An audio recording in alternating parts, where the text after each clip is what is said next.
Hi, good morning.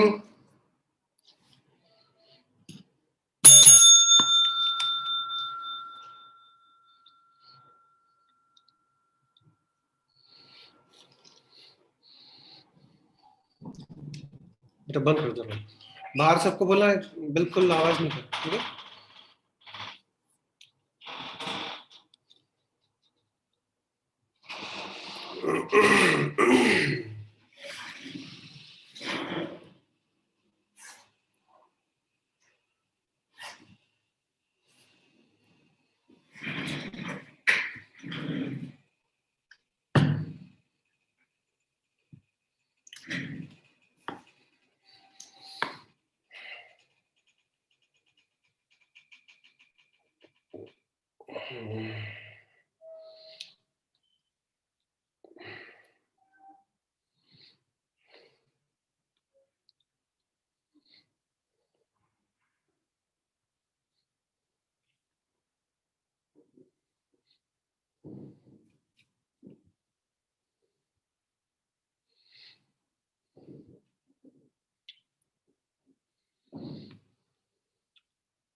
Good morning. Is Jaya there? Dr. Jaya?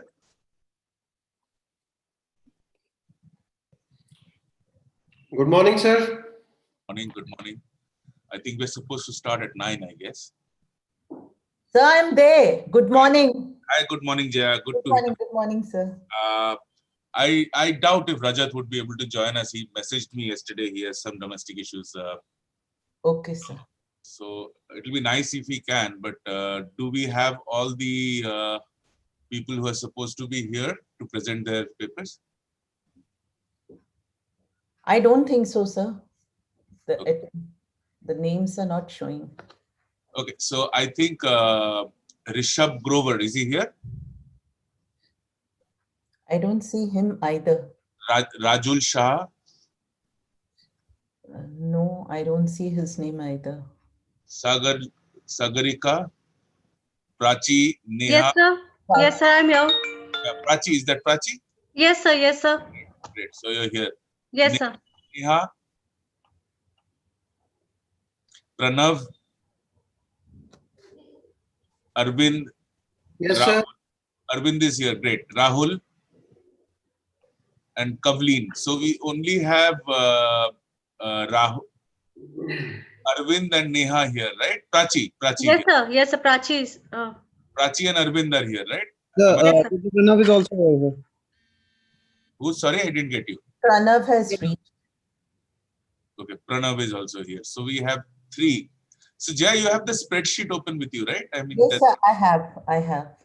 So, so shall we start with Prachi? I mean, if it's okay with you, Jaya, so that we can. Yes, sir, absolutely, absolutely. Prachi, I think you're going to talk on effect of lipid-lowering drugs on mammalian gland something. पूरा यहाँ अभी नहीं रहा ये topic. एक second, just let me see. Yes, sir. Yeah. So sir, can I share my screen, sir? Yeah, that will be fantastic. Thank you so much. 1 second, sir. Sir, I have a question. The spreadsheet, we enter the score and then how do we put it back? Like we just need to put the score there. You know as much as I do. That's about it. I just got the spreadsheet yesterday. So let's see. Let's fill it up. If there's a problem, we can take a snapshot and send it to Dr. Namrata or something. Okay, sir. Let's start so that. Yeah. Thanks. Sir, can I start? Yes, please start. Yeah. Okay. Thank you. Good morning, everyone. My topic for presentation is effect of lipid-lowering drugs on mammalian gland dysfunction in patients treated for dyslipidemia. MGD is a very well-known term among us. Among MGD, obstructive MGD is more prevalent and a chronic one. It leads to terminal duct obstruction, and which ultimately leads to alteration in tear film and leads to dry eye symptoms. We also know about dyslipidemia, which is a disorder of lipid metabolism. As a normal mammalian lipid melting point is around 30 to 34 degrees centigrade, and cholesterol has a melting point of 46 degrees centigrade. As an increased concentration of cholesterol in mammalian lipid would increase the melting point of the mammalian lipid and theoretically increase viscosity, which would lead in turn to the plugging of the mammalian glands. As eye care providers, we can be the first to detect the systemic diseases such as cardiovascular because of the initial ocular manifestations. The aim of my study is to determine if there is an association between dyslipidemia and mammalian gland dysfunction, to identify if the factors like age, gender, if any, that play a role in this association, to also to study the outcome of the MGD treatment in patients with normal lipid profile and in patients with dyslipidemia. I have included a total of 90 patients in this study. All the OPD patients who were diagnosed with dyslipidemia were included in this study with age more than 40 years, and all the newly diagnosed dyslipidemic patients were included.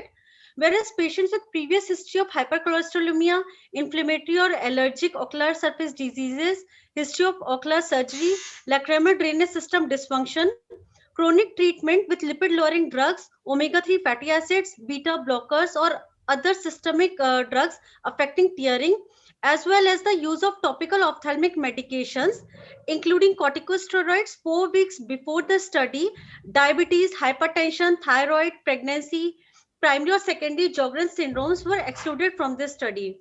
A primary screening was conducted, which included T-BUT, Schimmer's 1 test, OSDI scoring, quality of the gland secretion was observed and was graded. For patients included in this study, fasting lipid profile was done on day 1 and also at day 90th. Also, patients with deranged lipid profile were also referred to the physicians. The results of this study have plotted in tables, and 2 groups were made. Group A were the patients who had normal lipid profile but suffering from MGD, and in group B the patients had dyslipidemia and they were also suffering from MGD. This table 1 shows age distribution of 2 groups. Most of the patients in group A were among 42 to 79 years of age, whereas group B patients were around 44 to 86 years of age. In second table, I have shown like more of the females which were in group A were suffered only from MGD. They were not dyslipidemic. Whereas in group B, more number of males we have came across, more number of males were dyslipidemic and they were suffering from MGD. Number 3 table just shows that I have included all the 90 patients and both eyes were examined for both the groups. In table 4, group A, it's just showing that more number of patients were falling in grade 2 of MGD, but at the 90th day when my study got completed, most of the patients were falling in grade 0. Table 5 shows a mean comparison of T-BUT values, which show a significant increase with treatment. And also table number 6, which showed Schimmer's 1 value, which showed a significant increase, which showed a significant improvement at the day 90th. Table 7 shows a significant correlation with triglyceride values with MGD, and also in this table 8, total cholesterol values also showed a very significant correlation with MGD. Even higher values of LDL showed a significant correlation with MGD, and a total HDL value which were lower in patients which were seen with MGD had also shown a very significant correlation. Coming to the discussion of this study, now we already know a lot about MGD and low levels of HDL, high levels of LDL, triglycerides have shown an independent risk factor for vascular diseases and also shown a strong correlation between increased age and severity of MGD. We have observed a strong association between hypercholesterolemia and increased severity of the stage of MGD.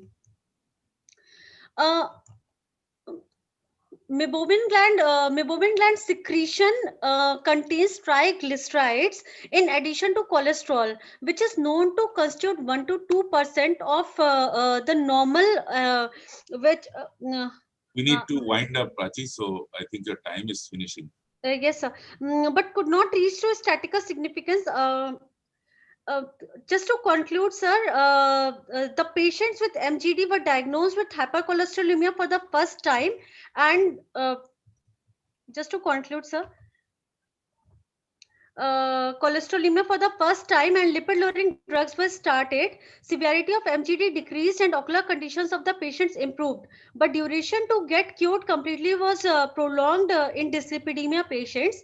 Additional benefit of this study was preventing the patients from other systemic diseases due to dyslipidemia.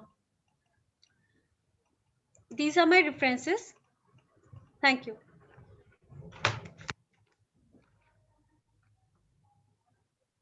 How did you grade your MGD? Sir, what was the criteria used?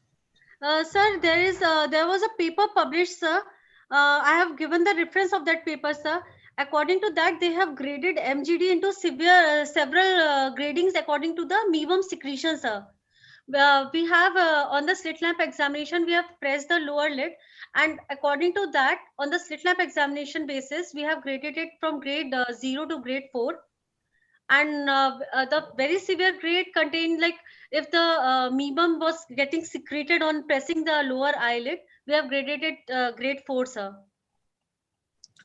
Basically, MGD is classified on two criteria. One is expressibility, that is whether you can press and express something out of the gland, and Yes, sir. second is the quality of the expression. I mean, Yes, is it toothpaste-like? Is it viscous? Is it an oil drop type, which is grade 0? yes, So sir. that is how you grade it. So you have to, in your study, it would have been nice. It's a good study, very nicely done.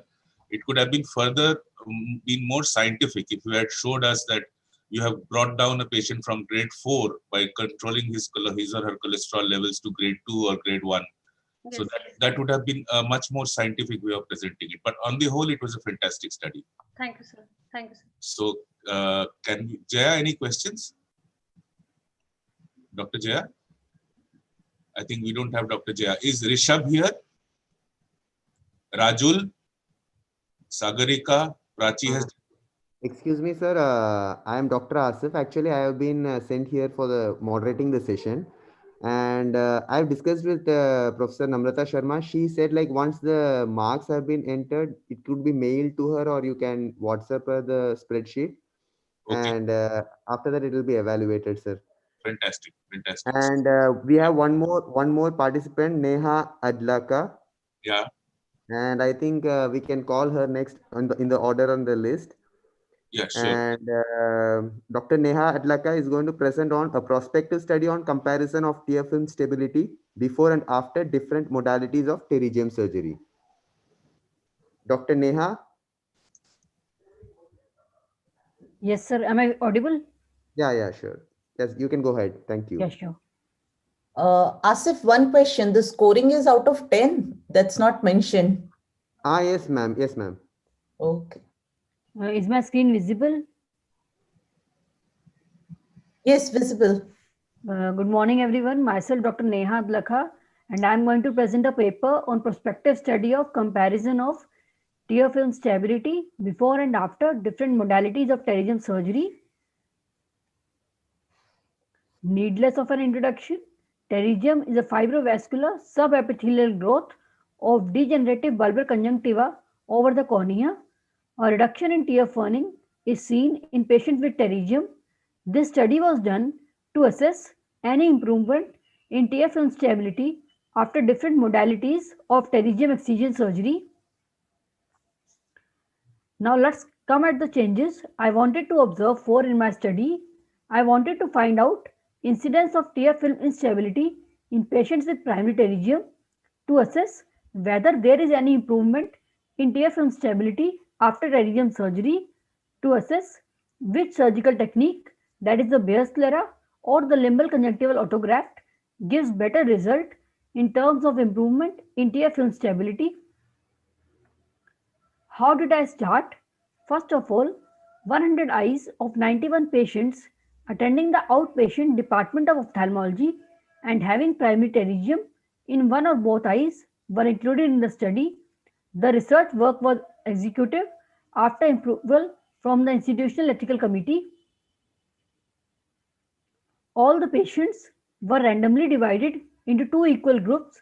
In group A, those patients were included who underwent pterygium excision by Beer sclera technique, and in group B, patients included were underwent pterygium excision combined with limbal conjunctival autograft transplantation technique. All the patients were recorded in a pre-designed performa. After obtaining complete ocular and systemic history, ocular examination was done, including Snellen visual acuity, manifest refraction, and slit lamp anterior segment examination. Pterygium grading was done. Tear film breakup time, Schirmer test, and mucus Fern test was performed. After baseline evaluation of tear film function test, surgical excision of pterygium was performed in group A by Beer sclera technique and in group B by conjunctival limbal autograft technique. During the follow-up process of study, all the patients were disposed with topical antibiotic, steroids, and lubricant eye drop for 4 weeks, and follow-up were done on post-operative day 1 and 7 and post-op month 1st and 3rd. During each follow-up, Schirmer test, TM film breakup test, and mucus Fern test of patients were performed. Statistical analysis. All the recorded parameters during each follow-up of study were statistically analyzed using SPSS software for Windows. One-way ANOVA test was used for comparison of tear film breakup time and Schirmer test value. The mucus Fern test was analyzed using chi-square test. Unpaired t-test was used for comparison of tear film breakup test and Schirmer test between group A and B. This graph shows the comparison of mean tear film breakup test and Schirmer test values pre and post-operatively in group A. This graph shows the comparison of tear film breakup test and the Schirmer test values pre and post-operatively in group B patients. This graph shows the comparison of ratio of tear film mucus Ferning test between group A and B at preoperatively, 1 week, 1 month, and 3 months postoperatively.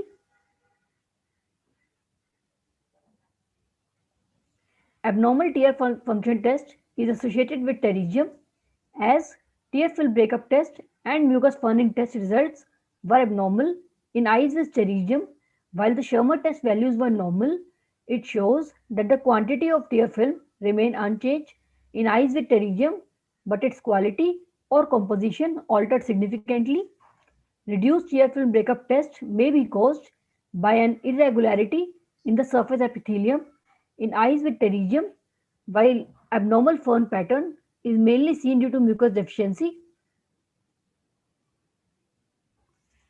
Pterygium excision with both the Bayer sclera as well as conjunctival libel autograft leads to improvement in tear film function, as none of the technique was found to superior to other in terms of tear film stability. Thank you.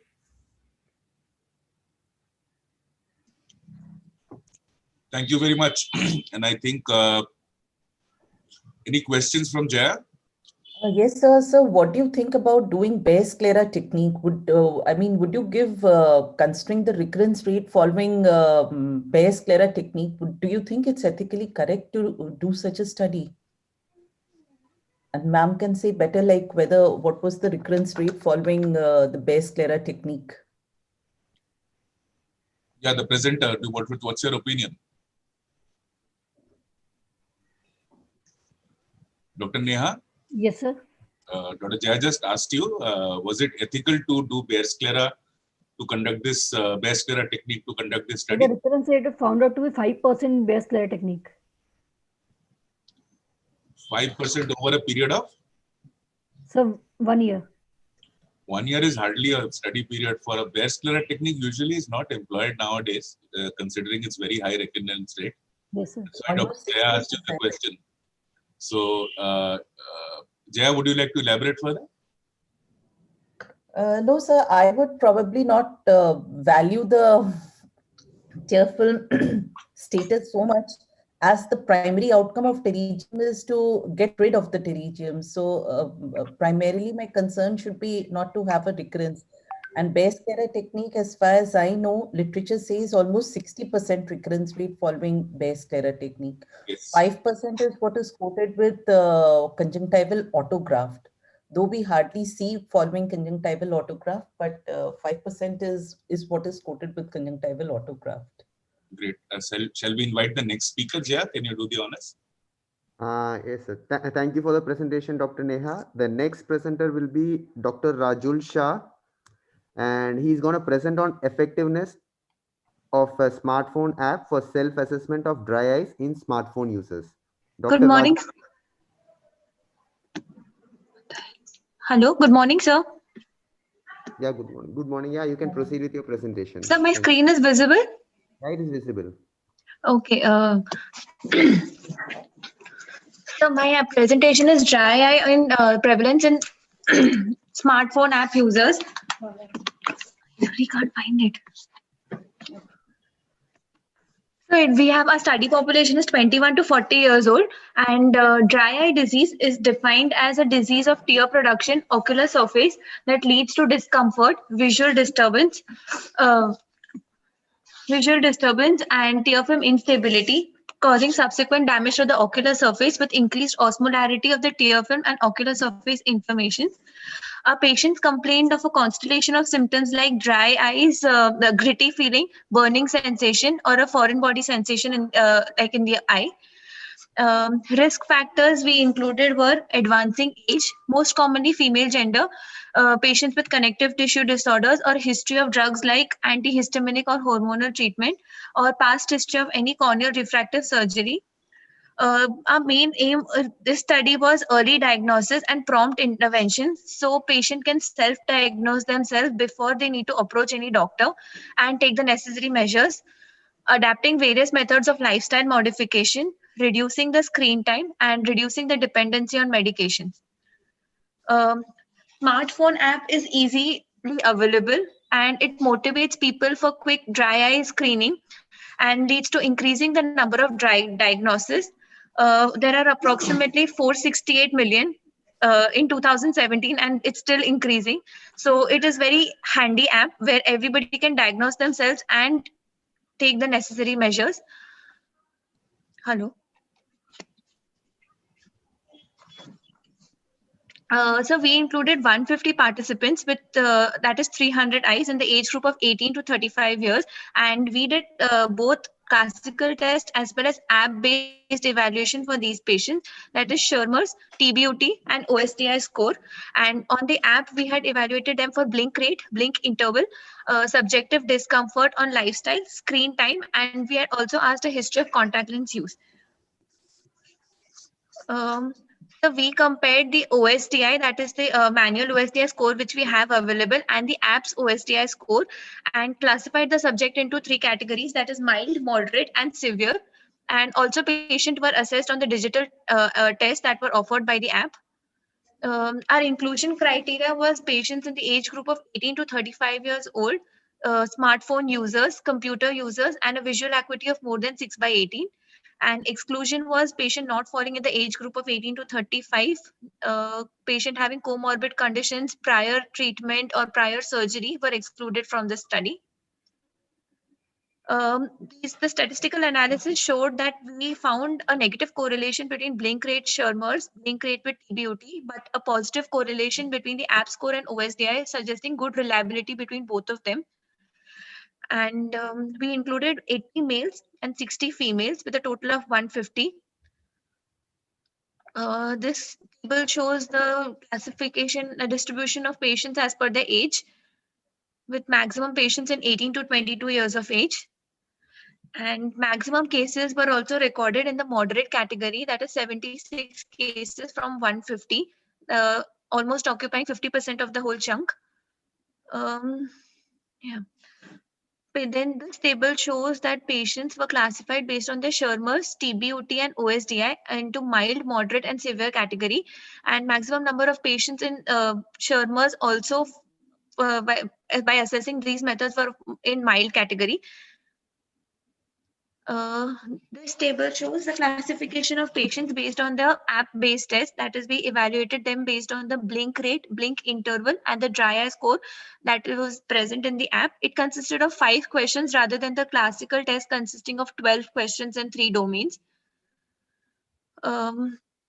This is based on the lifestyle and screening time of every patient, with maximum patients present in the age group of in the screen usage hour of more than 4 hours per day.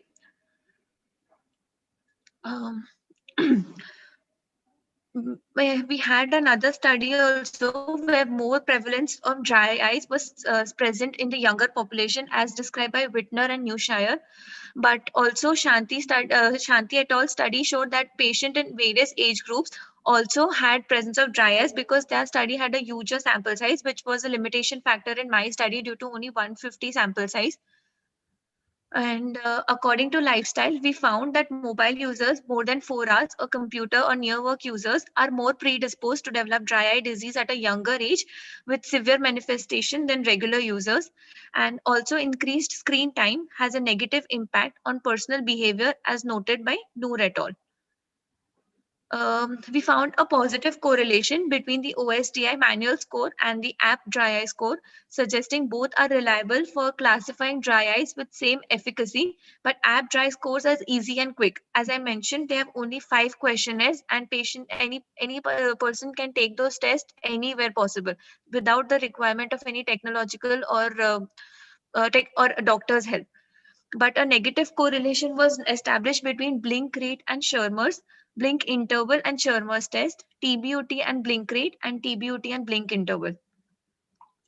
We had used the dry eye relief app, but another app that is upcoming is the dry eye rhythm app, which was by Inomata T, that also played a vital role in early prevention or more effective interventions for dry eye disease.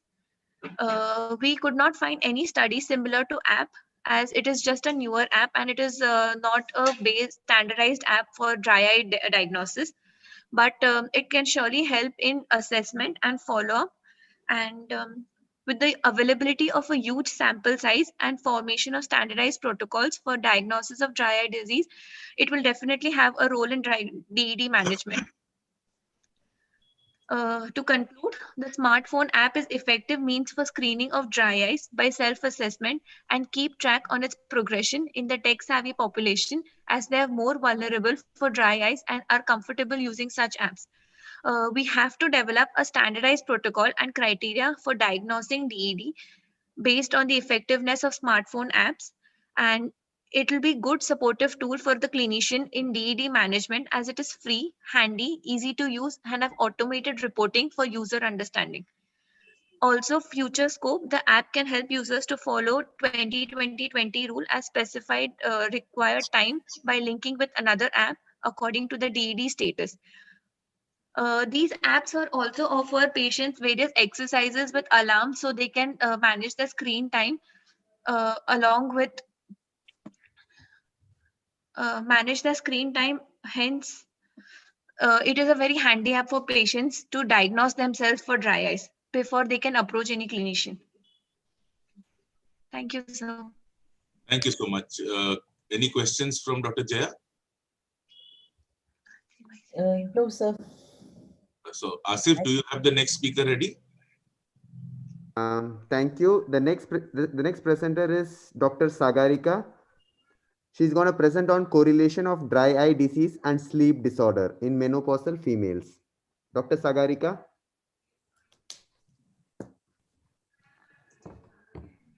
Yeah, you can proceed.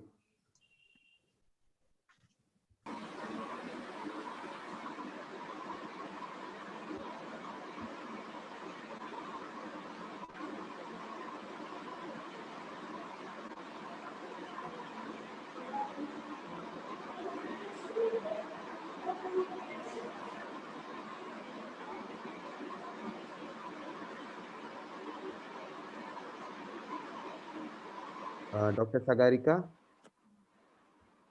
Actually, screen is not visible. If you want to fix it, then we'll call you next. Due to shortage of time, we'll go to the next presenter, Dr. Pranav Gupta. Dr. Pranav? Yes, sir. Okay. He'll be talking about evaluating the role of glycerin as an adjuvant in commercially available lubricating eye drops.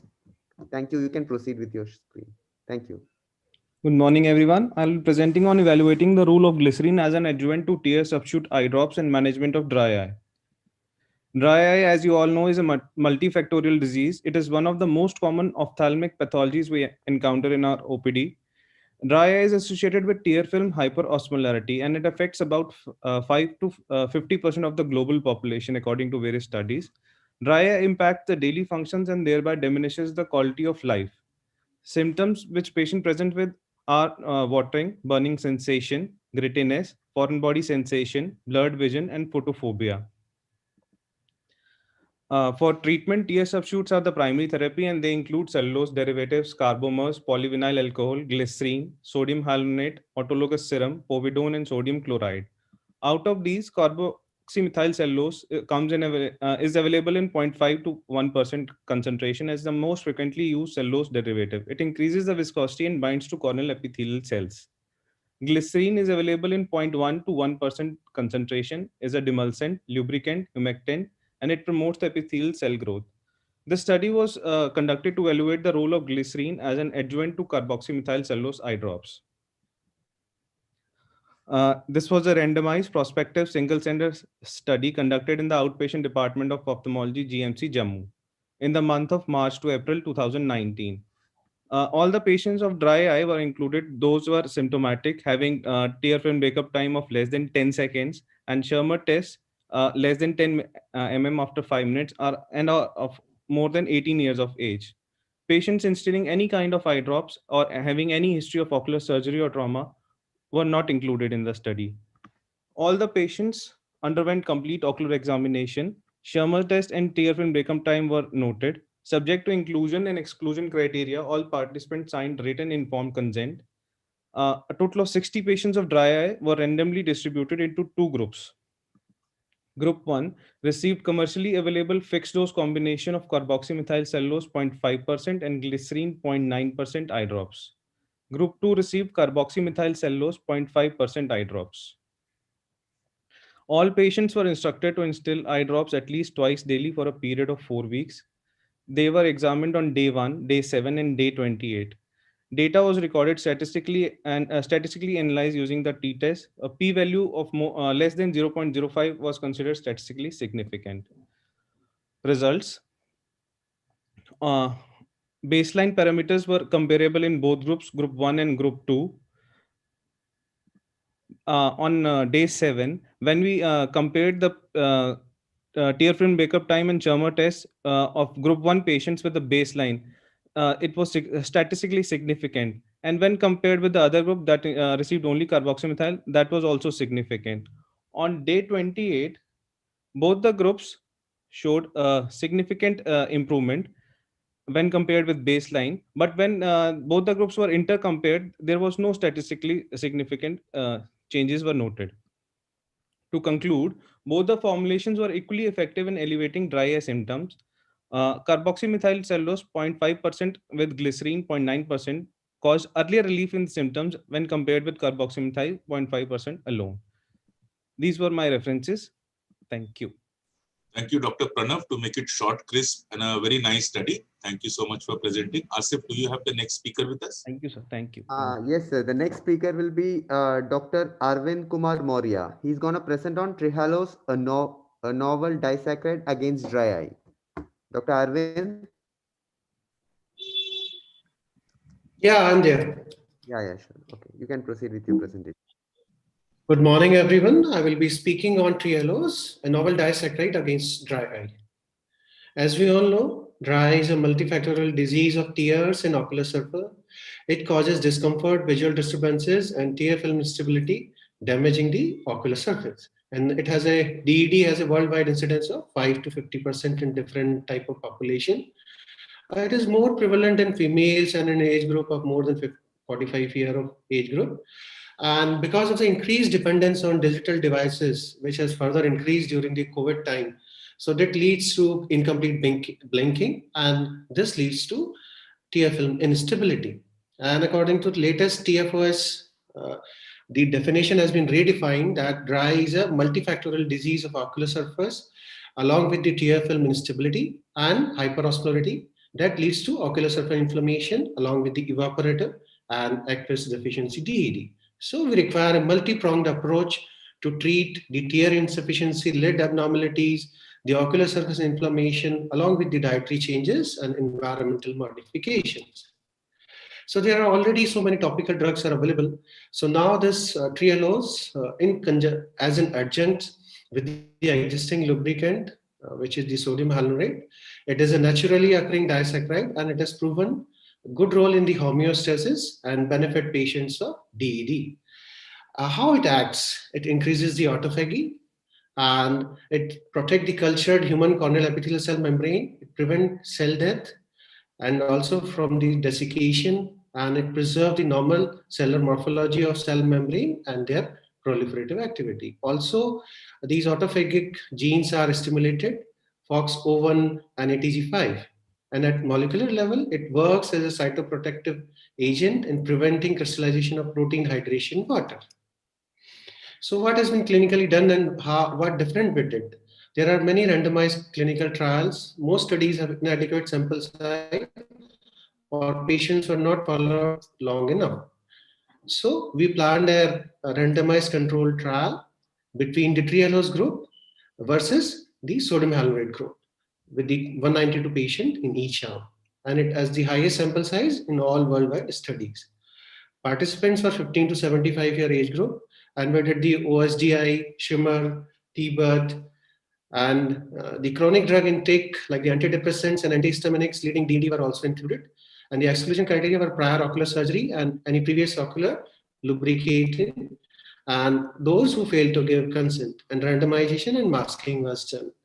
Clinically, we did the OSDI questionnaire, Shimmer test, TBUT with the fluorescence strip and TFH measurement on slit lamp. Then we did the VB conjunctival staining score with the rose Bengal staining, and the patient were followed up on the baseline, then the 4th and the 8th week. So demography, 59% were the female and male were 41%. And on comparison of the Shimmer test, at the baseline, it was 6.12 in the Trehalose group. It increased to 11.36 at 8 week. So you see that there is no significant difference at 4-week intervals. So this is the importance of following long term. So there was a significant p-value in the Trehalose group. And in the rest of the studies, the TFM breakup time, there was no clinically significant difference, although there was improvement in both the groups, but there was no clinically significant p-value difference in both the groups. The TFH also improved in both the groups, but without any significant p-value difference. And the rose Bengal staining, it also improved in both the groups quite equally. And the most important, the ocular surface disorder, the OSDI scoring, in the worst eye, the receiving the Trehalose versus standard therapy, it also increases at the 8-week time in both the groups, leaving only 2 to 0 patient in both the groups. So in discussion, all these studies like the Chiambaretta et al., the Matsuo et al., the Doan et al., and the our current study has proved that these Trehalose adjunct sodium hyaluronate, it leads to improvement in the moderate to severe dry eye disease. So merits of our clinical study were large sample size of 384 and strict adherence to randomization and masking protocols and a relatively longer follow-up. And demerits, lack of use of more sophisticated tools for tear film assessment that might influence the subjective OSDI scoring system. Thank you, and it got published in an international Taiwan Journal of Ophthalmology also. Thank you so very much. Thank you, Dr. Arvind. That was very nice. Asif, do you have the next speaker ready? Yes, sir. Yes, sir. Thank you. The next presenter will be Dr. Kavleen Kaur, and he will be presenting on clinical and microbiological profile of corneal ulcer patients in a tertiary care center of Uttarakhand. Dr. Kavleen? Yes, sir. Yeah, you can proceed. Dr. Moria has to be stop sharing his screen. Sure.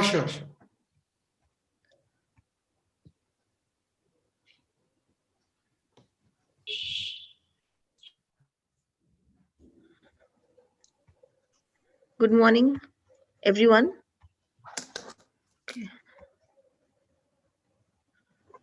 So today I'll be presenting a paper on clinical and microbiological profile of corneal ulcer patients in a tertiary care center of Uttarakhand. So corneal ulcer can be defined as a break in the continuity of the normal epithelial surface of cornea associated with necrosis of the surrounding corneal tissue. And these are the leading cause of blindness and visual disability in developing countries, second only to cataract. The intended study is an attempt to determine the clinical presentation and microbiological profile of various types of infective corneal ulcers at our region and to observe the therapeutic response over time, as well as to determine the associated risk factors involved and the treatment outcome in the infective corneal ulcer cases. So after getting approval from the Institutional Ethics Committee, this study was carried out for a period of 18 months in the Department of Ophthalmology at our institute.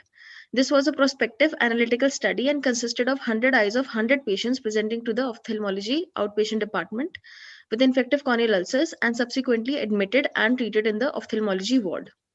Inclusion criteria included all infective corneal ulcer cases of age between 18 to 80 years range presenting to the ophthalmology OPD and the patients who gave willful written consent and were willing to comply with the follow-up protocol. Exclusion criteria included all cases of impending corneal perforation, ectatic corneas, dysmetoceles, patients with corneal scars, non-infective corneal ulcers like neurotrophic and neuropylotic keratitis, autoimmune cases like that of Moran's ulcers, peripheral ulcerative keratitis or marginal keratitis, exposure keratopathy patients, and ulcers with a history of trauma. Ocular workup included a detailed history, vision assessment, and detailed ocular examination of the anterior as well as posterior segment. Fluorescent staining of cornea was done in every case.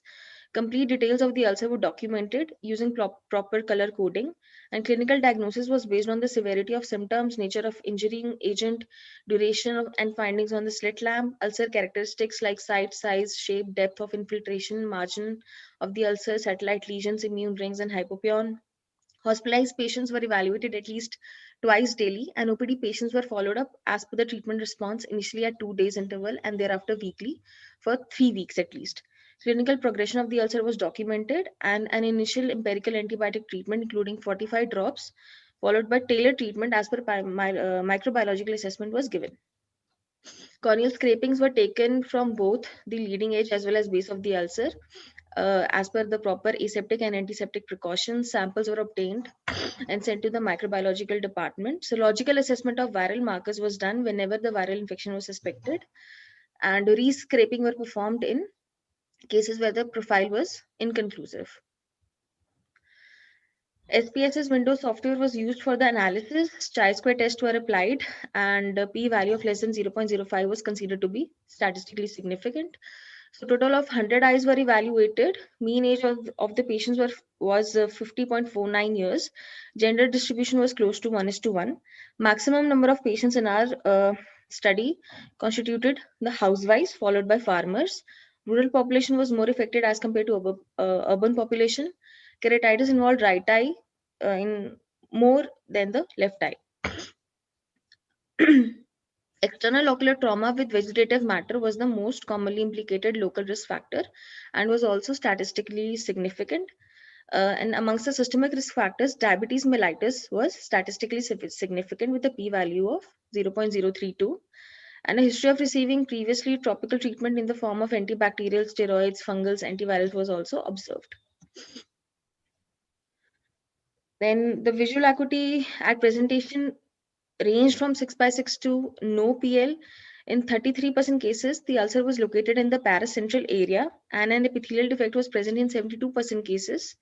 Ulcer was round in shape in 35% cases, oval in 39% cases, and branching pattern in 16% cases. Infiltrate depth was less than 1/3 in 52% cases and up to half stromal depth in 12% cases, and involved full thickness cornea in 30% cases. Other important clinical features recorded were edema, vascularization, endothelitis, KPs, corneal thinning, abscess formation, AC reaction, hypopyon, ring infiltration, posterior synecdoche.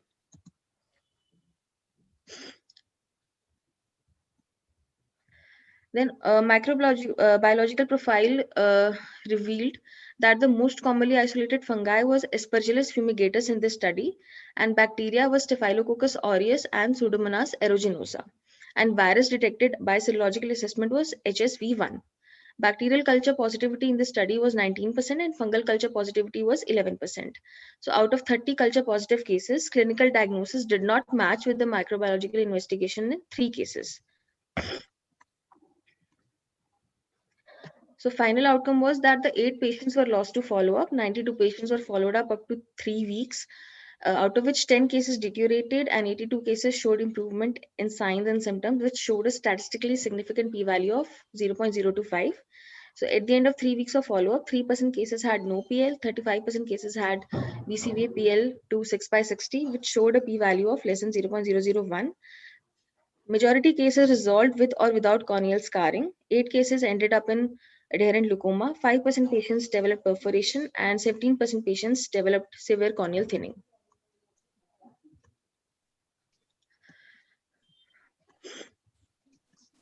So corneal ulcer is an ophthalmic emergency because of the threat to develop permanent visual morbidity. Subjecting the corneal scraping samples for macrobiological investigation is crucial for instituting appropriate treatment.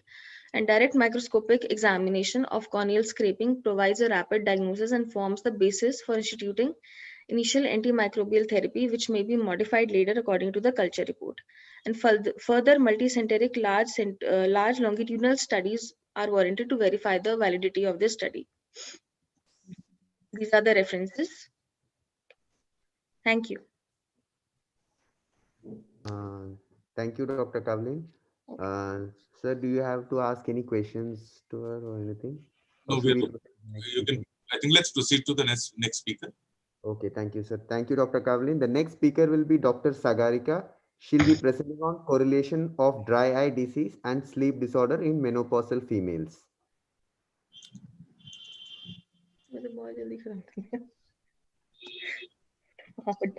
Could you please unshare your screen, Dr. Kavlin? Yes, sir. Pause.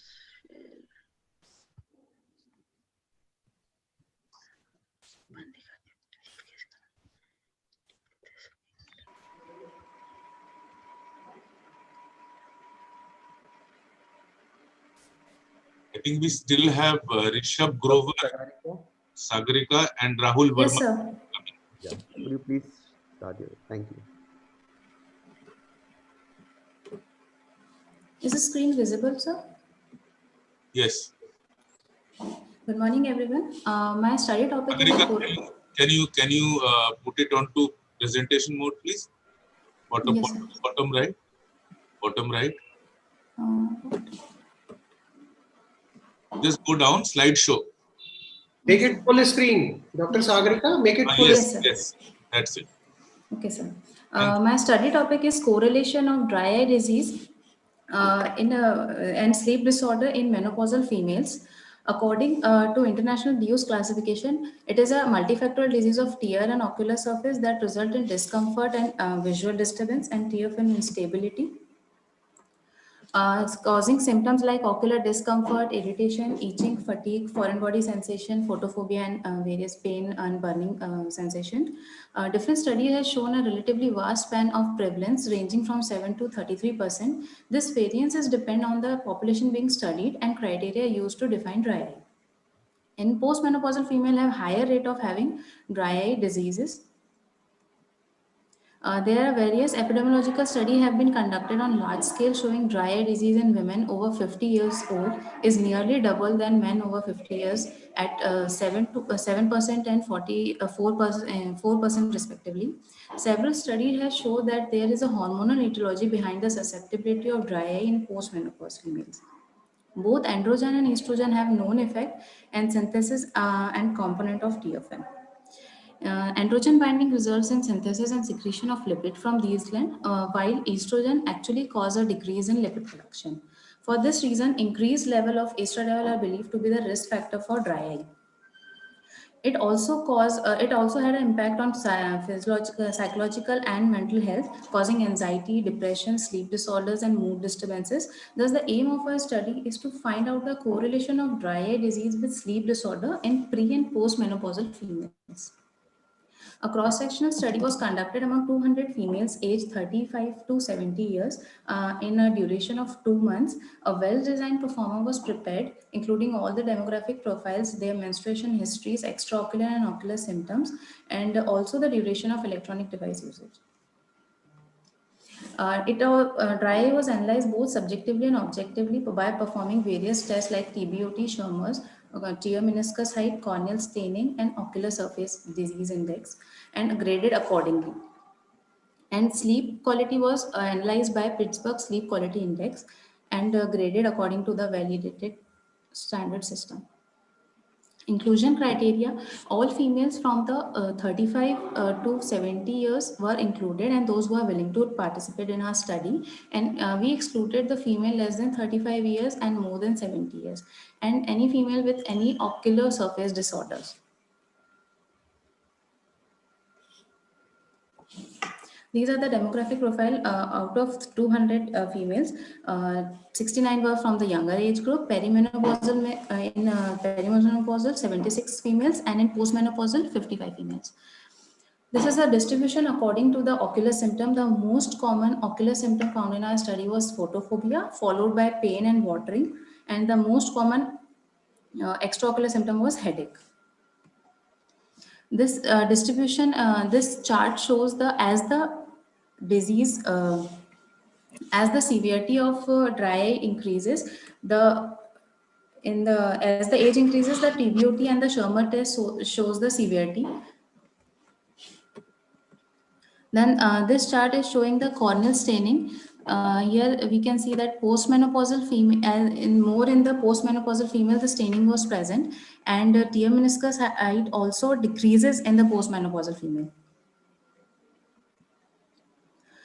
This is a OSDI chart showing the severity of dry eye in postmenopausal females and premenopausal females. And this is a chart showing OSDI was significantly related to the PQSI chart, PQSI index. This perimenopausal and postmenopausal female are at higher risk of developing dry eye due to age-related deficiency, tear production, and as well as alteration in the tear film. According to TBOT and Schirmer test, dry eye was observed in 82.5% of our cases, and whereas OSDI revealed dry eye at 79% cases. Shino et al. In their study in Japan documented almost similar prevalence of dry eye. Also, severity of dry eye significantly increased as the age advanced. Our finding was also correlated with a study by Kumar et al., in which author observed a significant association between dry eye disease and increasing age. Dry eye could be attributed to both age as well as hormonal changes. Advanced age is associated with decreased corneal sensory signaling, whereas hormonal imbalance are associated with stimulation of inflammatory mediators around the eye. Hang et al. Observed a significant correlation between poor sleep quality and dry eye disease. Also, it has been observed that sleep deprivation may reduce tear secretion. There were studies showing that as the age increases, sleep quality decreases in older female as compared to younger female, using a PQSI as an indicator. The occurrence of sleep disorder in patients with dry eye disease could be caused due to depression, pain, and eye exposure during the night. In our study, though there were certain limitations such as a small sample size and shorter period of time, we found a significant association of dry eye in menopause females, and their sleep quality also deteriorated. Further, it is a known fact that alteration of hormone play an important role. However, it often remains unrecognized in this group. Hence, it is important for all practitioners to recognize dry eye disease and seek ophthalmologic intervention as promptly as possible wherever applicable. These are the references. Thank you. Dr. Sagarika, would you attribute your increasing prevalence of dry eye with age, especially in postmenopausal women, more due to the hormonal imbalance or more due to sleep deprivation issues? So actually it is correlated. As the age advances, dry eye is, females are more prone for dry eye, and due to the hormonal... That's what the study says, but I would like to point a finger at one of the two. And there's a scientific reason why I'm asking you this question. So.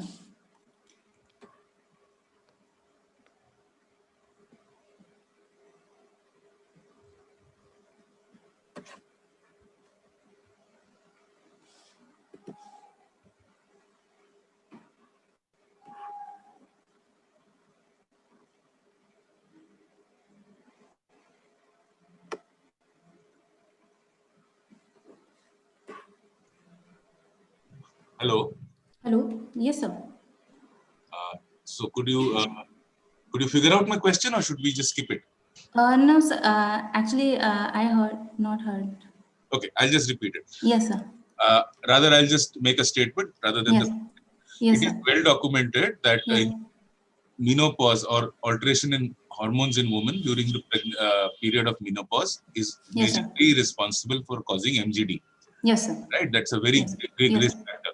Yes, sir. MGD directly causes evaporative dry eye loss. That's a scientific finding. Yes, sir. What you have found out in correlation with that about sleep disorders Sleep is that disorder. we know that with increasing age, especially in women, there are sleep disorders also, right? Yes, sir. So Yes, that's sir. a coexistent finding, but that may not be a direct indicator of why dry eye occurred more frequently in these women. Okay, sir. Right? So that's my take on the issue, because we don't have any specific marker to let us know that, okay, the sleep deprivation is causing the dry eye. But whereas we have a specific marker like an hormonal imbalance, which Yes, tells sir. us is evaporative dry eye because of MGD increases in that age group. Yes, sir. That's my take on it. But it was a nice presentation. Thank you very much. Thank you, sir. Asif, can we move on? Sir. Thank you, sir. I think the two presenters, Dr. Rahul Verma, Dr. Rishabh Grover, I think they are not there in the list of the participants. I think probably they have not come today. So other than that, we have completed the other participants, sir. Fantastic. Fantastic. Dr. Jaya would like to come in and say something. Dr. Jaya, please. Good studies, I'll say, sir. So can we wind up the session? And Yes, sir. To all the participants, it was a wonderful session, and your marks will be evaluated by the judges, and the winner will be announced later in the ceremony, in the award ceremony, which will be announced to you people, the winners later. And thank you, sir. Thank you, both the judges. It was a wonderful presentation. Thank you, sir. thank you everybody for making it early in the morning to this session.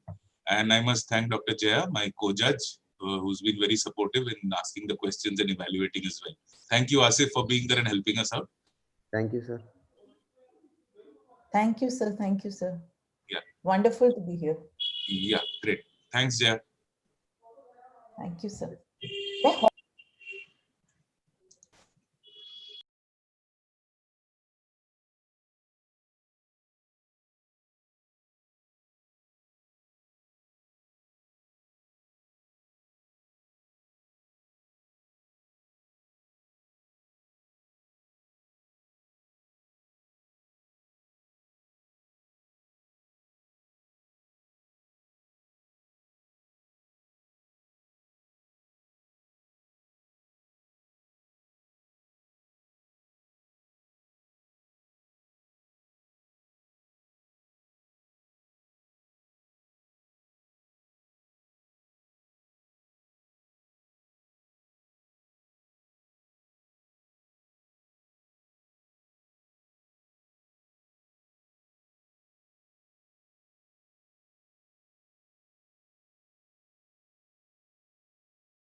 Hello, everyone.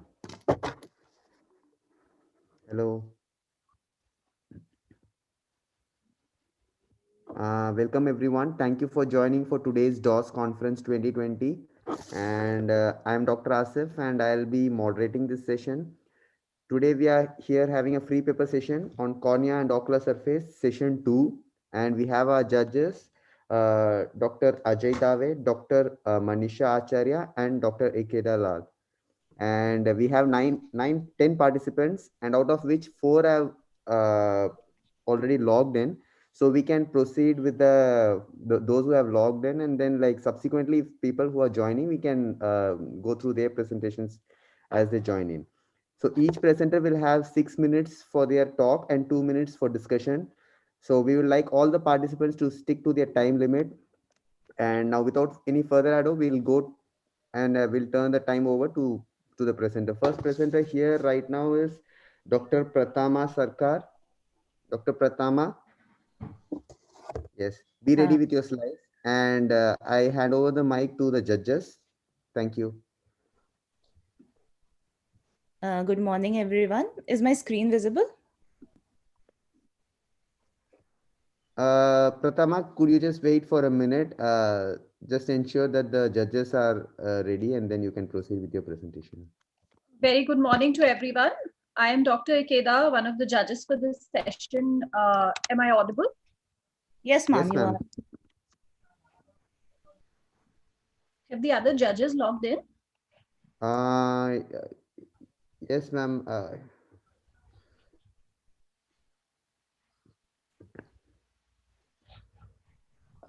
Ajay sir is there, but he is muted.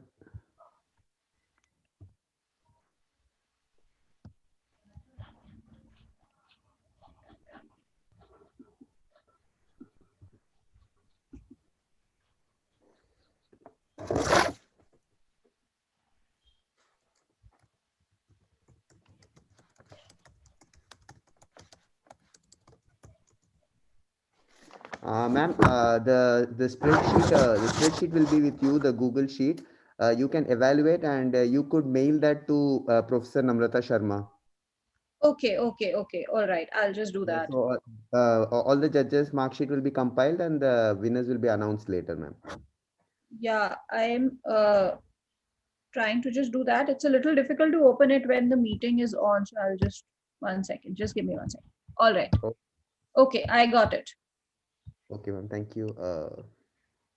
Ma'am, should we start or should we wait for some more time? Sir is there. Sir has logged in also. So I think we can start, I think.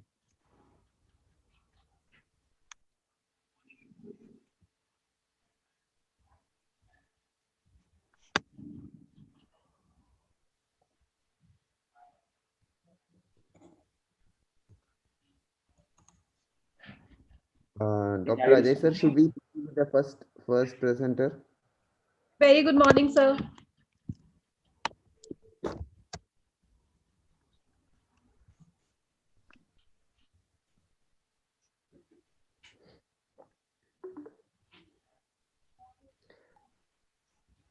Sir, we can't hear you. You are muted. Could you please unmute, sir?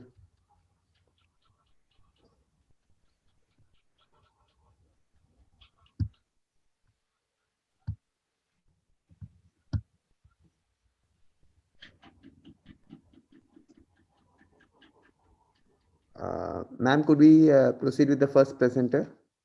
Yes, I think we can go ahead and start. Yeah, Dr. Pratama Sarkar. Yes. Sure. Thank you. Is my screen visible? Yes, your screen is visible. Shall I start, ma'am? Yes, please. Good morning, everyone. Today I'll be talking about my study on recurrence and complications of pterygium surgery using the modified perfect technique, that is pterygium extended removal followed by extended conjunctival transplantation.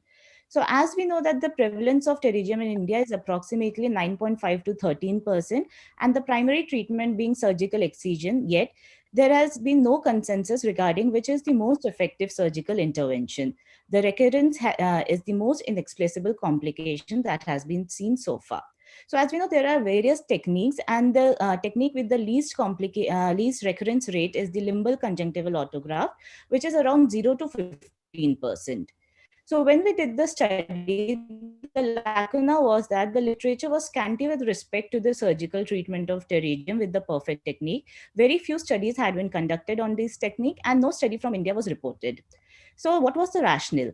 Hurst in 2008 developed a technique for pterygium and named it as perfect, which he showed had a recurrence rate of 0.4% with a very good cosmetic outcome. In Indian literature, there was no such study which existed, which showed the use of perfect technique. So the aim of our study was to assess the recurrence rate and complication after pterygium removal with the perfect technique in the primary as well as in the recurrent pterygium. So we had enrolled 55 eyes for this study and included all the cases with primary pterygium or recurrent pterygium with minimum of 2 millimeter of corneal encroachment, and excluded all the patients who were either pregnant or lactating female, had herpetic keratitis, dry eye patients, autoimmune disorders, patient with pseudopterygium, or with any coexistent conjunctival diseases. So we in the outcome measure, we saw if there was any kind of recurrence present or any post-op complications if present were noted. For the pre-op evaluation, apart from doing the regular eye examination, we did the grading of the pterygium along with its location, size, vascularity, extent, and area of corneal involvement, and the tear film study. In the post-op evaluation, the patient was called on post-op day 1 week, 1st, 2nd, 3rd, 6th, 9th, and 12th month. A minimum follow-up period of 3 months was kept, and if any post-op complications present were noted down. The true recurrence in our case was defined as any new fibrovascular regrowth across the limbus, and a good cosmetic result was absence of any gathering of bulbar conjunctival tissue, any conjunctival injection, new blood vessel growth, or scarring in the area of pterygium removal by external or slit lamp examination. The statistical analysis were done. For the operative technique, the same ophthalmic surgeon did all the surgeries after taking informed consent from the patients in under peribulbar block. So when we started the surgery, we gave the peribulbar block, the limbal bridle suture was applied, and after that the pterygium was removed. Once the pterygium was removed, the conjunctiva was then raised up, and the tenonectomy was done up till the superior rectus superiorly, inferior rectus inferiorly, and just up till the caruncula. So after removing the pterygium and doing the tenonectomy, the conjunctival graft was taken from the superior after measuring the amount of the graft that was needed. Then it was placed back and sutured with the help of 10-0 ethylon sutures. So coming to the results, we took 53 patients with primary pterygium and 2 with recurrent pterygium. In the intra-op period, there was no complications noted. The mean length of the graft that we took was 8 mm. The horizontal size of the graft in mean size was 10.68 mm. The duration of the surgery was 24 minutes. In the post-op period, no patient complained of diplopia. Around 40% patients had graft edema. 41 patients complained of foreign body sensations, which went better by second month. 78% of the eyes had undue congestion. 25.4% had subconjunctival hemorrhages, which resolved on its own by third month. There were no statistical differences in the post-op outcome. So this graph shows that though there were some complications, by the end of 3 to 6 months, everything had resolved. So this was the picture showing some patients had congestion and subconjunctival hemorrhage, which all they resolved by the end of 3rd to 6 months. One of the patients had complaints of the conjunctival cyst in the graft on first month, which resolved on its own by the third month, as this can be seen in these photographs.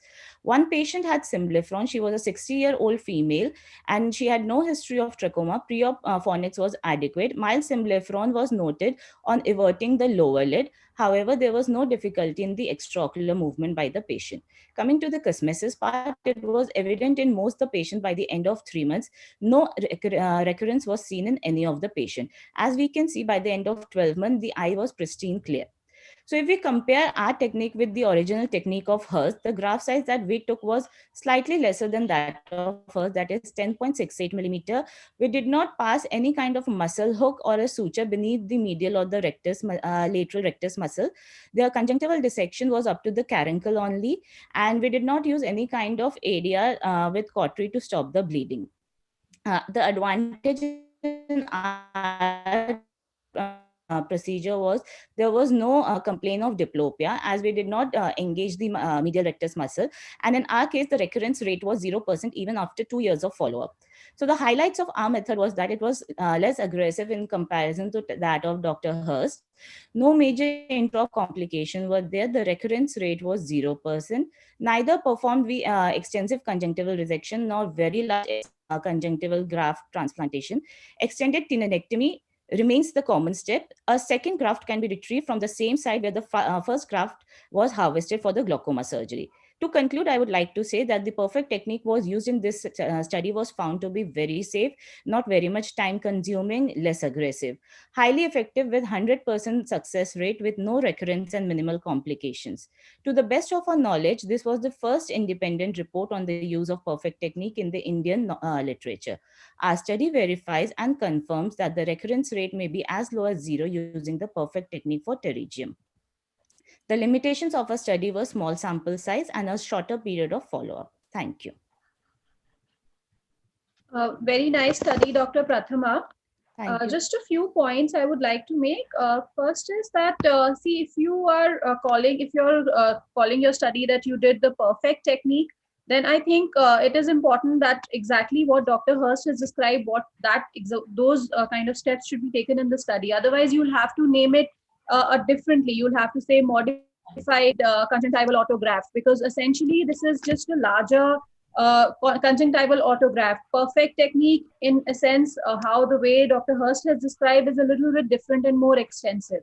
And also the time taken in his study was at least 45 minutes to an hour for each procedure. Over here, it's 24 minutes. So definitely it's not as extensive as the perfect technique. So I'm not sure if you should use the exact same terminology. You'll have to modify the terminology, or if you're saying that we are comparing it and this is the Indian data on the perfect technique, then I think it would make sense to go and do the procedure as it has been described in the perfect technique. To me, that seems important, to be able to say that this is the Indian data on perfect technique. Yes, I completely agree with this.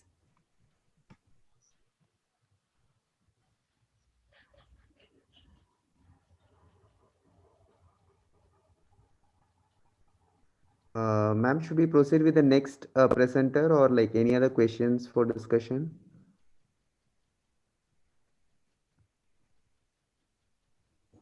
We can proceed. I'm sorry for joining after this. So I'll be marking from the presentation which just comes. I'm sorry, Dr. Ikeda, for being 5 minutes late. There was some problem with the connection. That's fine, ma'am. Totally. You can just mark the marks of each candidate in the Google Sheet, and you can mail it to Professor Namrata Sharma, ma'am. Thank you. So Google Sheet is available to us? Yes, ma'am. It has been provided. It has been mailed. Okay. On the mail? Yes, ma'am. Yes, ma'am. An email has been sent with the Google Sheet. Just says the scoring for each candidate. Otherwise, you can just write down and then do it later if you think that is more convenient for you. Yeah, right now I'll just write it down. But Dr. Ikeda, can you just mail that again to me, or from the DOS office, can somebody mail it to me? Sure, ma'am. Sure, ma'am. I'll just check. You can send me. I'll ask somebody for the email address and I'll mail that. No issues. At the end of the thing, I'll just put it in the chat box. Okay. Sure, ma'am. Sure, ma'am. I'll do that. Okay. Thank you. Thank you. We'll go to the next presenter. The next presenter is Dr. Santosh, and he is going to talk about corneal infection by rare bacterial organism. Dr. Santosh, please.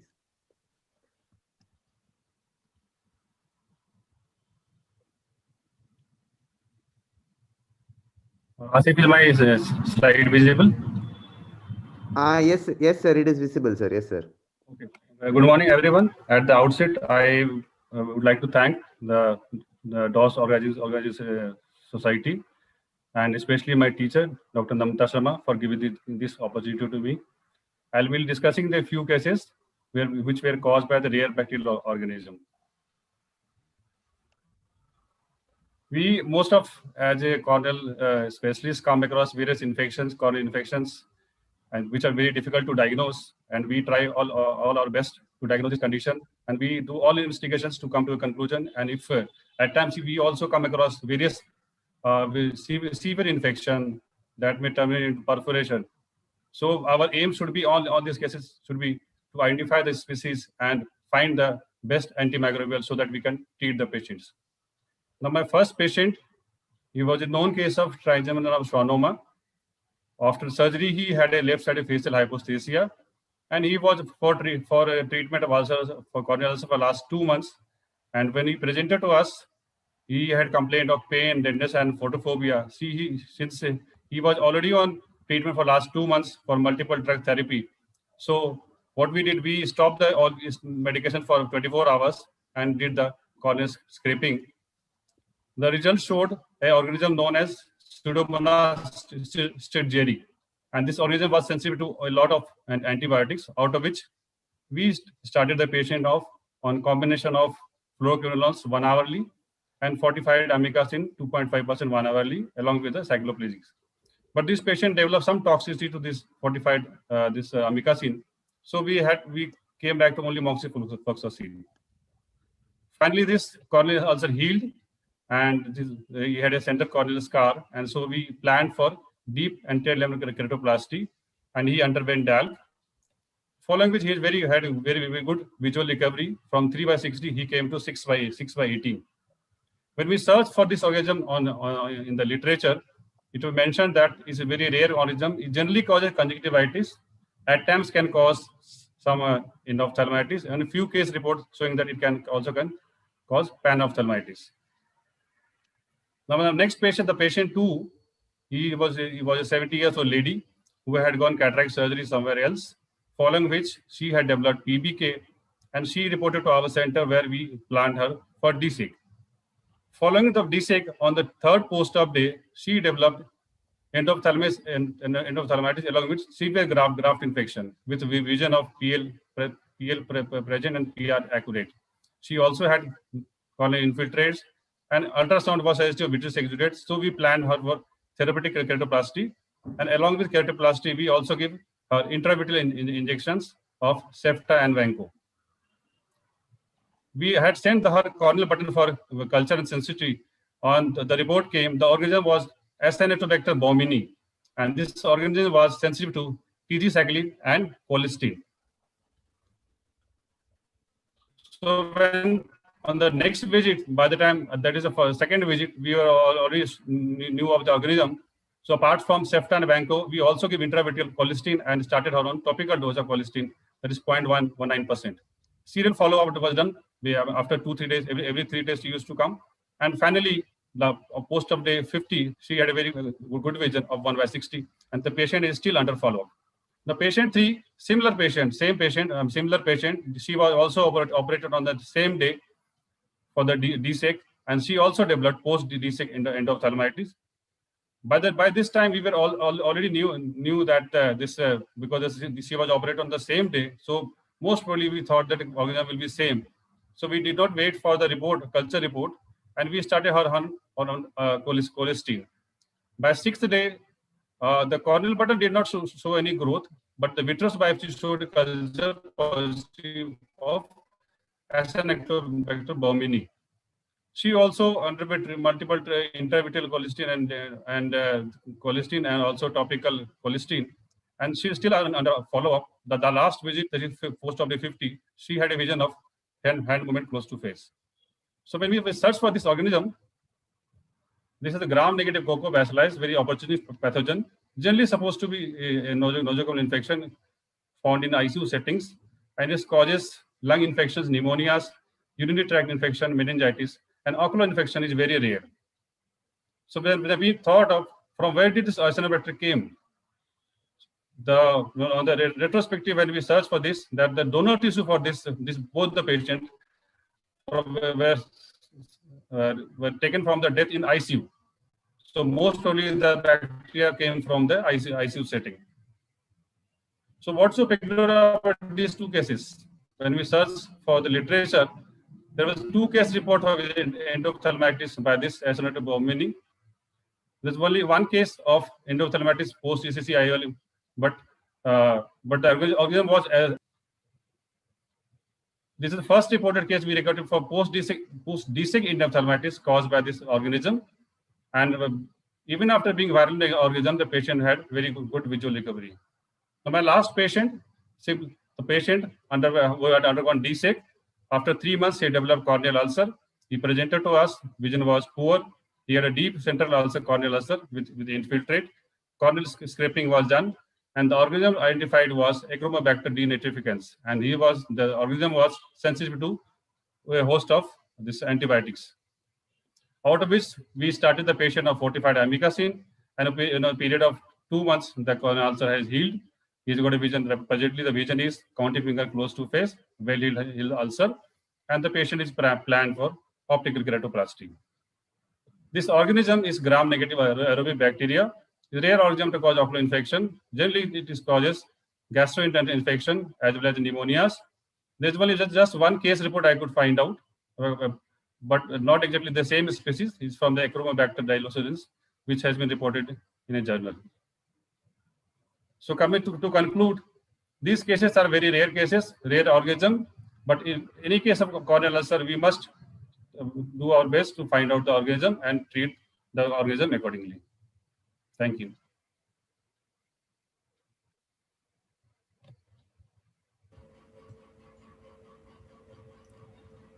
Thank you, Dr. Santosh, for this presentation.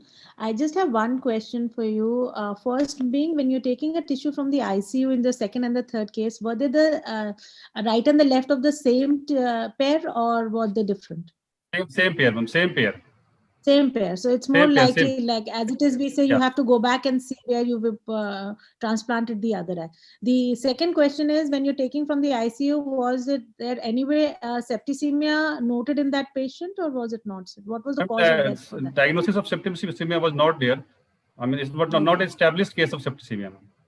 Okay. Was the patient on ventilator? Because these are the three things in the eye bank which we look at. Patient was not on ventilator, ma'am. Not on ventilator. Not on ventilator. So I think these are interesting cases. So very good management. So congratulations. Thank you, ma'am. Dr. Ikeda, anything for you? Yes, very interesting cases, Dr. Santosh, and I had exactly the same question as ma'am, whether the DSEC donors were taken from the same patient. So yes, that's the reason probably that we had that kind of a result in both the patients. Very nice presentation, and thank you. Thank you, ma'am. Thank you, Dr. Santosh. And our next presenter will be Dr. Isha Chaudhary, and she'll be talking about a stitch in time saves 9, importance of tarsography. Dr. Isha. Good morning, sir. Can I share my screen? Yeah, it is visible. Yeah.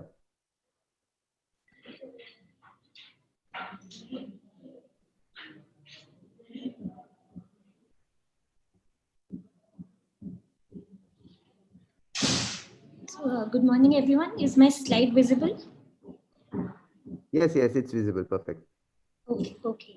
So, good morning, everyone. I am going to be presenting my study on indications and outcomes of tarsography done for persistent epithelial defects. So, persistent epithelial defects are seen in conditions like neurotrophic ulcers, exposure keratopathy, chemical injuries, infections, tear film anomalies, or after penetrating keratoplasty in many grafts. So such defects make the deeper corneal tissues accessible to microorganisms and collagenolitic enzymes that lead to stromal necrosis and can eventually lead to a perforation. Hence, it becomes very important that measures be taken for rapid healing of these defects so that it doesn't lead to a stage of a perforation. So a tarsography, either temporary or permanent, it aids in the healing of such defects by decreasing the size of the palpebral aperture, by decreasing evaporation, by decreasing the traumatic effect of a moving lid, that is the windshield wiper effect, and by exerting a neurotrophic effect on healing. So why did we come up with this study? It's because that tarsography is a simple and very simple and inexpensive procedure that accelerates healing of persistent epithelial defects. We feel that it is underused as a prophylaxis and treatment. The rationale behind the study is to document the response of tarsography in PADs due to different causes and to document the mean time of healing of such defects. We advise a lot of tarsographies at our center, and our hypothesis is that it prevents the need for a secondary surgical procedure like a penetrating keratoplasty or a tissue adhesive application. So we decided to study these outcomes. And we realized that during this period of corona and lockdown, this became even more important. because if we see the statistics from the Ministry of Statistics and Programming of 2016, they showed that 48% of overnight trips made by millions of Indians from rural areas are for medical purposes. And with the lockdown in place, all these people could not travel to a tertiary care center. And hence the treatment was delayed and the management suffered. These are the images of some patients that presented to us immediately after the lockdown was lifted.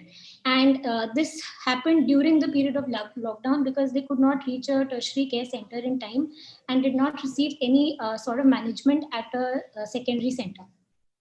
This is just a representative slide of how much each of these procedure costs.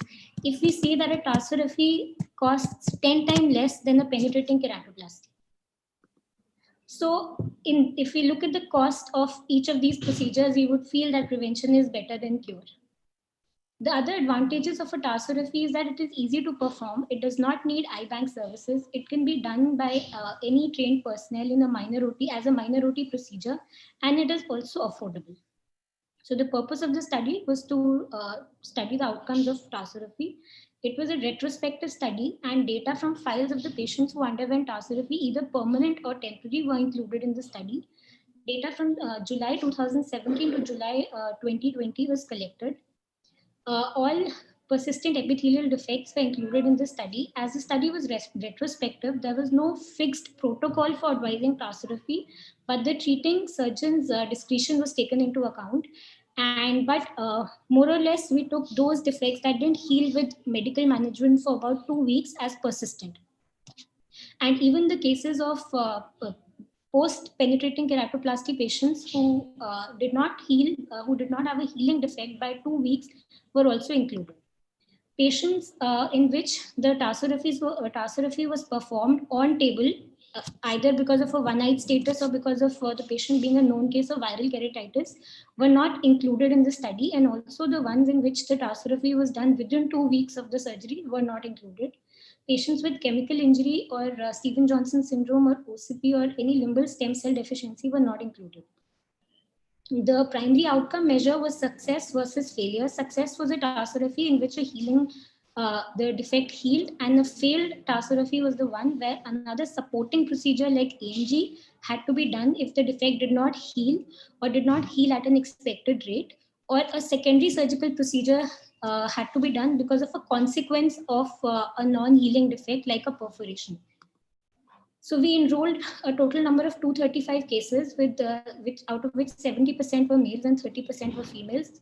Out of the total of 235 cases, 7% were one-eyed patients, and the eye we took into consideration was their better eye. Most of the tarsorrhaphies that we advised were lateral, followed by paramedial, and then medial and central. So if we look at the data here,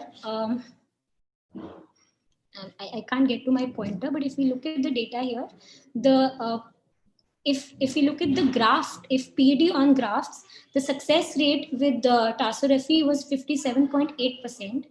However, it was much higher in infectious PEDs, which was 85%, and neurotrophic ulcers healed to the rate of 71%. The rate of success was 100% in traumatic PEDs and in dry eye, but in every case, the rate of healing was above 50%. If we look at the time taken to healing, most patients healed between 2 to 4 weeks. 30% patients healed after 4 weeks, and there were 25% patients who did not heal at all with a tarsorrhaphy. So of the repeated interventions, most patients were taken up for amniotic membrane grafting, and 6.6% patients were taken up for penetrating keratoplasty. So if we come down to the rationale behind using amniotic membrane is that it promotes reepithelialization, it reduces scarring, and has anti-inflammatory, anti-angiogenic, and anti-infectious properties. Both the modalities, both AMG and tarsorrhaphy, have been known to heal defects to the rate of 80% with success. But if we look at the difference, that tarsorrhaphy is a cheaper process, and it also, in cases of defects that are not vision hampering, it also, if done in a lateral location, does not limit vision in a one-eyed patient.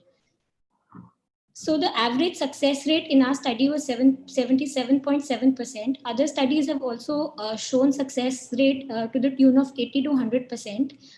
Another study by Dhillon et al. Has shown that the comparative success rate of AMG versus tarsorrhaphy is 90% in tarsorrhaphy and 76.6% with AMG. The most of our patients healed, as we saw earlier, between 2 to 4 weeks, and the same result has been shown by Dhillon et al., in which tarsorrhaphy healed the defects faster than AMG, and they attributed this to less exposure of cornea to the external environment, and also that because the PED remains in contact with eye's own tissue, that is the conjunctiva, the topical medications stay in situ longer, and the windshield wiper effect is limited. The limitations of our study is that the data is retrospective, and there is no fixed protocol of advising tarsorrhaphy, and surgeons' discretion induces some variability. The size of the defect has not been taken into consideration, and the follow-up duration is not very exact. It is a range because the patients come after weeks and not not a very frequent follow-up takes place. So to conclude, tarsorrhaphy is an inexpensive yet effective procedure to heal the PEDs. It prevents the need for secondary surgical procedure by aiding healing.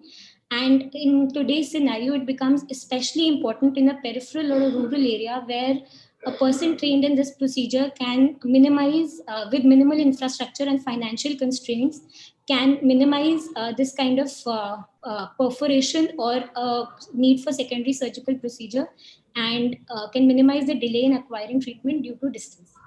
Thank you.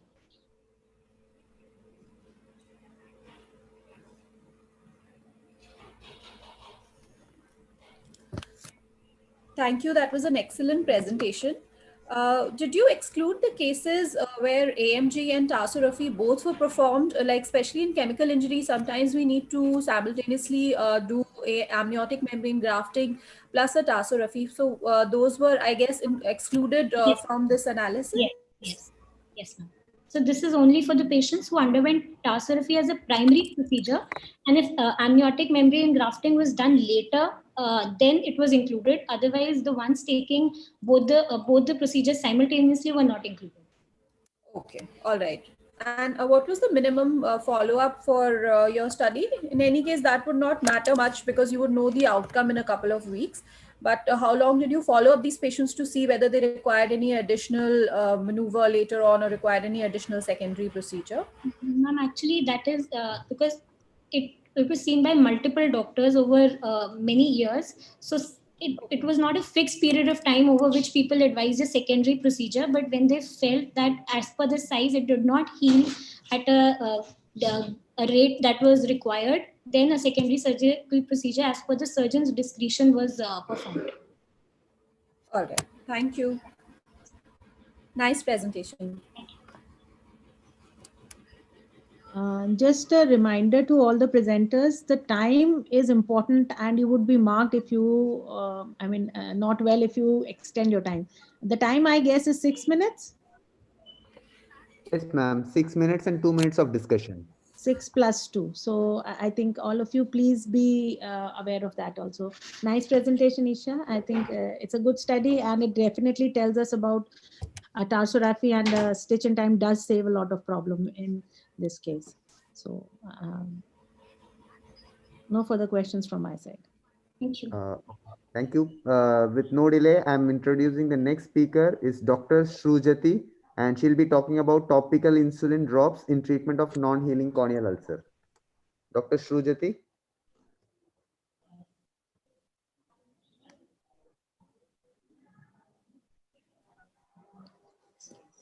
Dr. Shrujati. Yes, 1 minute. I'm good morning. I'm sharing my slide. Okay.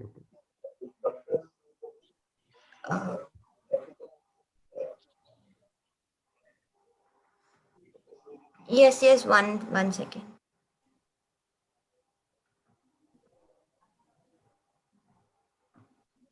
Trying to share. Yes, ma'am. I'm trying to share.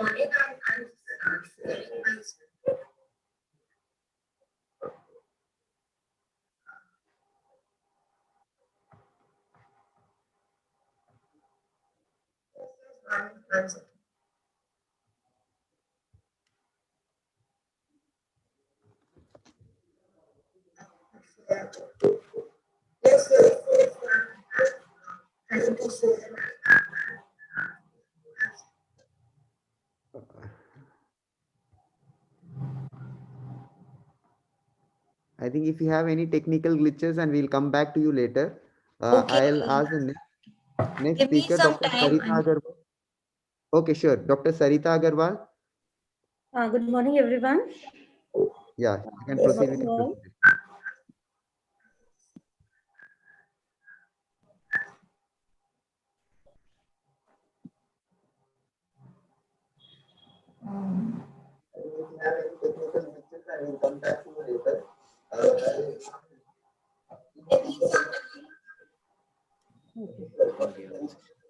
Dr. Dr. Sujati.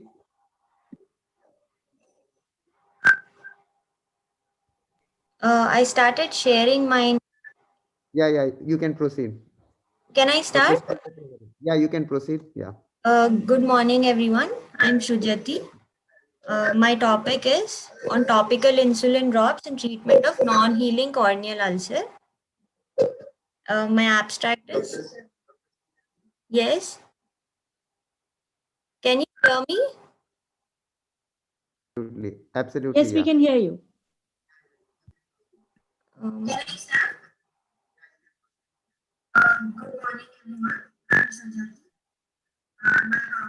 Now we can't hear you actually. I mean, I can't hear you.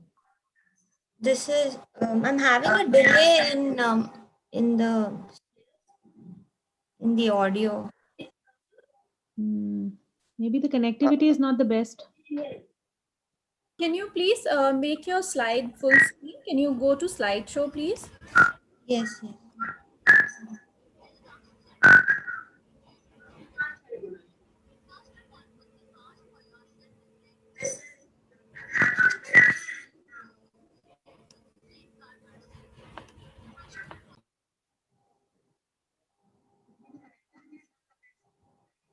Probably.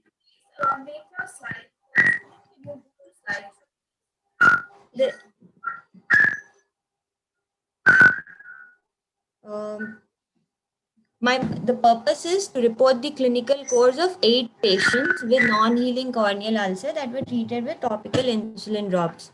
It is a study the patients had non-healing corneal ulcer, defects, refractory to standard medical and surgical treatment.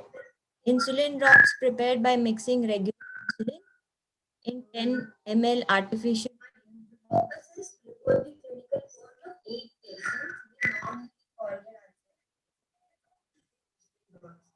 I can hear my own.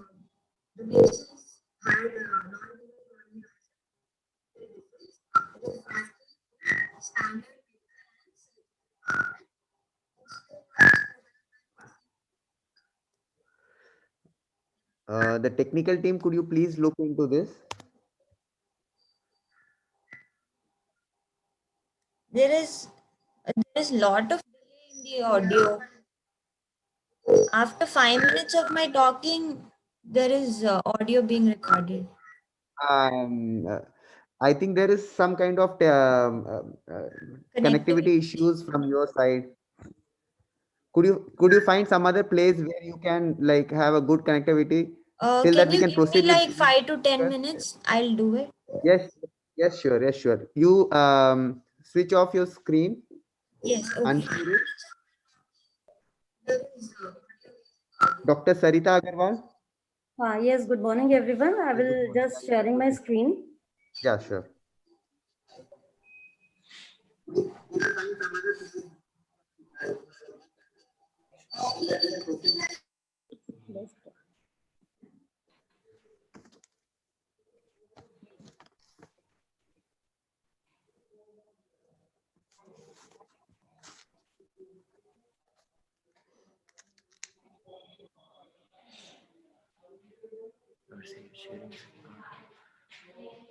Good morning, everyone. Am I audible to everyone? Yes, ma'am. Good morning all. Today I am presenting on to compare the results of intrastromal injection of amphotericin B and voriconazole in deep and recalcitrant fungal keratitis. So fungal keratitis, as you all know, it's a commonly encountered infection of cornea. Penetration of antifungal drug into the deeper layer of cornea is suboptimal and thus making it difficult to treat cases of deep fungal keratitis. To overcome these issues, various investigators have evaluated alternate roles such as intrastromal injections of amphotericin B and voriconazole to the untreated or recalcitrant keratitis.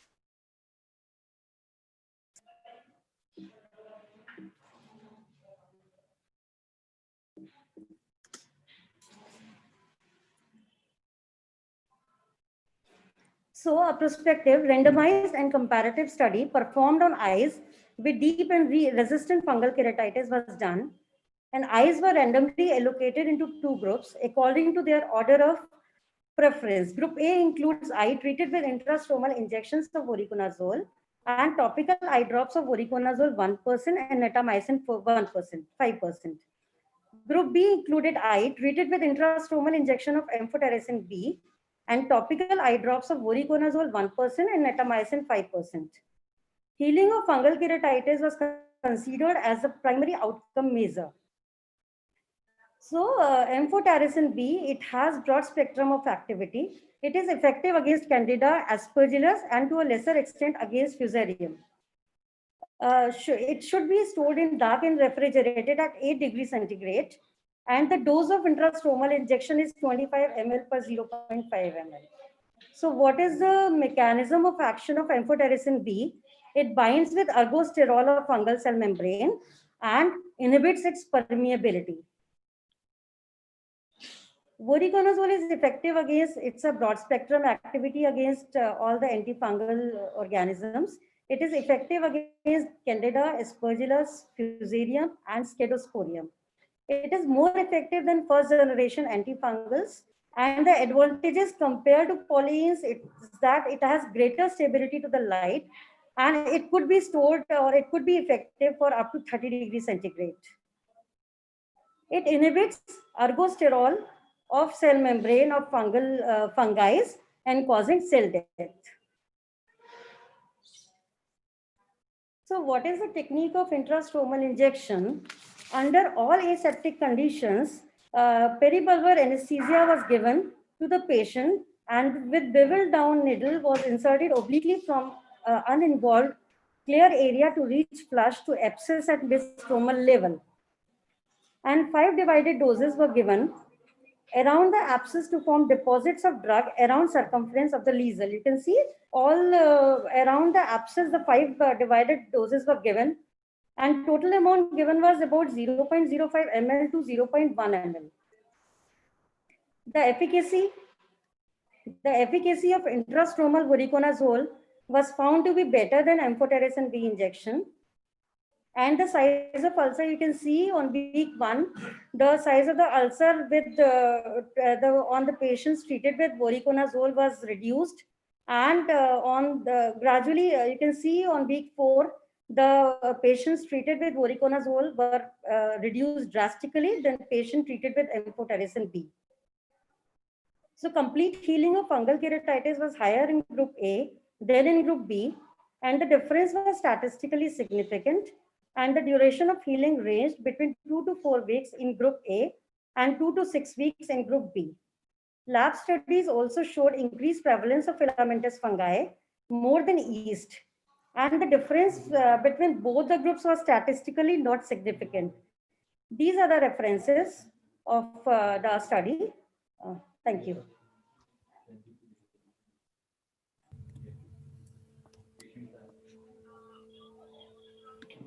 So good, you completed on time. Yeah. Second, Dr. Sarita, I have a few questions. The first being, could you just reiterate to me the inclusion criteria? Yeah, the inclusion criteria was the patients who were resistant to the treatment of topical antifungal drugs. Means I have tried topical voriconazole, topical netamycin, And even after 2 weeks, if the patient is resistant to the treatment, then I prefer to give intrastromal voriconazole or intrastromal amphotericin B. So when you're talking the word resistance we say only comes under lab, what they say. It may be a response to the treatment. I would go for that. Yeah. Dr. Sarita, when you're talking about the response with that and resistance, what was your average size of the ulcer? Did you correlate them in both the groups? Was it randomized or not?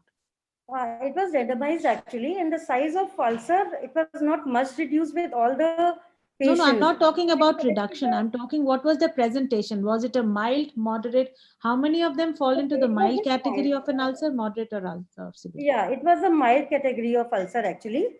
So if the patient was not getting response, your intrastromal voriconazole. So when you're talking about the smaller, like the size or the mild varieties, what was the culture reports of these patients, like when you've taken in group A and group B? So did you do the cultures? The culture report was found to be positive even after giving the topical drops, and after intrastromal injections, this was found to be negative. So cultures, I mean, by what was the growth? Were they aspergillus? How many were aspergillus? How many were fusarium? How many were candida or dimititious?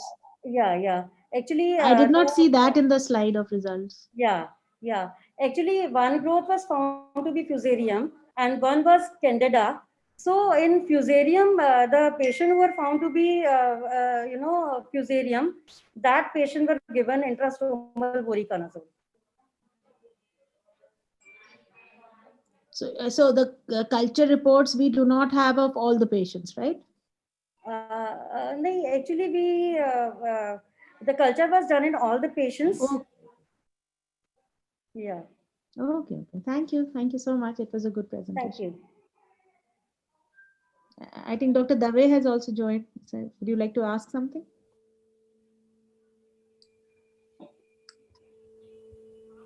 Hello, can you hear me? Yes, we can hear you.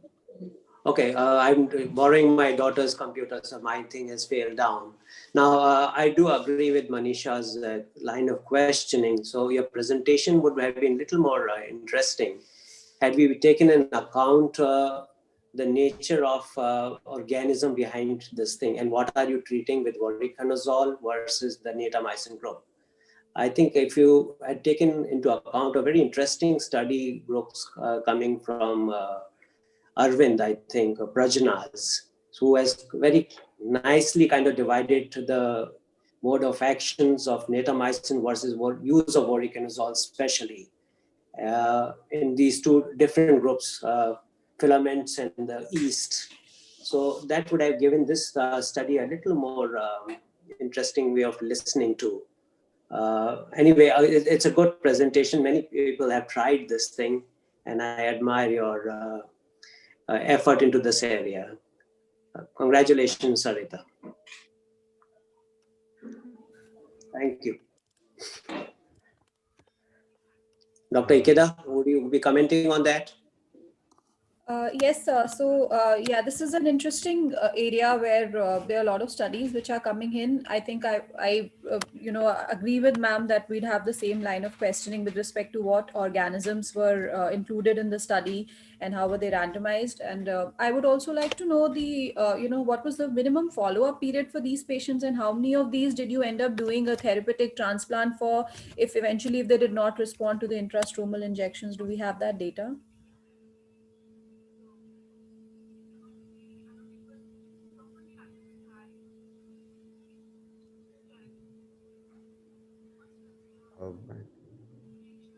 Is ma'am here? I think we'll have to go to the next presentation. Yes, ma'am. Let's go to the next presentation. Next present will be Dr. Sanil. He will be talking about clinical microbiological profile and outcomes of post-PK infectious keratitis.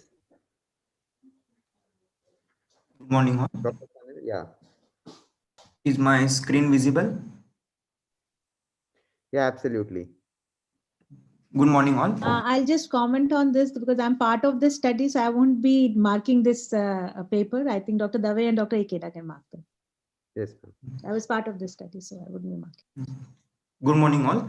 I would like to present on the clinical microbiological profile and outcomes of post-PK infectious keratitis. Sanil, make it full screen, please. Yes. There were no financial disclosure.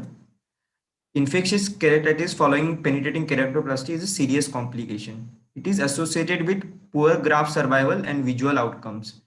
Can be acquired at any time following surgery. Usually it occurs more commonly during first 6 months of post-op. The rationale for the study were there were not many studies on post-PK graft infection. Most studies have a few number of cases. There was possibly one study where we did a literature search from India on graft infection, nearly 20-year-old.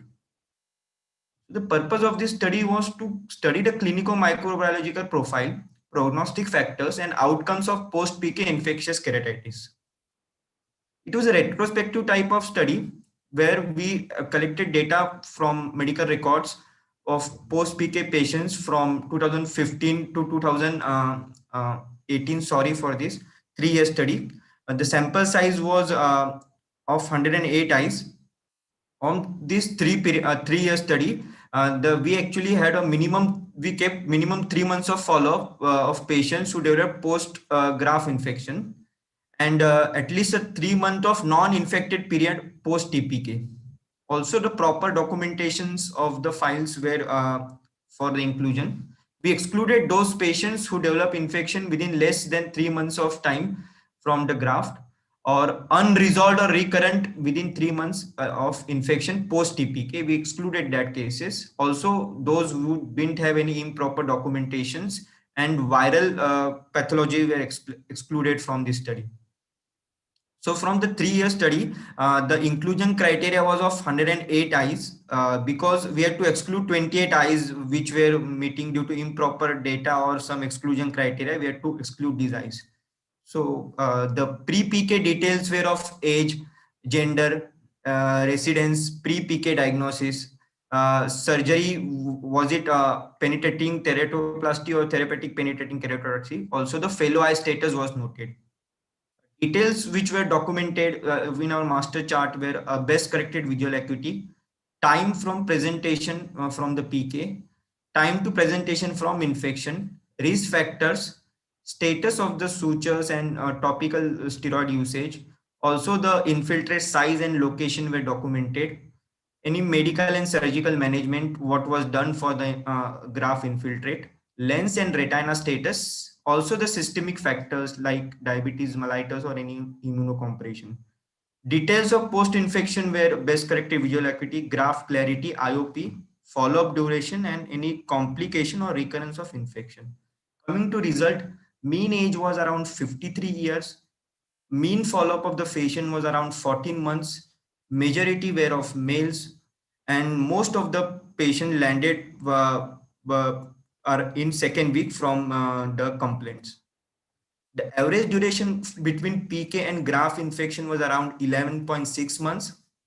Among this, 32% patient developed infection within first 6 months of the surgery. The average duration was around 12 days. Most of the cases were optical PKs followed by therapeutic, and the indications were for infectious keratitis, also corneal scar, failed grafts, and bullous keratopathy, followed by other indications. The mean infiltrate size was around 4 mm. 8 patients had an endop suggestive from B scan. Most of the locations of the ulcers were central, followed by paracentral in 28%, and few were peripheral, and also 11% had a total infiltrate of the graft. Most of the patients followed in the vision category of 20 by 1200 to 20 by 400 baseline visual acuity. Also 11 patients were monoocular, which had vision less than 20 by 400. Coming to the microbiological part, bacteria was the most common pathogen, followed by fungus, and no growth in around 18.5%. Also in bacteria, Staph aureus was the leading cause, followed by Pseudomonas. In fungus, Aspergillus species followed by Fusarium species were the most common causes. Around 83.3% needed a surgical intervention, whether it was a repeat TPK or tarsorrhaphy or a tissue adhesive, and in some cases we have to do evisceration.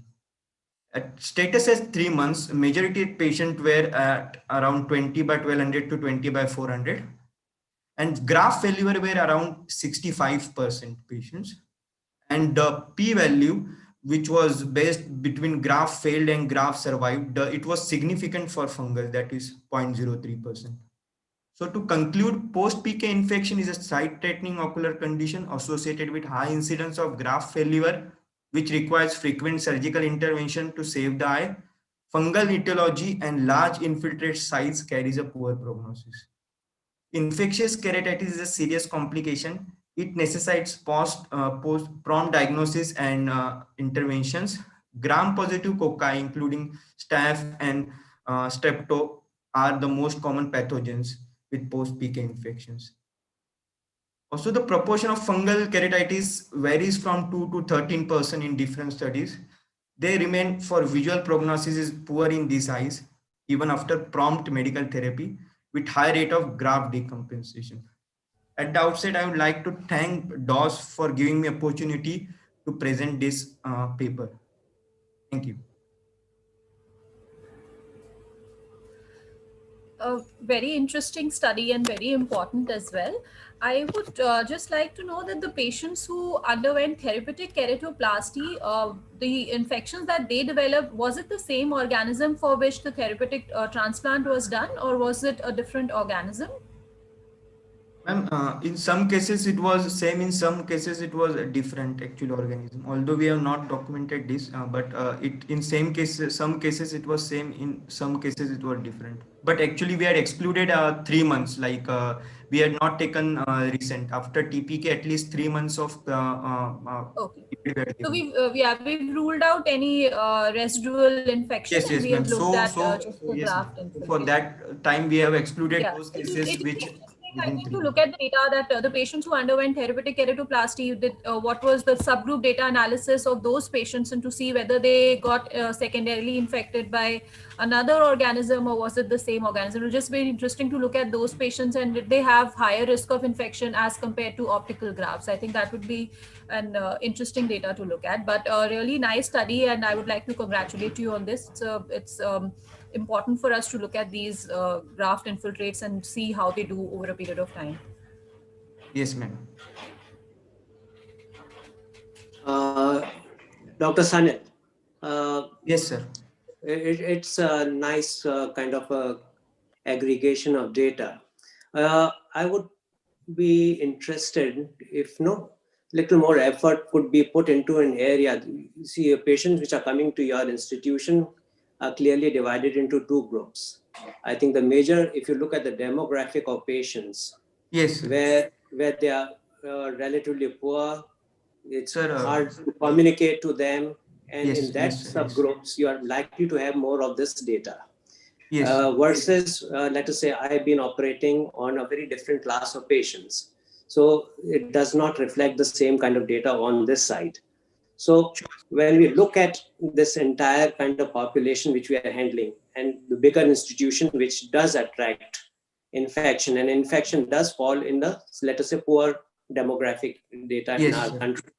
So I think we should, that would be a very interesting, because major work lies in that sector.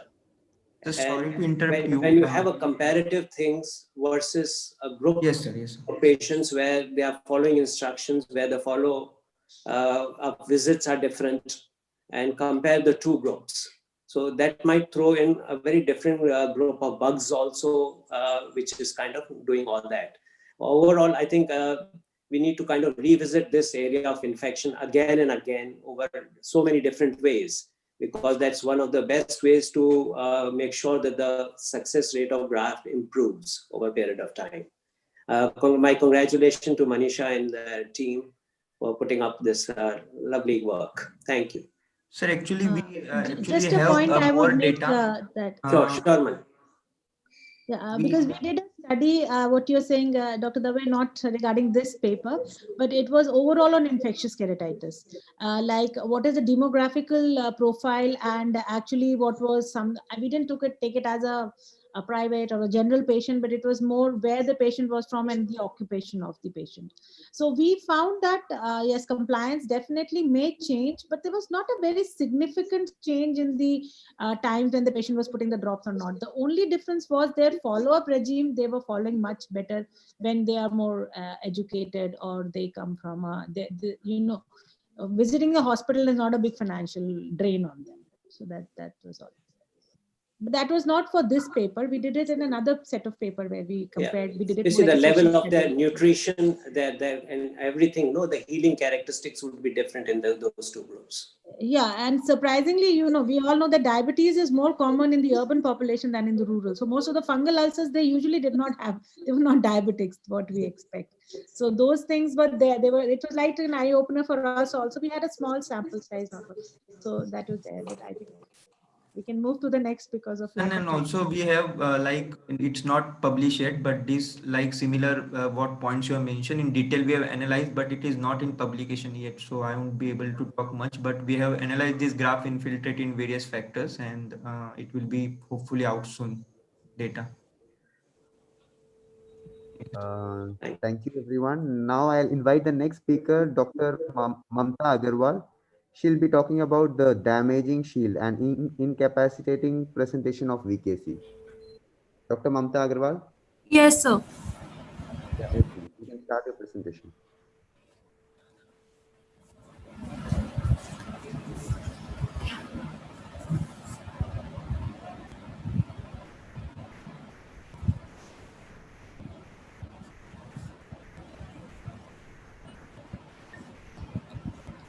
Good morning, sir and ma'am.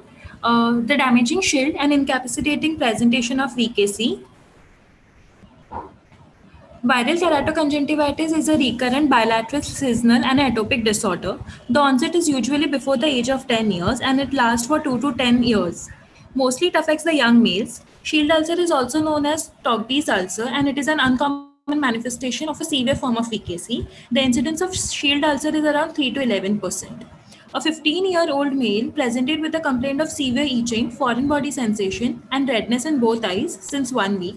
It was associated with blurring of vision only in the left eye since 2 days. He had a history of similar complaints in the past, since the past 7 years, for which he was advised topical steroids and lubricating eye drops. On examination, the best corrected visual acuity in the right eye was 6.6 and in the left eye was finger counting at 3 meters. On examination of the right eye, we saw there were papillae in both upper and lower conjunctiva and there was keratinization present in the upper conjunctiva. The left eye showed lid edema, giant cobblestone papillae in the upper tarsal conjunctiva. There was a stain-positive epithelial defect of 3 into 4 millimeters, which was covered by elevated plaque containing mucus and debris in the central part of the cornea.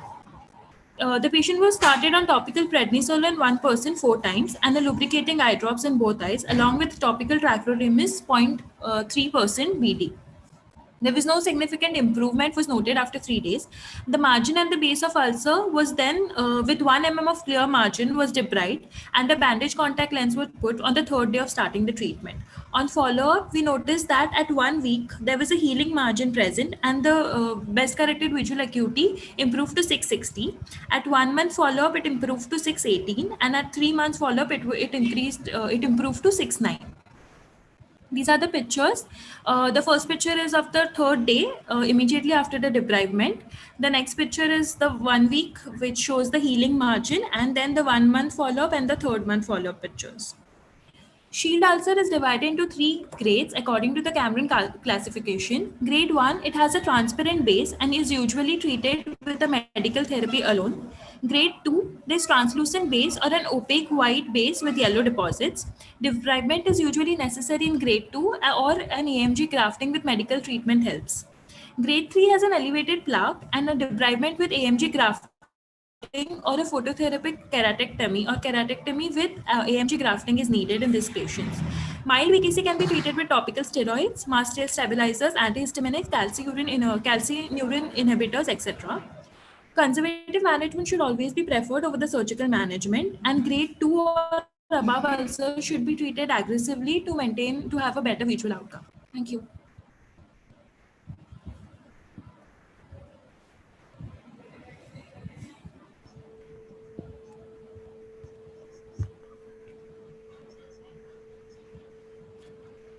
Nice presentation, Dr. Mamta.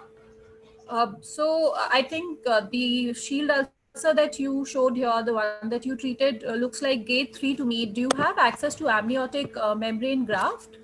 Yes, ma'am, we do have in our hospital setup, but ma'am, the patient was not willing. We had advised him on AMG grafting in the beginning, but since the patient was not willing, so we tried to do a conservative management. We thought we'll go for debridement and then, but it, ma'am, the ulcer actually improved only with the debridement and the medical treatment.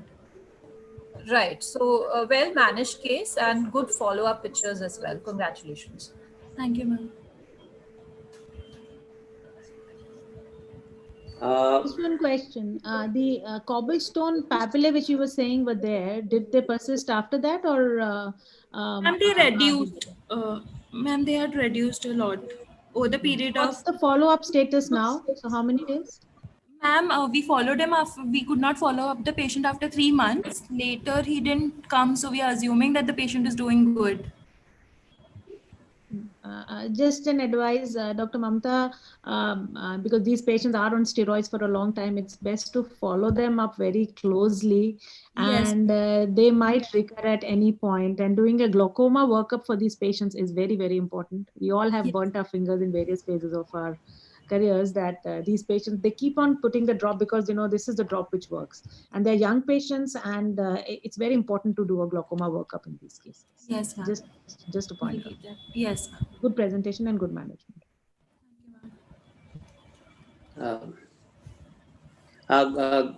Dr. Mamta, again, what made you decide day 3 as something to start the intervention? The shield ulcers are classically always responding to steroids over a period of time. That's So the way we've been watching. Yes. So the patient had a long-term history. He had similar episodes in the past 7 years. So the plaque the size of the ulcer was a little big compared to the ones that we had seen earlier, and it was elevated. So that is why we thought it's a grade 3 ulcer, and it's better to. And it was in his visual axis, sir. So we thought an aggressive management would be better, but later, since the patient was not willing, we didn't do an AMG grafting for him. Okay, because shield ulcers rarely kind of have a very, as you're presenting as a subject, as an incapacitating outcome, I would say. Not the presentation is fine, but sometimes you see, as Manisha is saying, all of us have often burned our hands in different methodologies, including the supratarsal injections and all that stuff. And Yes. sometimes you end up with intractable glaucomas in these patients.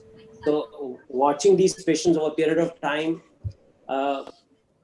and kind of whatever therapy mode you take, almost all of them are responding, almost all of them. So a word of caution always, whenever any intervention is thought about, there are always outcomes which might go contrary to what your thoughts are running. But overall, I think it's still a good presentation. My congratulations. Thank you, sir. Thank you, everyone. And then the next presenter will be Dr. Naitik Patel. And his presentation is on study of correlation between vitamin D3 levels and dry eyes. Dr. Naitik? I think probably he's logged off. And then we'll go back to Dr. Shrujati. Are you ready with your presentation? Dr. Shrujati?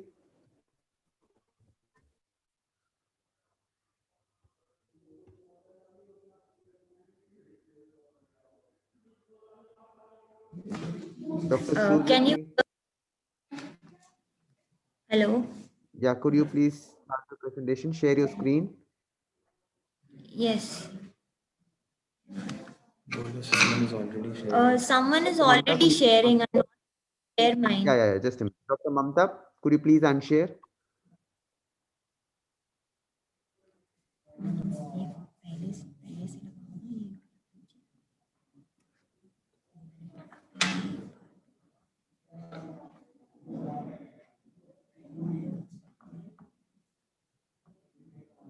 If you can proceed, Dr. Shrujati. Yeah, give me 1 second. Yeah.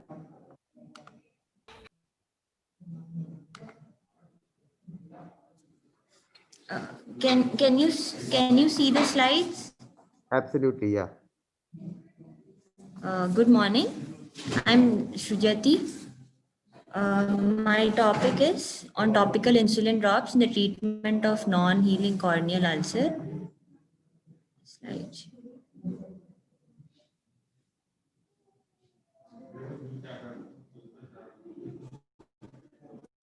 The purpose is to report a clinical course of 8 patients with non-healing ulcers that were treated with topical insulin drops. It is a study of the patients who had non-healing ulcers or epithelial defects refractory to standard medical and surgical treatment.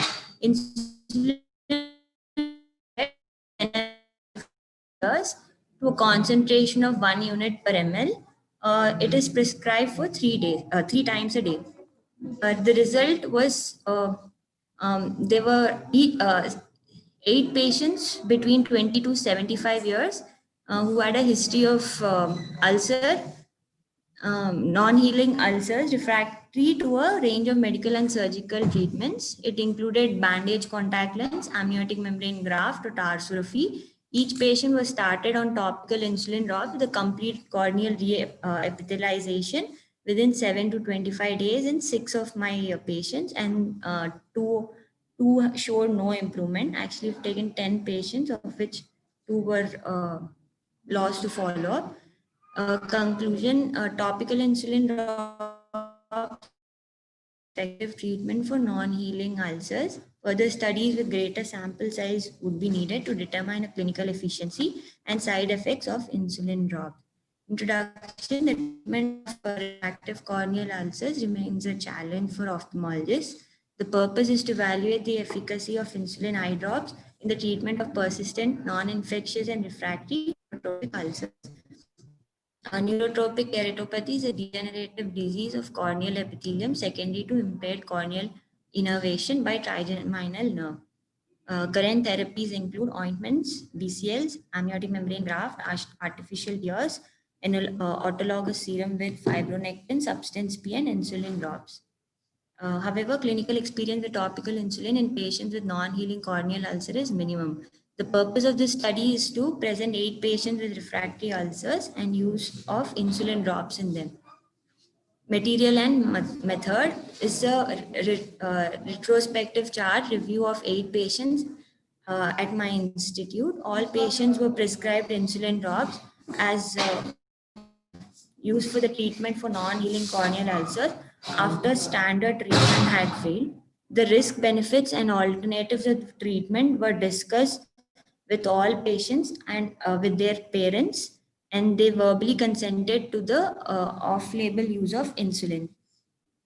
Unless otherwise noted, the drops were prepared by injecting regular insulin in a new bottle of artificial drops with a polyethylene glycol and propylene glycol base at concentration of 1 unit per ml. Drops were prepared by residents, the patient's providers, or the patients themselves with detailed written instruction. This was done with sterile technique. The drops were refrigerated and used up to 1 month after preparation. Cases. This is a case 1. A 20-year-old girl with a history of an excised tumor involving the left orbit resulted in proptosis and lag of ophthalmos, presented with a large corneal ulcer of the left eye. She was treated aggressively for 5 months, after which the ulcer didn't heal.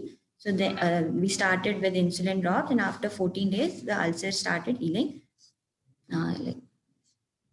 Case 2, there's a 30-year-old boy presented with a corneal epithelial defect. After 5 months with persistent epithelial defect, insulin drops were started. After 13 days, the corneal epithelium had healed completely and the drops were tapered to twice daily. The patient had no recurrent epithelial defect 1 year since starting the treatment. Case 3, a 66-year-old woman with the history of neurotropic keratopathy.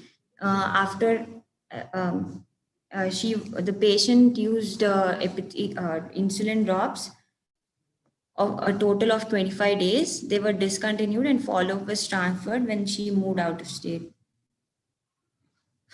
A 47-year-old woman with a history of neurotropic. There are another 8 cases, of which 2 of them had shown no improvement, and the rest showed improvement. Discussion: we present 6 patients who developed neurotropic corneal ulcers and 2 patients with non-infective corneal ulcer or epithelial defect that were refractory to a range of standard medical and surgical treatment.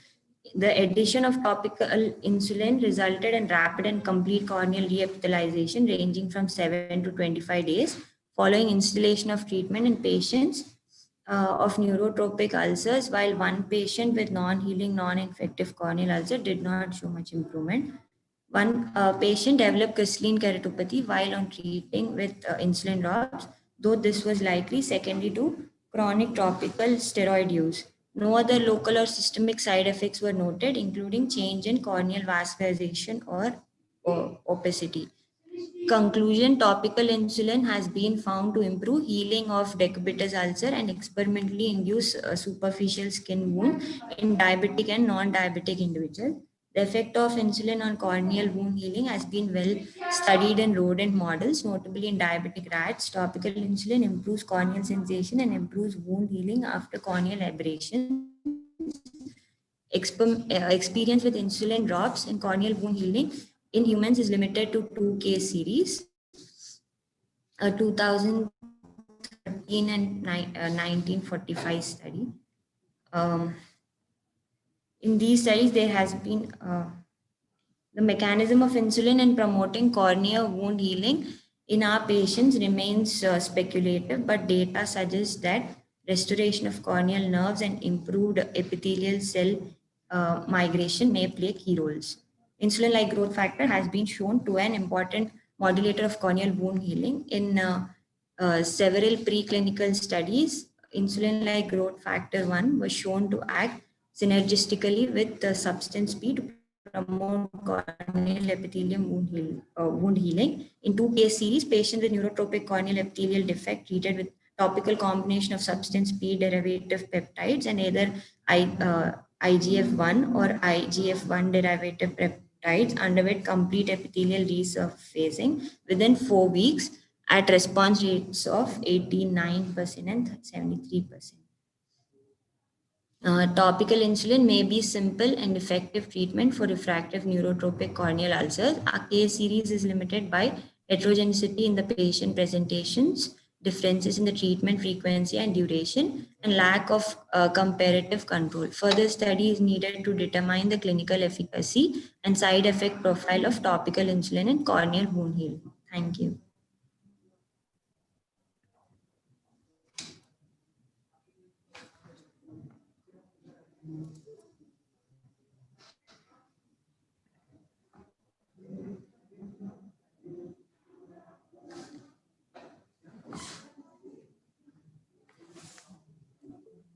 Thank you. Is there questions from any of the judges? Should we proceed with the next page? Next person.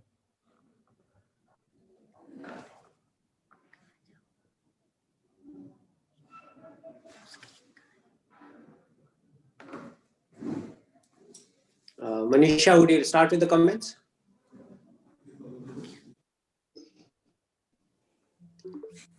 Hello.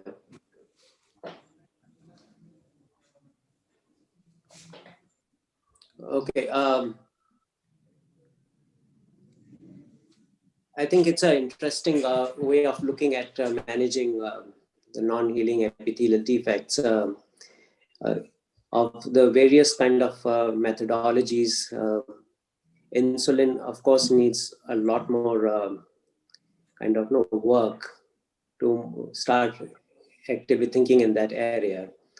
The management, the science behind why it's happening, there are 2 very different school of thoughts.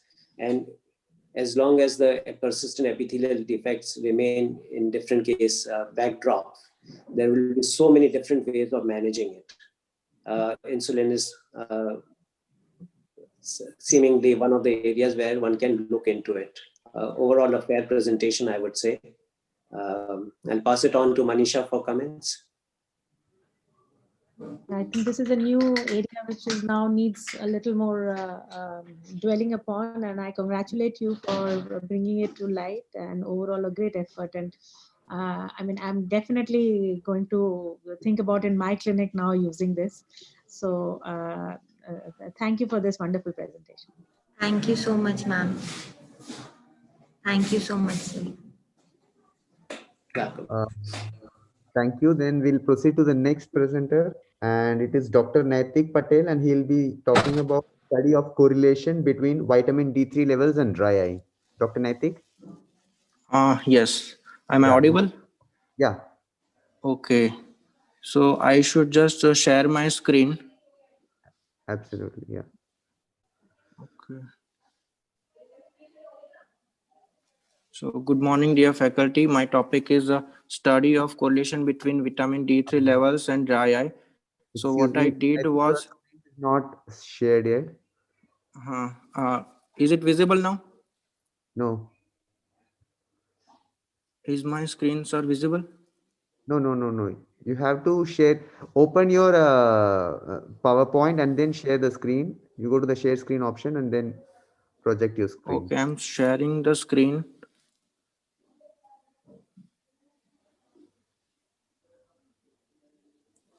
Pressing on the share screen option? Yes, ma'am. Have you kept your PowerPoint open in the background? Keep your PowerPoint open in the background. Then come back to the Zoom webinar platform, share screen option.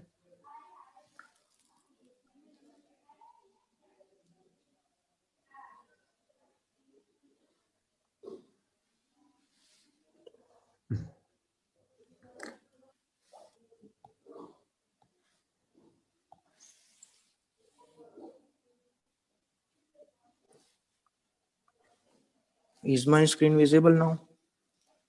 No, it is not shared yet.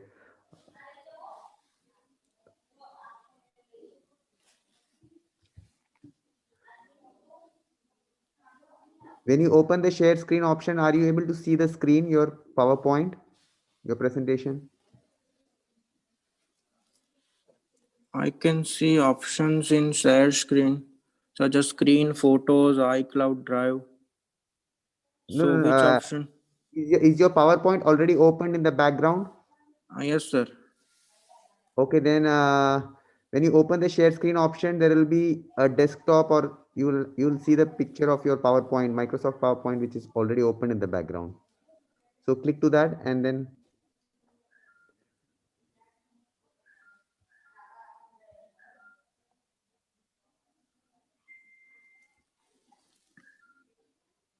Is it visible now? it's not the just a minute. Is it visible now?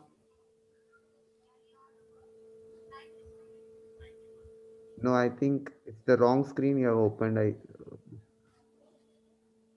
Is it visible now? Yeah. Okay. I Thank think you it's so much. coming up It was the now. advert. Yeah. It's the Yes. screen. Sorry for the delay, ma'am. To share, but your presentation is now it's visible. Okay, sorry for the delay and technical error, ma'am. My topic is a study of correlation between vitamin D3 levels and dry eye. What I did was I conducted a cross-sectional study in patients coming to the outpatient OP department at our institute, which is MNJ Institute of Ophthalmology, Ahmedabad. What I did was I tested serum vitamin D3 levels in 40 patients who had dry eye and 20 patients who did not have dry eye, which was labeled as controls. So as we all know that dry eye is a very common disorder, and the comorbidity it has on human population. So it is as we all know, it is a multifactorial disease, and exact cause is as of yet not found, but there were studies showing a possible association between vitamin D3 deficiency and dry eye in previous studies. So my study aim was to find any a possible association between the two. So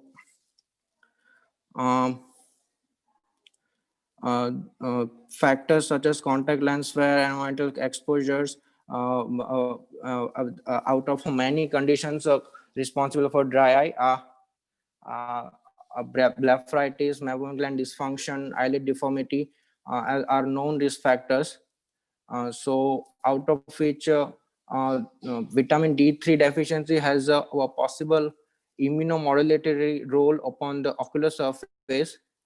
So there were studies which were suggestive of possible positive correlation between the vitamin D3 deficiency and poor tear film as assessed by tear film breakup time and Sharma's test. So there was this Turkish study in 2013 showing possible results, showing positive results. Then there was this Korean studies in 2016, and then there was this Australian study of 2017, which was showing positive correlation between vitamin D3 deficiency and dry eye. So my study was my aim was to evaluate prevalence of serum vitamin D3 deficiency among patients with dry eye and compare it with the patients who did not have dry eye. So to compare the prevalence between the two and to evaluate any correlation between vitamin D3 level and the severity of dry eye, and effectiveness of ocular surface disease index in diagnosis of dry eye. So it was a cross-sectional study.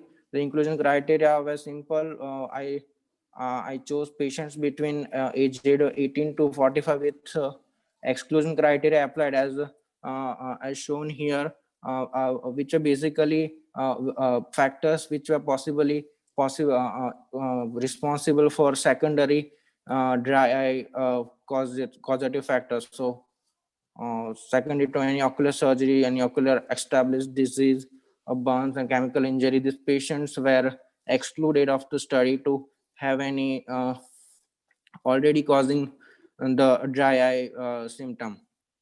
So data collection in what I did was like I just took blood samples and run the lab results for vitamin D3. So patient criteria in choosing patients, patients were assessed for slit lamp examination, and on positive findings of Sharma's test and tear film breakup time positive results, they were labeled as patients having dry eye, and patients in control group were basically patients who had come for with symptoms of presbyopic visual error. So in results, out of 60 patients, 40 were test and for 20 were control, and patients who had vitamin D3 deficiency were 26, and patients who did not have deficiency were 34. So upon testing the upon applying the statistical data analysis on chi-square, there was this positive association between vitamin D3 deficiency and test group, which was the patients with dry eye, and which was significant with p-value of 0.009, and prevalence was 55% as compared to 20% in control group. Age were possibly same in both control and test groups to minimize any bias in the study as long as the age factor is concerned. Same with the gender, almost same ratio was considered for samples for data sampling. Then OSDI score was higher in test group, suggesting the efficiency of ocular surface disease index as a reliable tool for diagnosing dry eye. And there was this positive association with p-value very significant, that the patient who had a dry eye possibly as a labeled after slit lamp examination, this objective tests were then they were correlated with this subjective findings of ocular surface disease index, and there was this positive association. But the severity was not consistently associated, as we can see that in patients with moderate dry eye, there was this maximum number of prevalence of vitamin D deficiency. So this can be said that it is not severity dependent, but positive association was definitely there. This is Shermer's test distribution, and mean vitamin D level was definitely lower in test group as compared to control group, which was statistically significant.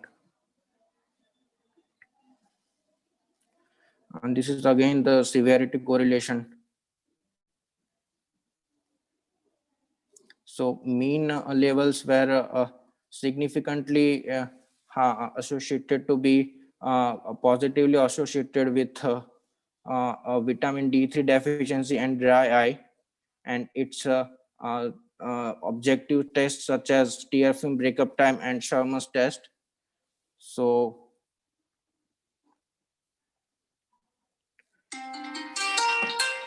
as you can see that I concluded that vitamin D3 deficiency was found to be more prevalent among patients with dry eye than patients who did not have dry eye, indicating possible association.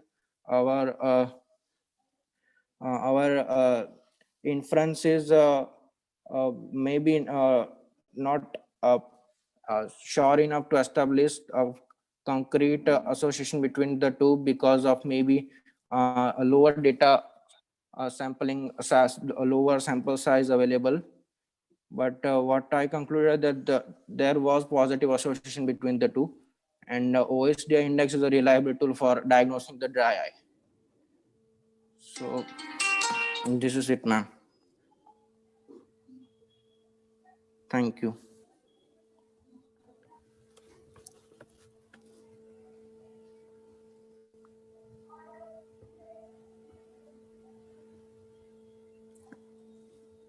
Any questions, ma'am? Am I audible? Yeah, a couple of them. Yes, you are very much audible. I understand what you tried to do. What was the statistics which you had used, and what was the statistical tool which you used for saying that there was a correlation? And what was the type of correlation, and how strong was the correlation? Ma'am, qualitative analysis was done, as in chi-square test was applied.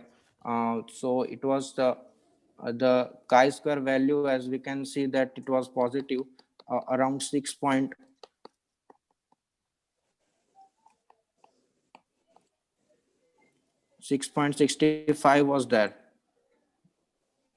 with a p-value 0.009, and prevalence was also higher in test group than control group.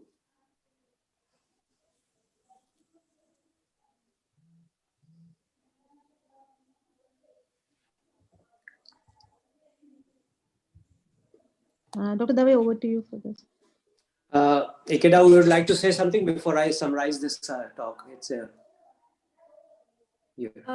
yes, so I think a lot of work has been done at Narayan Nethralaya. Dr. Rohit Shetty has been working on vitamin D levels and association of dry eye. So I think it's an important aspect for us to look into.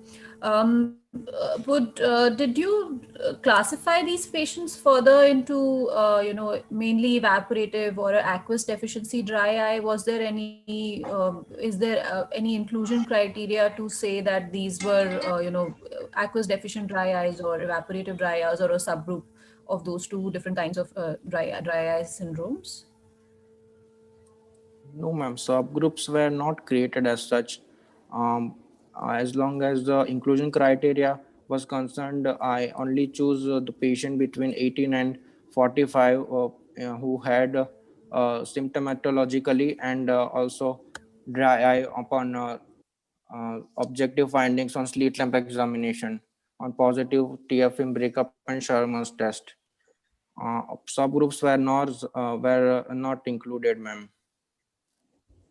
Okay, thank you. Sir, I think you can go ahead and conclude. Yeah. Dr. Patel, am I correct in your name? Yes, sir. This is Dr. Patel's presentation, no? Yes, sir. Okay. Was this your first presentation on a free paper session? Or you have done Yes, this sir. before? This is your first? No, sir. Yes, sir. If it is your first, I would congratulate you. If you are not on the first, you have done it many times, then I think you need to go back to your drawing board, learn how to present. Your slides are not there. I did this overhead presentation about 20-30 years back with my professors.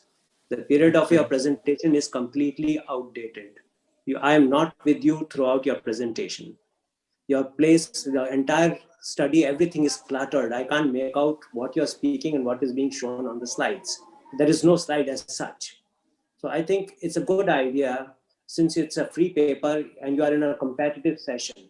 If you don't have my ears and my eyes to see what you're trying to present, it's very hard for me to comment. It's a good subject which you have brought, which was frequently coming to my mind and head. But all the while, I'm kind of getting so much of clutter on the screen that it's hard to keep up. And your vocalization with your presentation, they are two very different areas. So it's a good idea. Listen to a lot of good presenters, how they do it. The amount of words and the visuals which are coming on your slides have a meaningful impact on the audience. And Yes, here sir. we are trying to judge you. Okay, so I'm not being very critical, but I think you have a potential to come out much better. The stuff which you are Yes. doing is good, but unless you have my ear, your presentation time is a lot, which is being given for these free things. And you can do say a lot, but your visuals and your speaking thing both need a lot of practice. Anyway, I wish you well, and that's where we kind of pass over this talk. Thank you. Thank you, sir. Thank you. I think two presenters are not there. To confirm, Dr. Jitendra, Dr. Soumya Yadav. I think these two people are not there for today's session. So other than that, thank you everyone. Thanks all the presenters and thanks to the judges for the valuable information. And I think we can wind up the session so the next session can start. Thank you, sir. Thank you, ma'am. Thank you. Thank you, all the Just a minute, can the panelists just be there for 2 minutes so that after that we can just discuss? Yes, ma'am. Sure.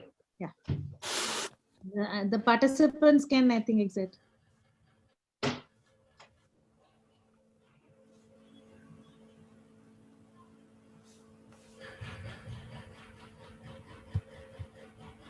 I just wanted to say that I had not judged two presentations. I think the first one and the fifth one, which was Dr. Sandhya, which was from our thing.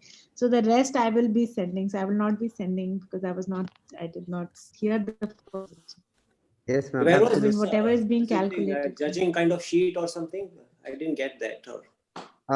Yes, Yeah, sir, actually, that's what Dr. Ikeda was saying that Sir, there's a sheet that has participants can please exit the group.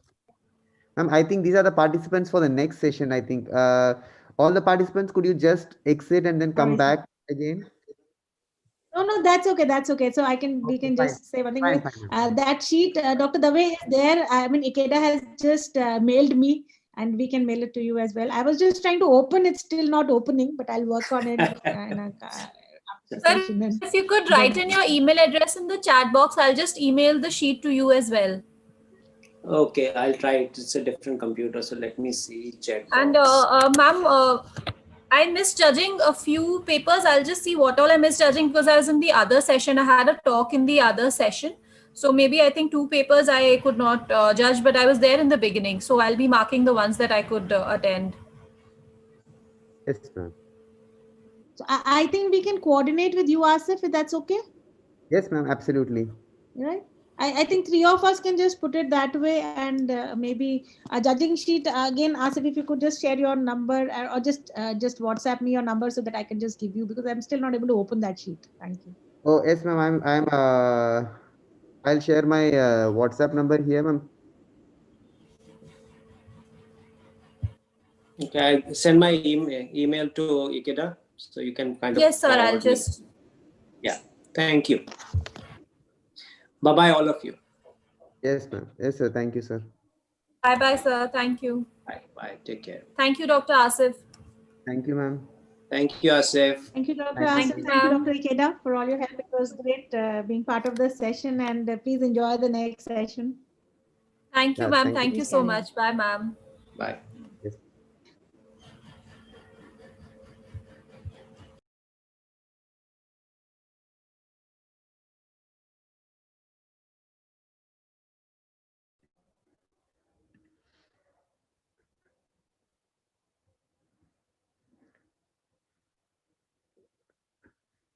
Yogita,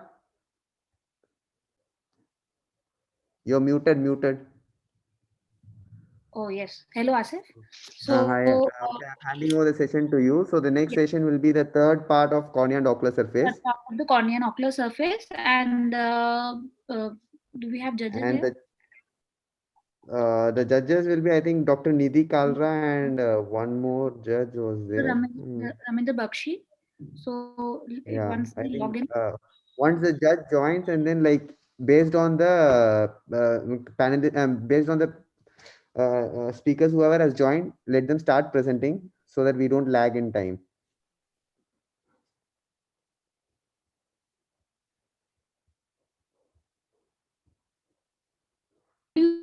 I think ma'am has joined, Dr. Nidhi Kalra. I think we'll wait for one more judge, and once he has joined, and then like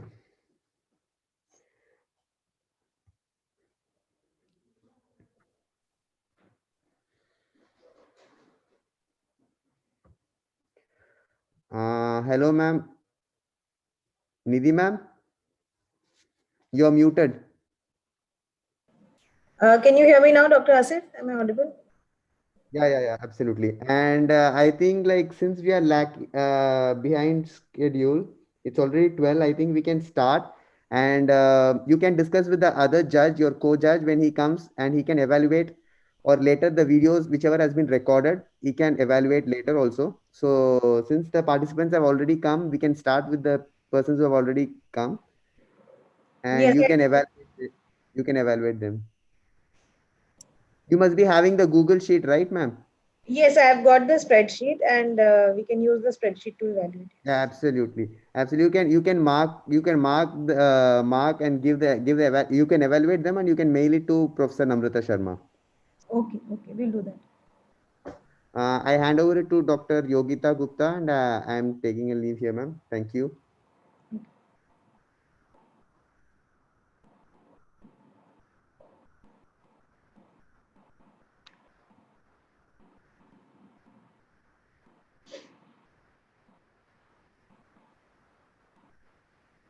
I think there is some issues on Dr. Yogita's side.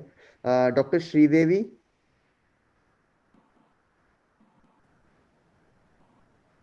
Yes, sir. Okay, I think you will be the first presenter. Are you ready with your presentation? Yes.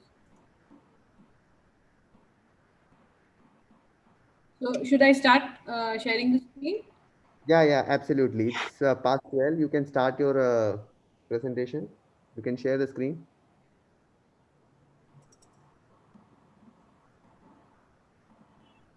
Right, sir. Good afternoon. And thank you, DOS, for giving me this opportunity. So I would like to begin this session with on the talk that is optimizing the outcome in DSEC and how to begin with. So I feel experience is your best teacher, and every learning has a beginning. And although I'm no expert, but I can also, I want to share my experience with all those who want to begin doing this wonderful surgery so that they can smooth sail through the surgery. And so DSEC is an automated modification of the manual version, that is the Descemet stripping endothelial keratoplasty, wherein the donor corneal tissue is placed over the artificial anterior chamber and pre-cut with 300, 350 or a 400 micron microkeratome head using the double pass technique in order to derive a donor lenticule comprising of minimum stroma, Descemets, and the endothelium. So this has minimized the interface haze caused due to the manual version, manually dissected donor lenticule. And it's a minimally invasive form of corneal transplant. It has a predictable visual outcome and early visual rehabilitation, and also a lesser learning curve. So like tools are for an artisan, instruments are for a surgeon. So make sure you gather the right set of instruments that you're comfortable with. And case selection is the first primary important step for a good surgical outcome. So begin with cases such as a bullous keratopathy, preferably a pseudophakic bullous keratopathy, a corneal endothelial dystrophy, or a corneal decompensation secondary to intraocular surgery or a VR surgery, or HSV endothelitis, or a previously failed DSEC or keratoplasty.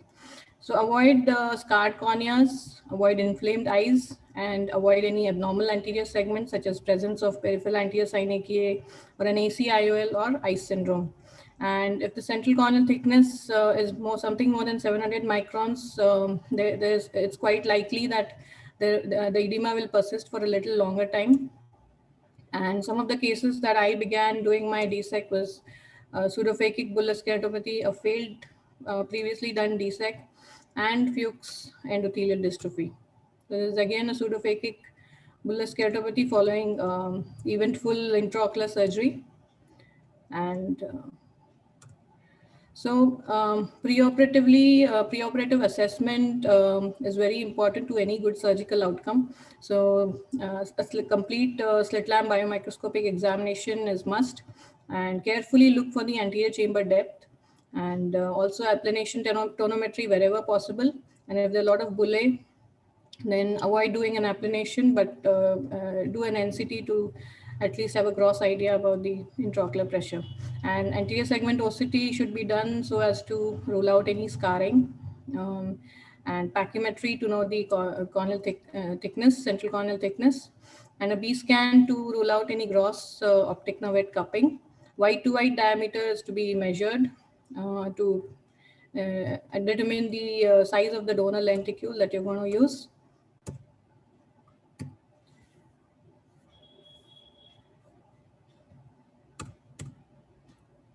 So, how do we prepare the donor lenticule? I apologize for not being able to play this video.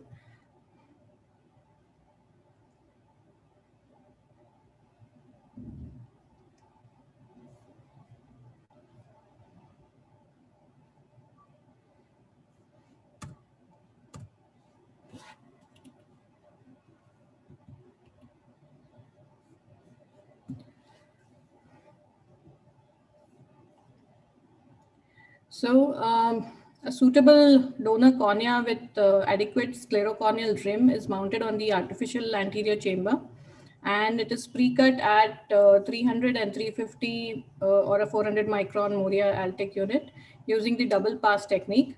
And the pre-cut tissue is then placed over the Barron's vacuum punch block, and the tissue storage medium that is present around the lenticule is then absorbed with the help of a Wixell sponge.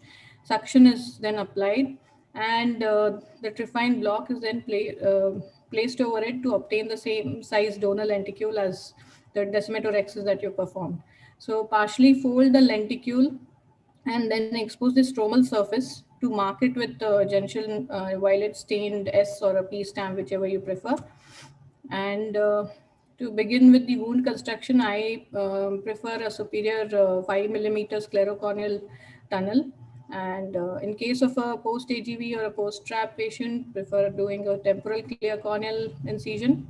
And 2 radial side ports at 10 o'clock, 2 o'clock are preferable, and an oblique side port at 6 o'clock for the anterior chamber maintainer, if you plan to do it under basal salt solution.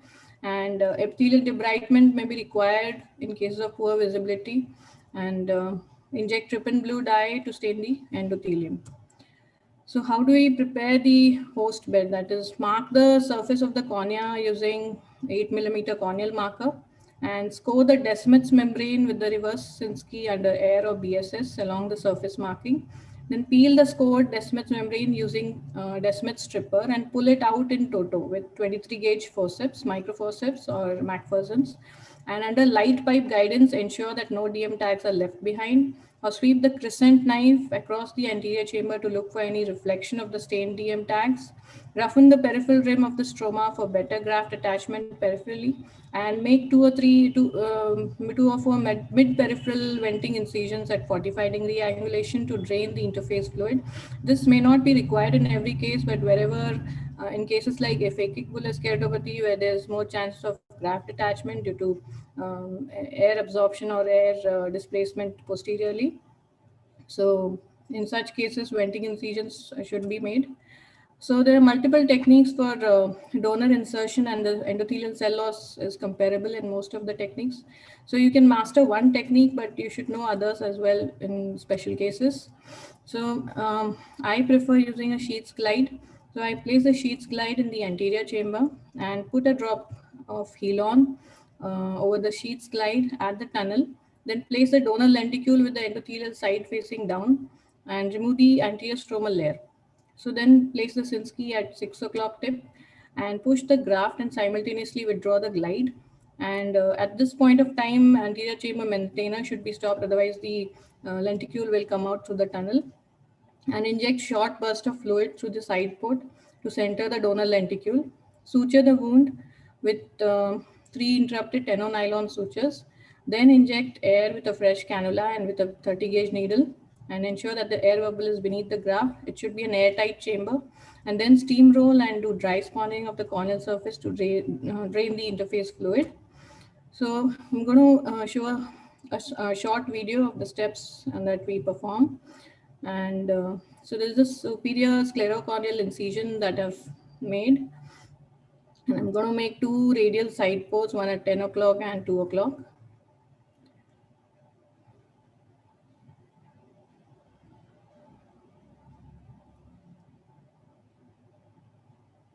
So this was a case of pseudophakic bullous keratopathy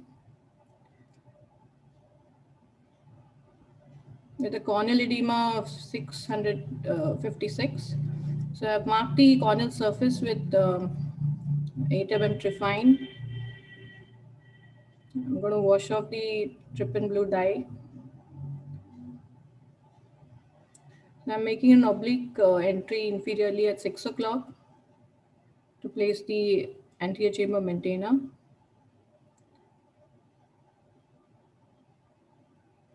And I'm going to start doing my decimeter along the surface marking.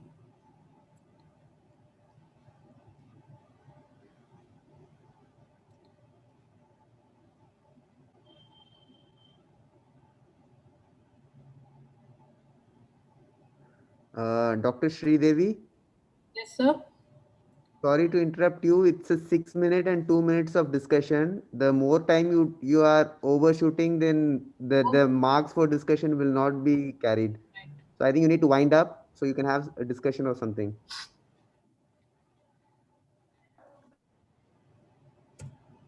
So the most important step, the next most important step is the air bubble management. It should be neither less nor, 2 air-filled chamber. So when it's an airtight chamber, just burp the air after 10 minutes, enough to leave, to give adequate tamponade. And it should be of the size of the dilated pupil.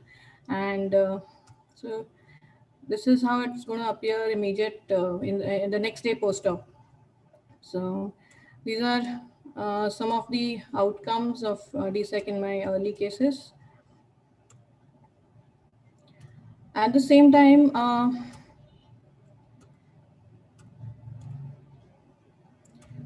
So what challenges we could meet? In the immediate challenges that we could face is either a decentered lenticule or a graft detachment, a primary graft failure if, due to improper handling of the graft, or you could also have a pupillary block glaucoma if the air bubble is not managed well.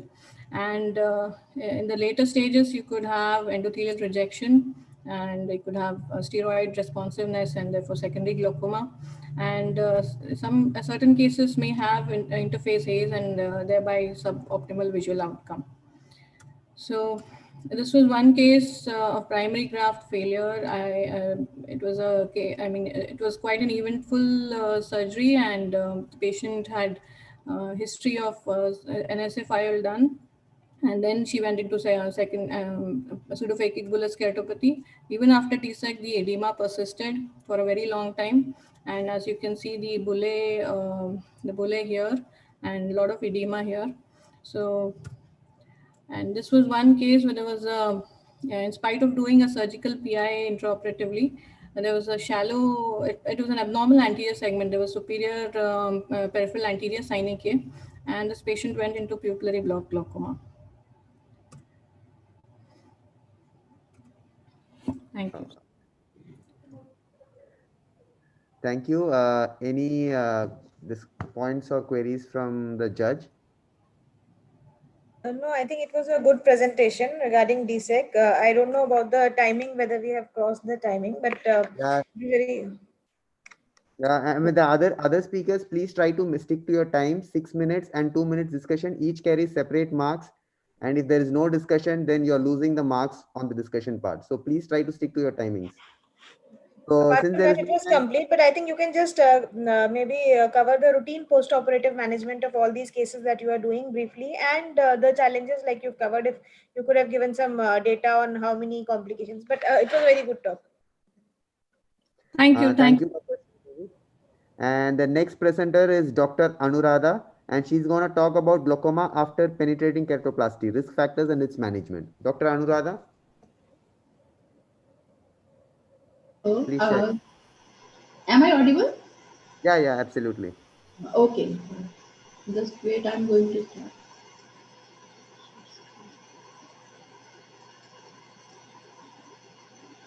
start. Is my screen visible? Not yet, ma'am. Okay.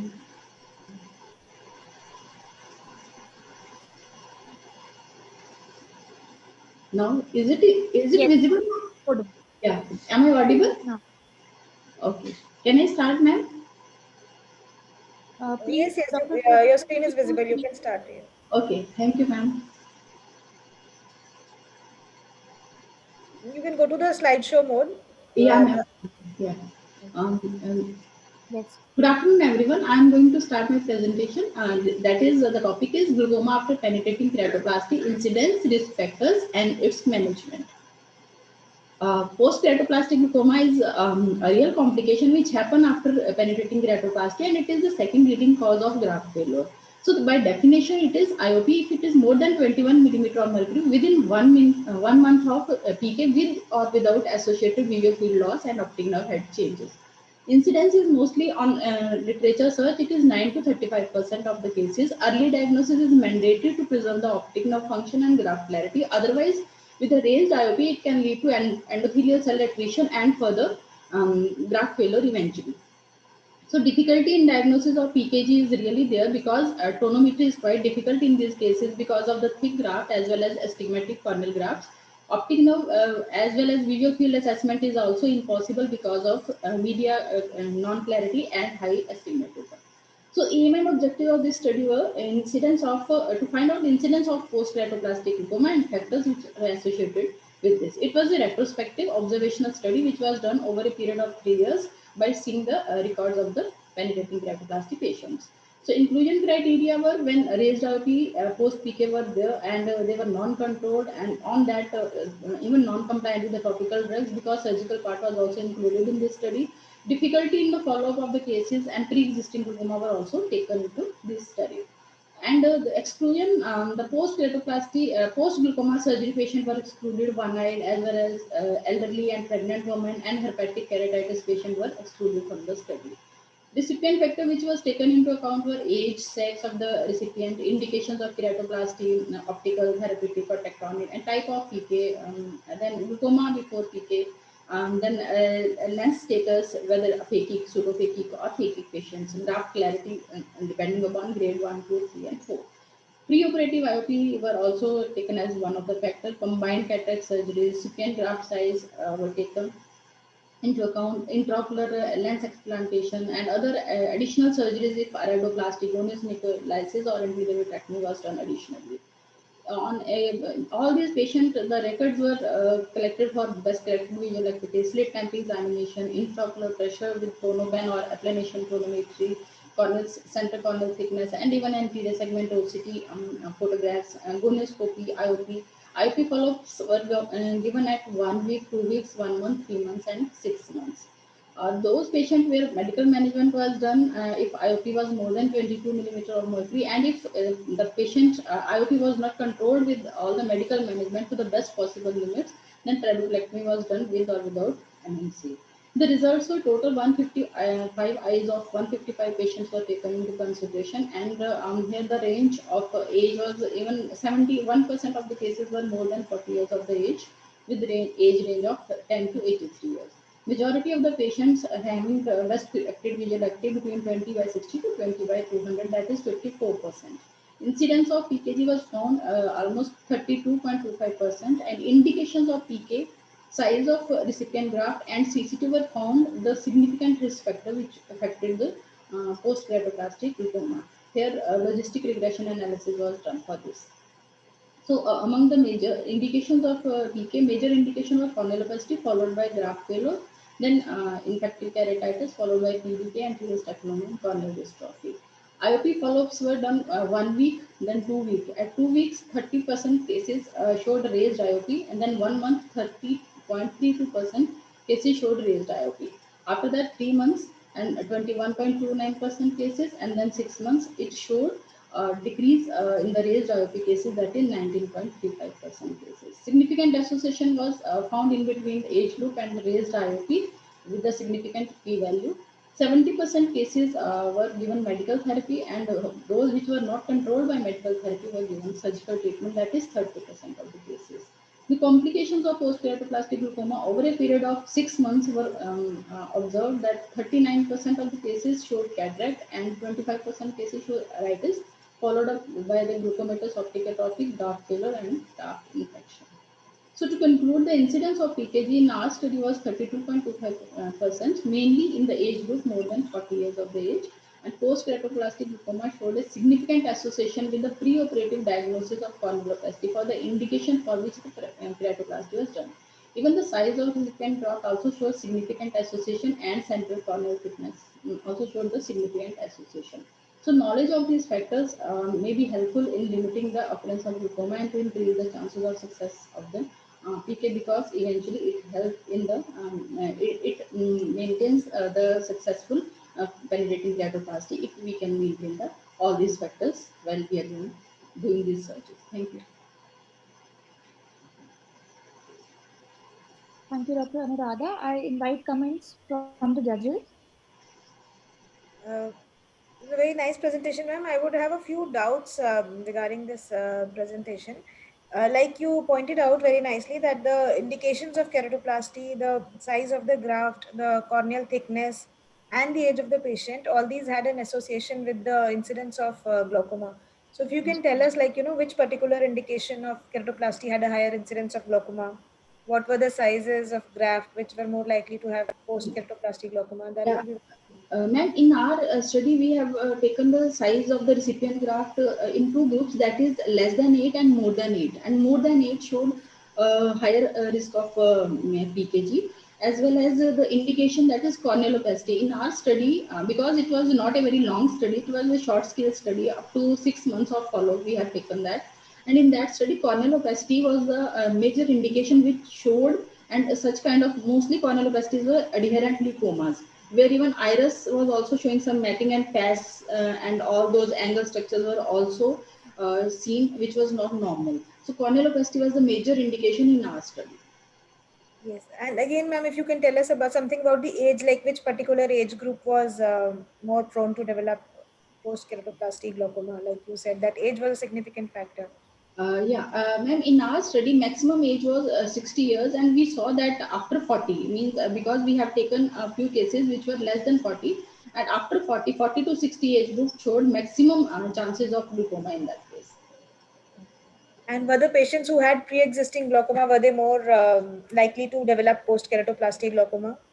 Ma'am, pre-existing glaucoma, we just included only 4 cases, and out of that, 2 cases went into glaucomatous optic atrophy eventually. So even in those 2 cases, we did even cyclodestruction also, but those patients went almost to hand movement close to face. So that again is another important risk factor, like pre-operatively, where you would know that these patients are more likely to, develop post-keratoplasty. Yes. Very nice presentation. Thank you. Thank you, ma'am. Next speaker is Dr. Arpita, and she'll be speaking on comparison of central corneal thickness estimated by ultrasound pachymetry, non-contact specular microscopy, and pentacam. Please share your screen.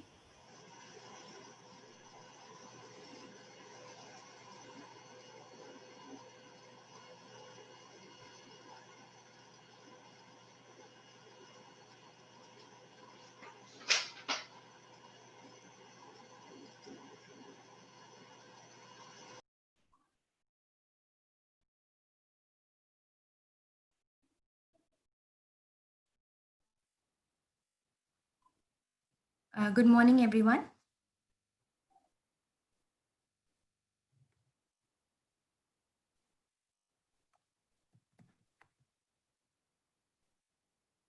Good morning. You may please start. Thank you for the opportunity. My name is Dr. Arpita Khasnevis. The study that was conducted was comparison of central corneal thickness estimated by ultrasound pachymetry, non-contact specular microscopy, and pentacam. The measurement of central corneal thickness has become increasingly important in ophthalmic practice. It is required for preoperative evaluation of refractive surgery, assessment of corneal endothelial function prior to cataract surgery, and accurate determination of intraocular pressure to manage the glaucoma patients. There exists a variety of CCT measurement instruments with different principles, but there is no gold standard in measuring the CCT, although ultrasound pachymetry is widely used. Unless the probe is accurately placed, the ultrasound pachymetry can falsely estimate thicker central corneal thickness, and greater corneal indentation can result in thinner corneal assessment. Alternative non-invasive and objective assessment, such as non-contact specular microscopy, interferometry, corneal confocal microscopy, Scheimpflug system are gaining popularity. The purpose of the study was to compare the agreement and interchangeability of CCT measurement by 3 different methods: ultrasound, pachymetry, pentacam, and non-contact specular microscopy.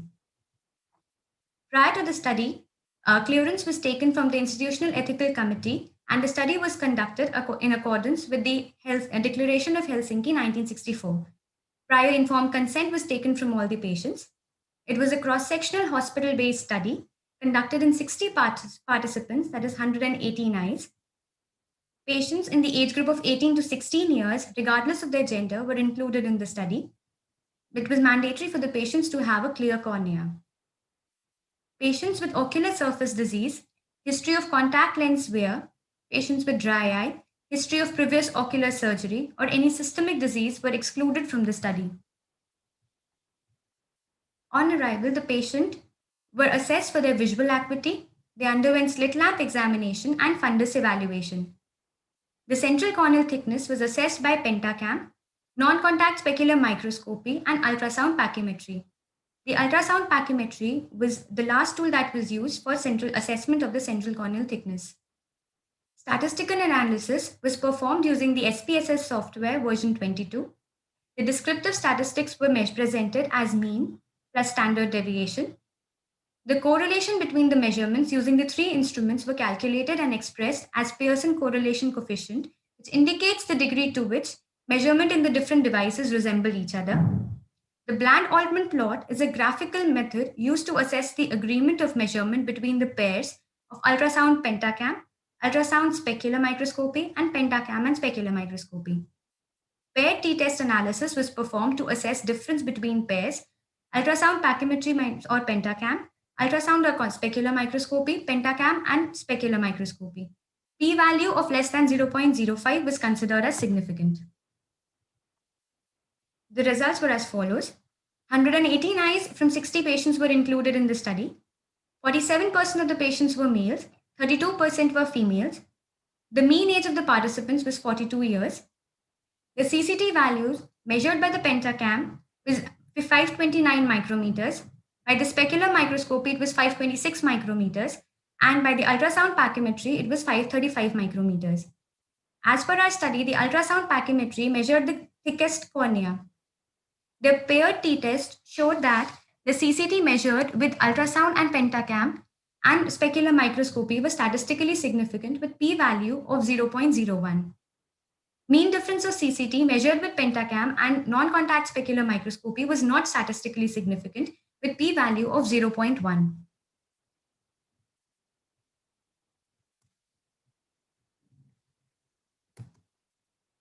The following graphs show the correlation between the pentacam and the ultrasound pachymetry. There was a high correlation coefficient with R value of 0.995 and p-value at p-value of 0.01. The Bland-Altman plot is depicted here, showing the correlation between CCT measured by the pentacam and the ultrasound pachymetry. The correlation between pentacam and non-contact specular microscopy had a very high correlation, that was the highest in the group, of 0.997 with p-value of 0.01. The Bland-Altman plot of correlation between pentacam and non-contact specular microscopy is shown here. The correlation between non-contact specular microscopy and ultrasound pachymetry showed a correlation value of 0.991, p-value less than 0.01, and the Bland-Altman plot is depicted over here.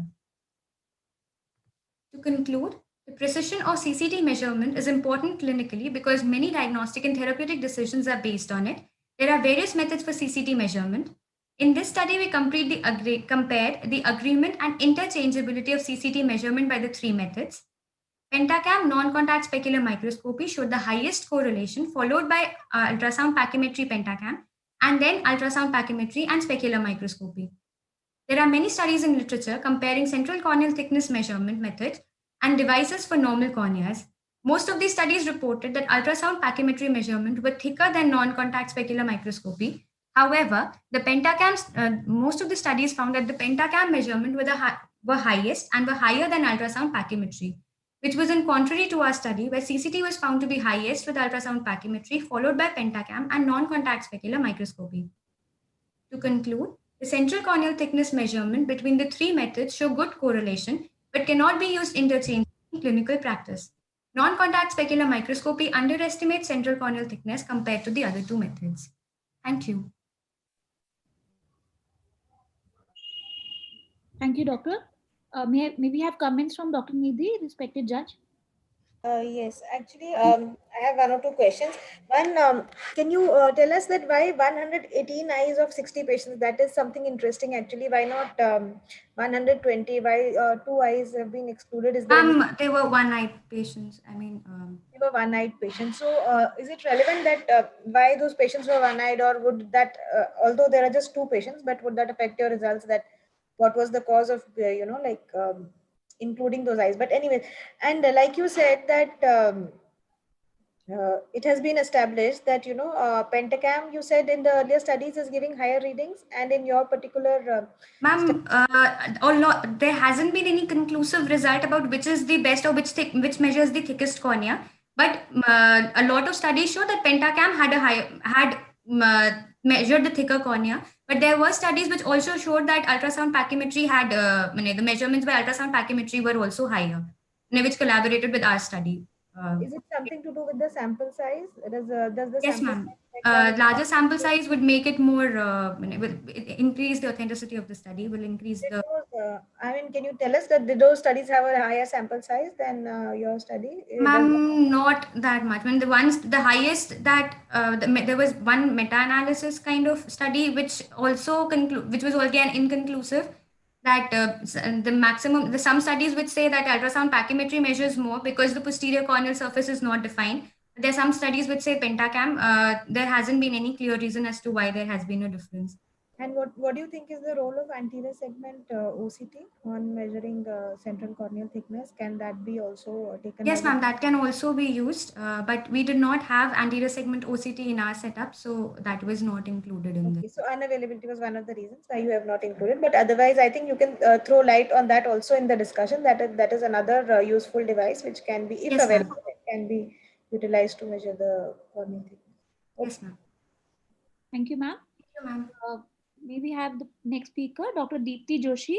She'll be speaking on comparative study of central corneal thickness and intraocular pressure in diabetic and non-diabetic patients in a tertiary healthcare center.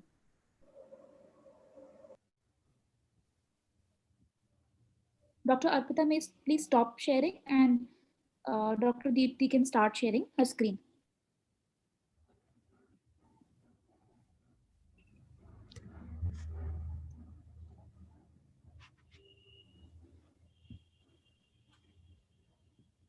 You may press on that button, share screen, in the center of your Yes. Zoom app. My screen is visible or not? It may take some time to load. Not yet.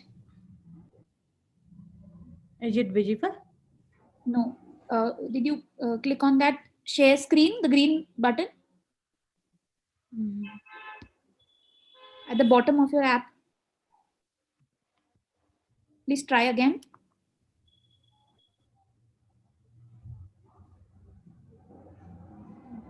At the bottom, there is a button, green share screen. Yes, sir. Yes, please click on that. First, you have to open your PowerPoint presentation in the background. Then you have to click on this button.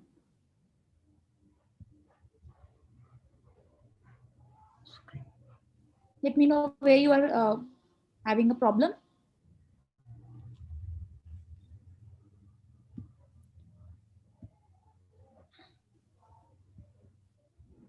Is it visible? Hello. No, it's not visible as yet. Have you opened your PowerPoint? I have opened my PowerPoint. Now click on share screen.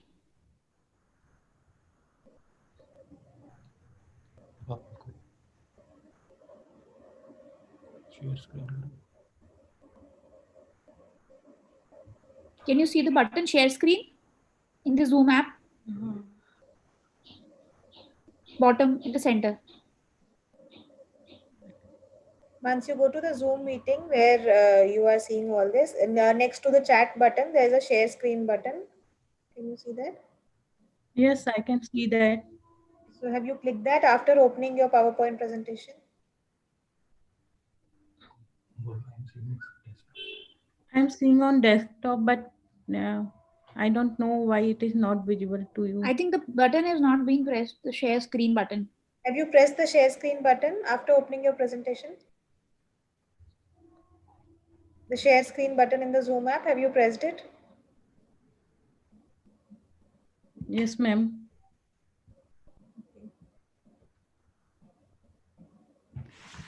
If you are having problem figuring it out, we can switch to the next speaker. We can start with the next speaker. Yes. And meanwhile, in case Dr. Harish is required from technical team, maybe they can help out. Okay. Yes, I'll connect you to the technical team. Don't worry.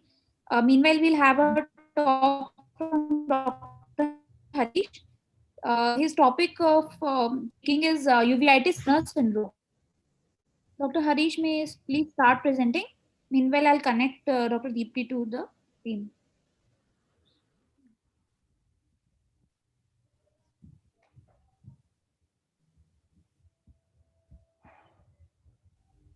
Dr. Harish, are you there?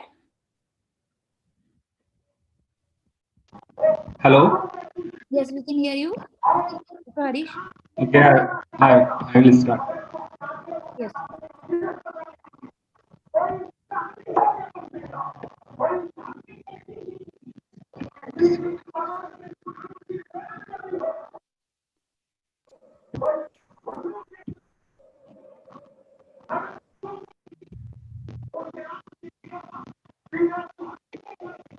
Preeti, please mute.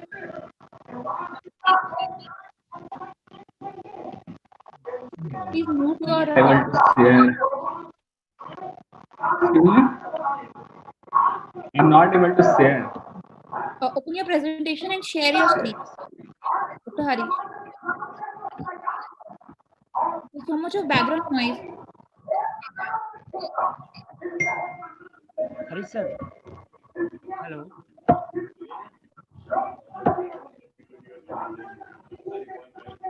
The presentation is. Yes, now it's showing. You can. There is some background noise. Is I it think. visible? That. Yes. Is it visible? Yes. Yes. Hello. Your presentation is Good afternoon, all. My topic is uveitis in Turner syndrome. There's a lot of A background case noise, report. Dr. Harish. Ma'am? There is some background noise. Hello. Yeah, ma'am, there is a masjid. That's why. Okay. Okay, you can start presenting. Okay, ma'am. Introduction. Turner syndrome is a chromosomal disorder where phenotypic female have either a missing chromosome or a structural aberration of one of the X chromosome, such as an isochromosome of the long arm, ring chromosome, or small deletions. Approximately 80% of females with Turner syndrome have 45 chromosomes with a single X, while the remaining 20% have the other chromosomal variants.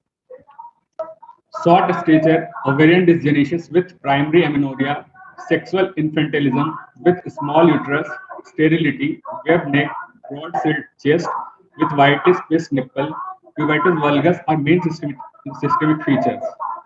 Ocular abnormalities including strabismus, ptosis, hypertelorism, epicanthus, color deficiency, blue sclera, and congenital cataract.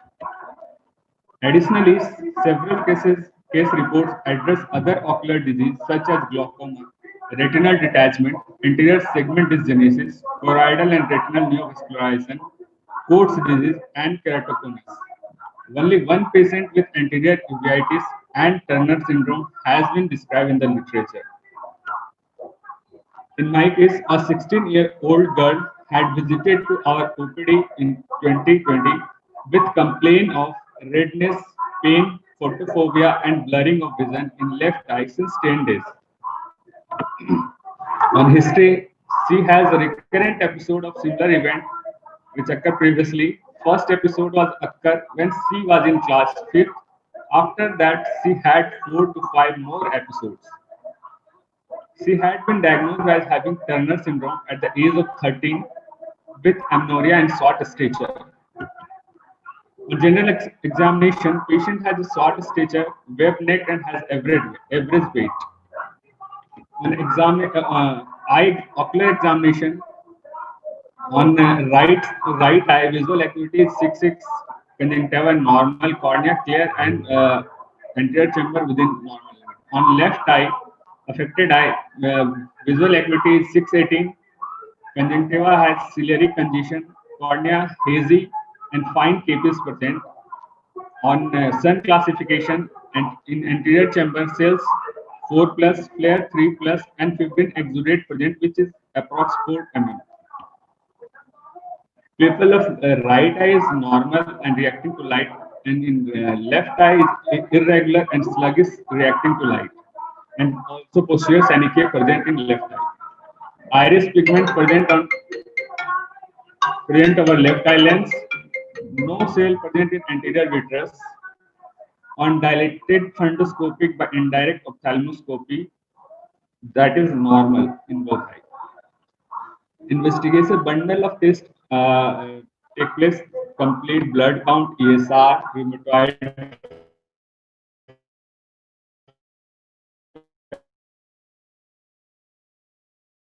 factor, immunoglobulin,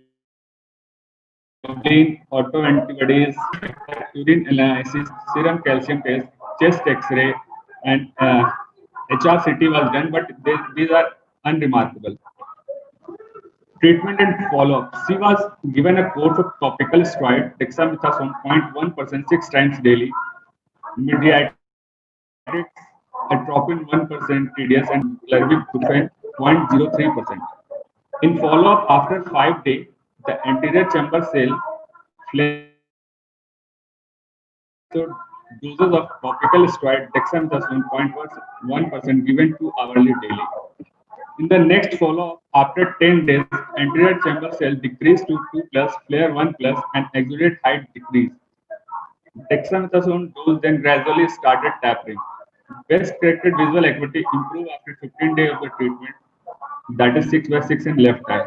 Iridocyclitis subside after 2-month course of therapy. Discussion: many ocular abnormalities have been described in patients with Turner syndrome, but only one reported case was the patient affected by uveitis. In this study, we report a case of anterior uveitis in patient with Turner syndrome, which was recurrent as well as chronic. The trend toward the chronicity of uveitis may be partially due to difficulty of using steroid, either perivalvular or systemically, since they might affect the endocrinological abnormalities and related to the chromosomal alterations. Turner syndrome by itself might be a cause of uveitis remain unclear. Uveitis should be added to the list of ocular lesion in Turner syndrome.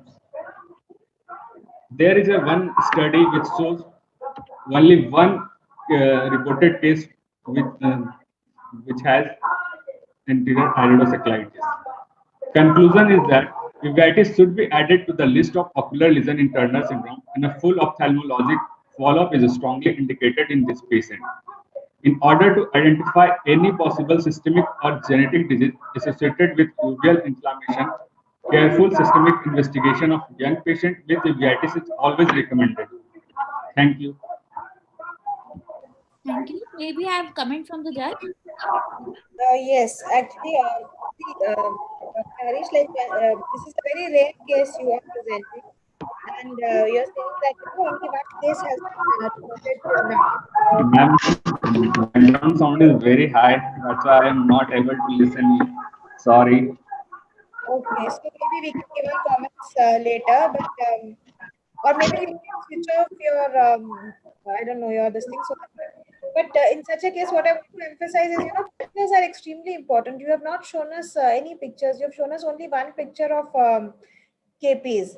But in this case, it's a very rare case. So to document this case, your clinical pictures are of utmost value. You you should have shown us the systemic pictures of the patient, the phenotype of the Turner syndrome, the ophthalmology pictures, the baseline documentation that you did, how the uveitis responded to your treatment, how the patient improved, what did the posterior synecdoche look like. All those images should have been part of your presentation when you're presenting a rare case.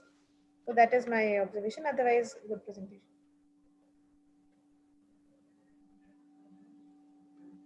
Thank you, ma'am. So next speaker with us, I like to invite Dr. Reha Vijay, and her topic is topical mitomycin C as a primary therapy for ocular surface squamous neoplasia.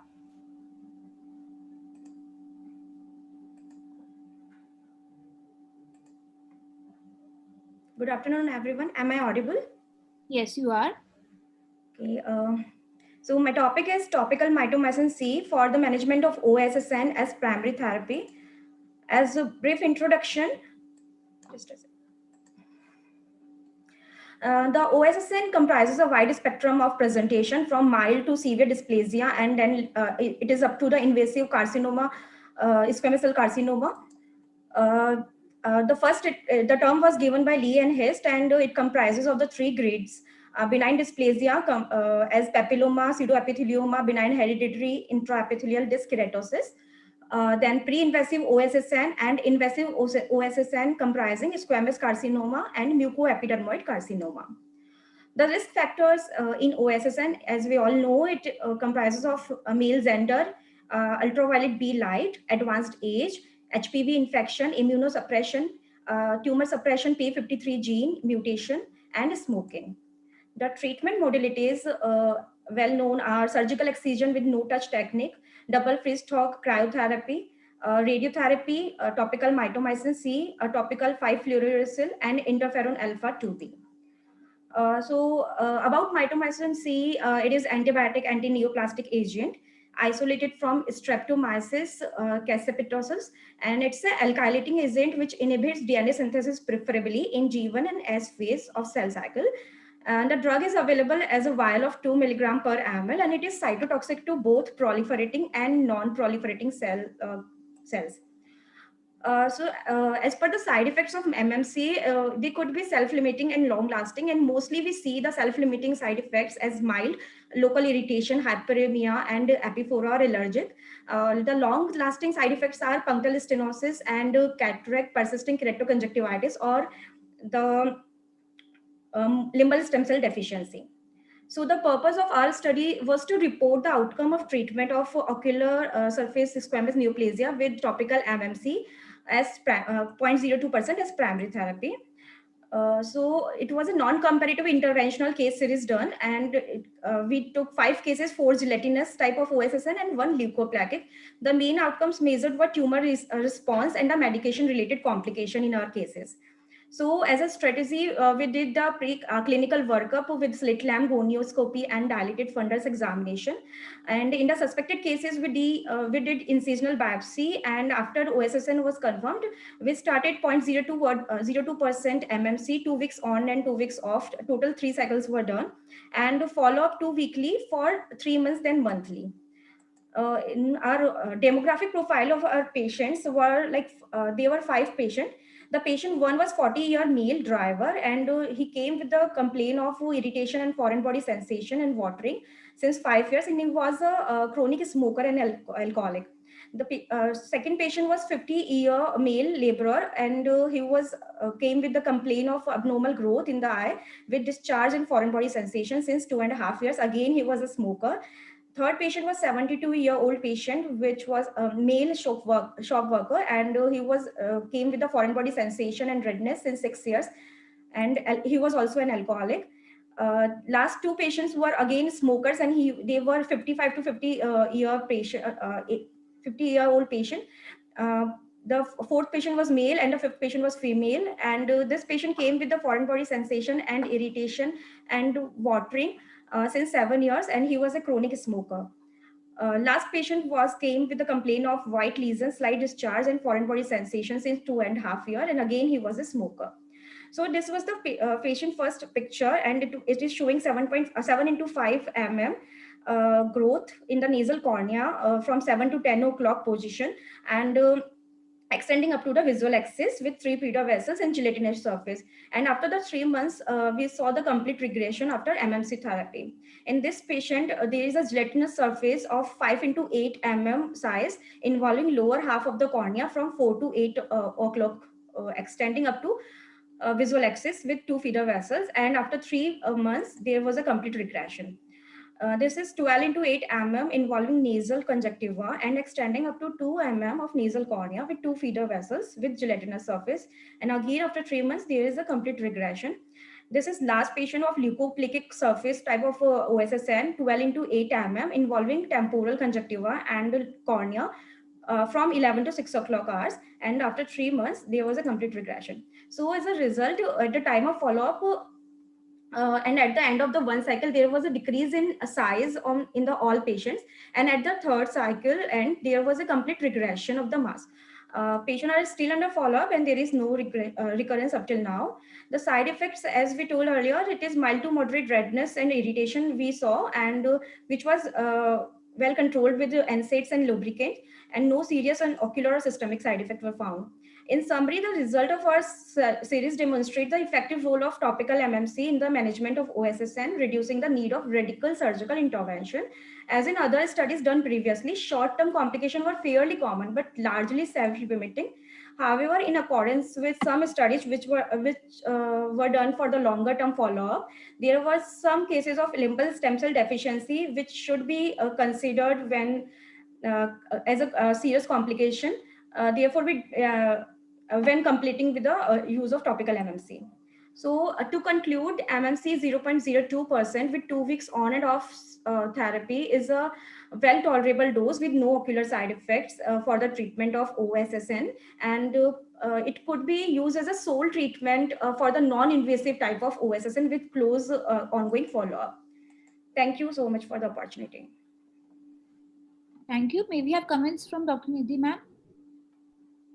Any particular reason for preferring mitomycin C over other modalities of treatment like interferons or excisional biopsies in your patients?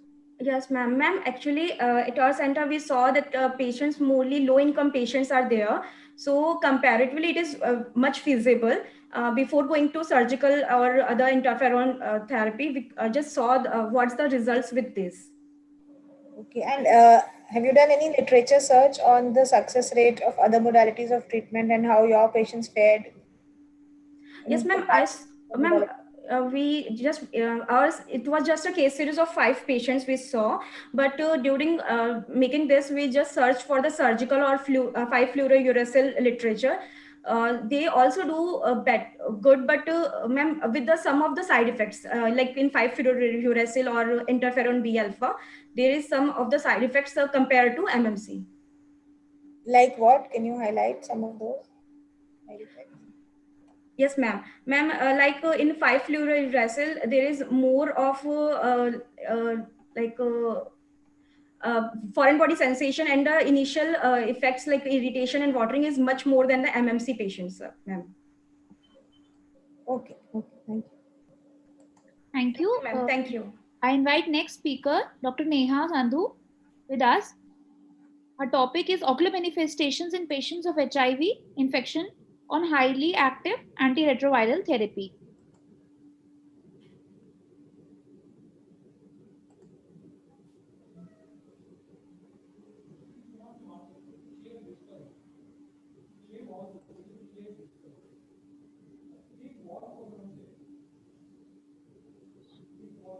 Dr. Neha, please share your screen. Yes, your screen is shared now.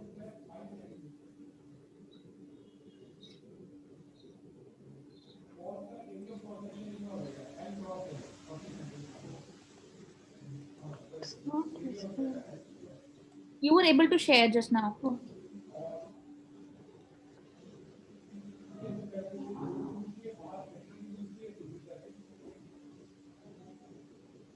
Yes. Yes, you can go full screen. Thank you, ma'am. Good afternoon. I'm Dr. Neha Sandhu presenting my free paper on ocular manifestations in patients of HIV on heart. As you all know, HIV is a global health problem with 38 million people of HIV are living worldwide, with 25.4 million people are on heart. Nearly 2.1 million people of HIV are living in India. The lifetime cumulative risk of at least one ocular manifestation is 50 to 75%.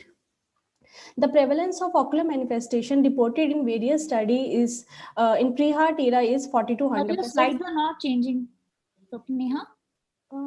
It's changed. It's not changing. Slideshow is not. Slideshow and then. Yes, as ma'am, please start slideshow. We can see your slides, but they are not in the full screen mode. Ma'am, actually, it's on my screen. It's in full screen mode. Okay, we can try again. Open the presentation, click on share screen, and then start from beginning.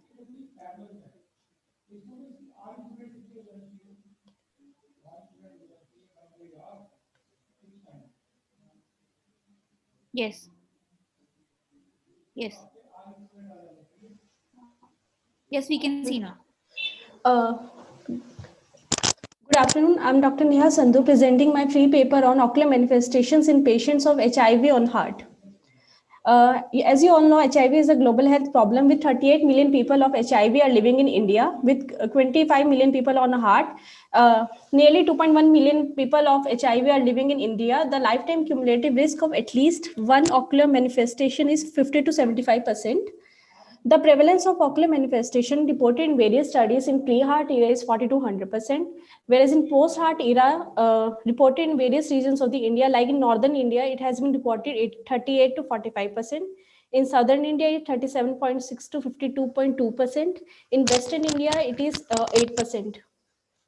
The most common ocular manifestation which has been reported in India is CMV retinitis, some of the studies, whereas other studies have reported HIV microangiopathy to be the most common manifestation.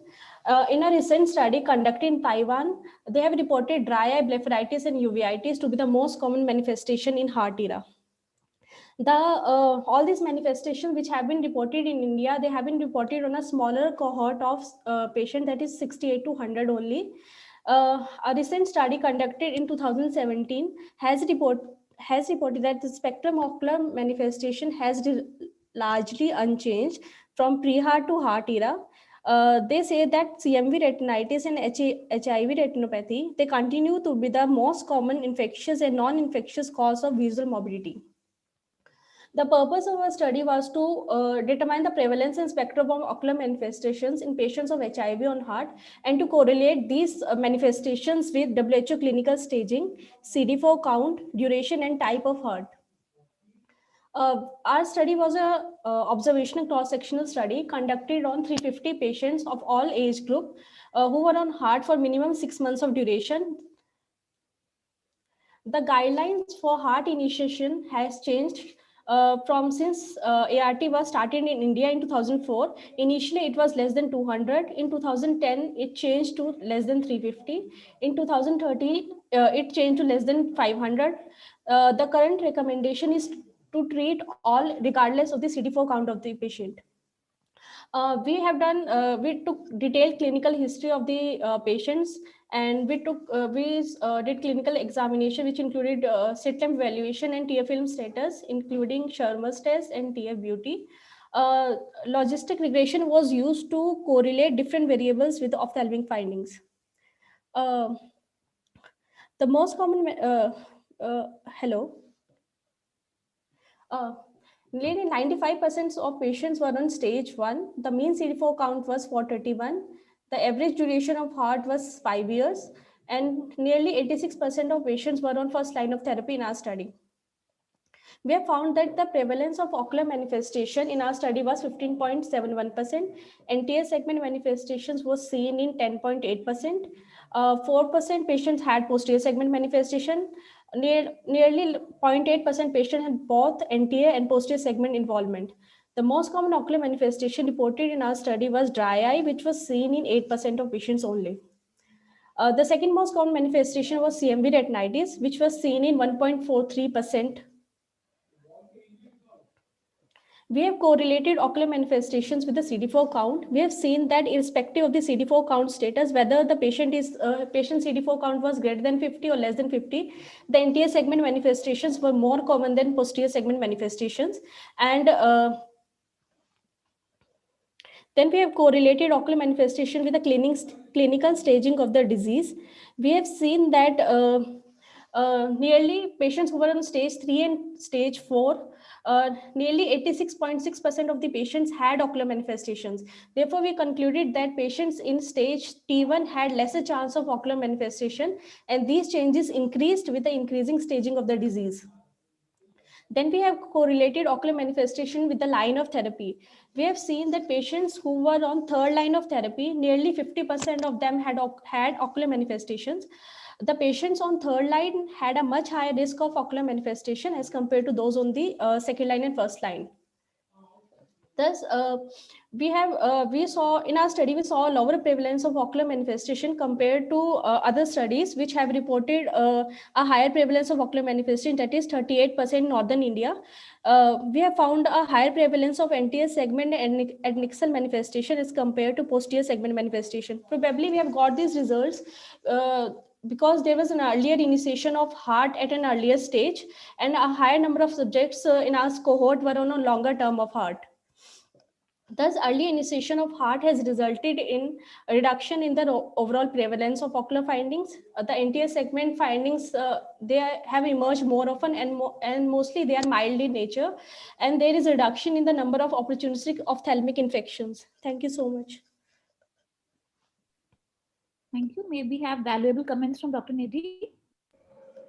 I think this was a very good presentation, except for maybe the slides could have been improvised. The content was very informative, but the slides definitely needed some amount of improvement.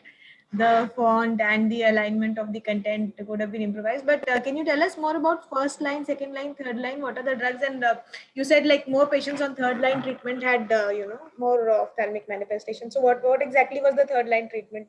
Ma'am, they were on daltenovir, retinavir, mostly patients. So a little bit more information about the individual drugs that these patients were on could have added more amount, but otherwise, good presentation.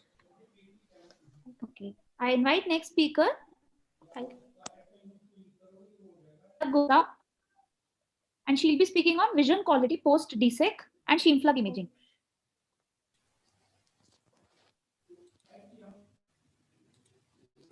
Dr. Palak. Hello, is my screen visible? Yes, ma'am, we can hear you. Start sharing. Slideshow. Is my screen visible? Yes, I've started sharing. Perfectly fine. Yeah. Good afternoon. I'll be presenting a paper on vision quality post DSEC and Scheimpflug imaging in a study conducted in Guru Nanak Eye Center. Endothelial keratoplasty has become the surgery of choice for endothelial dysfunction. It has advantages over penetrating keratoplasty like rapid visual recovery, better refractive outcome, superior graft survival, and it maintains structural integrity of the eye better than PK. But still the visual outcome following DSEC remain have shown that more than 50% of eyes with no other comorbidities may not achieve 20/20 vision. Dickman et al. Reported in 2013 that visual gains significantly correlated with graft thickness, while Ivama et al. Found that anterior corneal HOA and venting incisions inside the pupil area were significantly correlated with post-operative BCVA. The various factors which have been studied till now which affect visual acuity post-DSEC include higher order abrasions, graft post interface irregularity, unevenness of posterior corneal surface, lenticule thickness, stromal fibrosis, light scatter, and the duration of edema. But the lacunae remain that there are very few studies correlating BCVA with corneal densitometry in post-DSEC eyes, especially in the Indian scenario. The aim of our study was to evaluate the factors affecting visual acuity post-DSEC. Ours was a prospective interventional study with a study population of 27 eyes of 25 patients, with the power of study being 80%. Our inclusion criteria was patients more than 40 years of age with duration of edema more than 3 months and with the presence of posterior chamber IOL or who went DSEC with IOL surgery. We excluded patients who had gross posterior segment pathology like retinal detachment on ultrasound. The primary outcome we studied was post-operative West corrected visual acuity at 6 months, and the secondary outcomes were lenticule and host thickness using ASOCT and Pentacam Scheimpflug device, refractive error, the anterior and posterior surface abrasions, the densitometry study using Pentacam at 6 months. We used the push-in technique for graft lenticule insertion assisted by sheet glides. This video shows the same with the final step of ironing being done. The parameters we evaluated on follow-up included best spectacle corrected visual acuity in logMARS, the refractive error, cornea clarity, lenticule opposition, central recipient corneal and lenticule thickness, aberrometry and densitometry. Our study included 70% of our patients who are pseudophakic bullous keratopathy with Fuchs endothelial dystrophy, ICE syndrome, and endothelitis making up the rest. In our study, we did 66% patients underwent DSEC alone, while 8 patients underwent DSEC with phacoemulsification, and one patient underwent DSEC with IOL exchange. The endothelial count of our in our study was 2,874, and the variable studied at 6 months using Scheimpflug imaging included the total corneal thickness, the post-operative. Yes, you're back. Yes. Yeah. The post-operative central recipient corneal thickness, the post-operative lenticule thickness. Our mean post-operative lenticule thickness was 105 microns. Our BCVA at 6 months improved from a preoperative BCVA of 1.67 logMAR units to a postoperative BCVA of 0.2 logMAR units. Around 37% of our patients achieved a 6/6 or better vision, and 40% patient achieving 6/12 or 6/6 vision, and 6 of our patient had a vision of 6/24 to 6/18. The mean spherical equivalent post-op was 0.34 diopters. The cause of low BCVA post-op included in our study were IOL opacification, as can be seen in this picture. The posterior capsular opacification and central stromal haze and scarring were other causes of low BCVA post-op. We also studied wavefront aberrations at 6 months, which were seen from cornea front, back, and the total cornea. And the HO, as compared to a HOA in normal population, we find a significantly higher order aberrations in our patients. The parameters studied at 6 months included densitometry, and this is the densitometry chart which we get in a pentacam, and it was studied in a layer wise from anterior, central, and posterior corneal surface, and also in 4 concentric zone from the central of the cornea to the 0 to 2 to 6, 6 to 10, and beyond 10 mm of circle. And all our values of corneal densitometry were significantly higher than the normal population. We compared our variables with postoperative BCVA and found a significant correlation of BCVA with preoperative lenticle thickness, with the posterior densitometry and total densitometry, and also with anterior corneal HOA. These are the pre-op and post-op pictures of a PBK patient and an ICE patient. These are the Scheimpflug imaging and densitometry images of the same of the PBK patient, and these are the Scheimpflug image and densitometry of the ICE patient. In conclusion, we found a significant improvement in mean BCVA at end of 6 months. We found a significant correlation of pre-op central graft thickness with BCVA. Anterior corneal HO and LOA showed the direct correlation with BCVA, and the total and posterior densitometry directly correlated with BCVA in our study. Thank you. Thank you, Doctor. May we have comments from Dr. Nidhi? It was a very nice and informative presentation, very well presented and finished within time. But I would like to ask a few questions. Like you said that there was a significant correlation between the lenticule thickness and the recovery. So was there any particular thickness? What was the value cutoff or at which you found that patients had a better visual acuity? Ma'am, our post-op mean lenticule thickness was found out to be 105 micron, and the pre-op lenticule thickness we took were ranged between 195 micron to 296 micron. But anything which was less than 250 micron, our patient had a good visual acuity post-op and earlier visual recovery. This would also have a correlation with the recovery of the patient. Like you said that the lenticule thickness is also expected to reduce over. So at what did you find it at various points of follow-up, like how it improved? And that could also be more informative. Ma'am, our thickness how much follow-up of time? And ma'am, we did a follow-up weekly post-op and then 1 monthly, and we saw since the start of 1 month, the lenticule thickness was starting to be lower in our patients, and there was significant visual recovery noted. And 2 of your patients, I think, were bilateral because you had 27. Yes, ma'am. Fuchs, yes, 2 patients of Fuchs underwent bilateral DSEC with phacoemulsification. Was there, were the bilateral patients any different from the unilateral ones? Their recovery was different?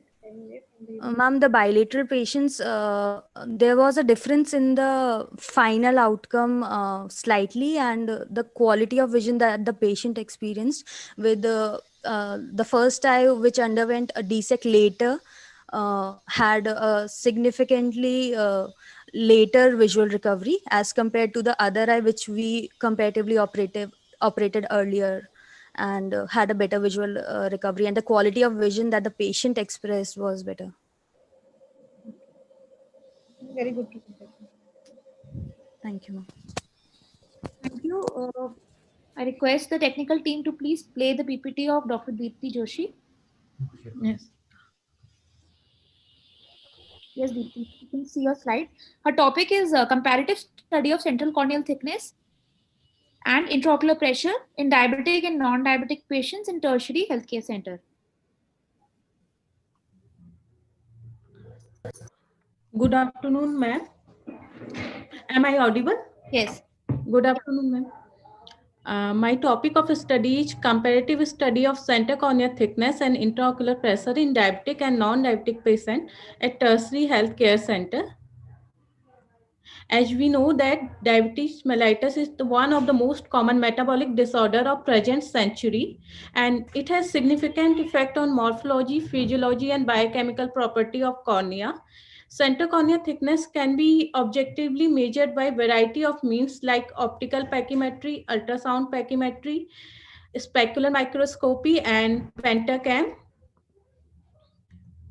There are two different hypotheses behind higher center cornea thickness in diabetic, which are reduction in sodium potassium ATPase activity of endothelium and deposition of advanced Maillard product in corneal stroma. Diabetes are more prone to have primary open angle glaucoma. It is because of increased stiffness of cornea and accumulation of extracellular matrix product in trabecular meshwork, which lead to blockage of aqueous outflow, which finally lead to higher IOP in diabetics. Material and method. It was a cross-sectional study. 200 diabetic patients, age group between 40 to 80 years were enrolled, and 200 non-diabetic age-matched control were also enrolled. Complete routine anterior and posterior segment examination was done, and center cornea thickness was measured by ultrasound pachymetry, and intraocular pressure was measured by using Goldman applanation tonometer. Center cornea thickness and intraocular pressure assessment was done for 400 eyes of 200 diabetic patients and 400 eyes of 200 non-diabetic patients. And study duration was between October 2016 to September 2018, and study place was Government Medical College Haldwani, and the patient visiting IOPD in Government Medical College Haldwani. And there are some exclusion criteria, which are all cases who had corneal pathology which can alter the thickness of cornea, and diagnosed cases of glaucoma, and patient using contact lenses, and history of any prior intraocular surgery, and patient who did not give the consent for this study. Result: there are 400 patients included in this study with age group 40 to 80 years. Majority of the patients belong to age group 51 to 60 years, that is 33.75%, and mean age in diabetic and non-diabetic patient was 58.23 years and 56.59 years in respectively. This study shows that non-diabetic group 99 were male and 101 were female, and in diabetic group there were 96 cases were male and 104 were female. This is a table and figure showing the age-wise distribution of study subject, which shows that in both the group 51 to 60 year age group is most common and 71 to 80 year is least common. And this is the figure and table showing the gender-wise distribution of subject, which shows that female preponderance in both the group, diabetic and non-diabetic. Mean CCT in diabetic was 526.29 micrometer, and in non-diabetic it was 512.28 micrometer, and IOP in diabetic was 15.49 millimeter of mercury, and in non-diabetic it was 14.51 millimeter of mercury. Mean CCT and mean IOP both are significantly high in diabetic as compared to the non-diabetic patient. And this is the table and figure showing the center cornea thickness in diabetic and non-diabetic patient. And this is the box and plot graph and table showing the intraocular pressure in diabetic and non-diabetic patient.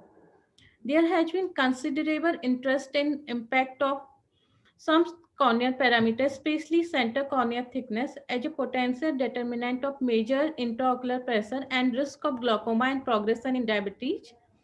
In this study, the average center corneal thickness in diabetic patient was 526.29 micrometer, and average corneal thickness found in non-diabetic was 512.28 micrometer, which is similar to the another study done by Nangia et al. With average center corneal thickness 514.33 micrometer. Rasmi Kumari and Prem Parkar et al. Also concluded that diabetic patient has thicker cornea as compared to non-diabetic one. Su et al. Avugani et al. Reported similar result as this study reported, but Inu et al. Not found any significant difference in center corneal thickness in diabetic and non-diabetic patient. Sahin A1 concluded that corneal hysteresis, that is corneal viscoelastic property of cornea, is significantly lower in diabetic patients. This study shows that intraocular pressure in diabetic was 15. Sorry.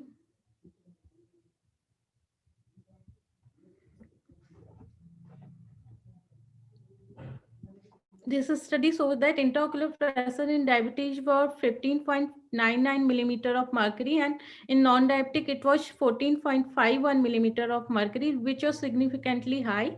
Sato T et al., Siksya Visakia and Ositari T et al. Also reported same as our study reported, and we concluded that diabetic patient has higher center cornea thickness, hence falsely high intraocular pressure when compared to the non-diabetic patient. Thus, higher CCT should be considered while measuring accurate intraocular pressure in diabetic individual.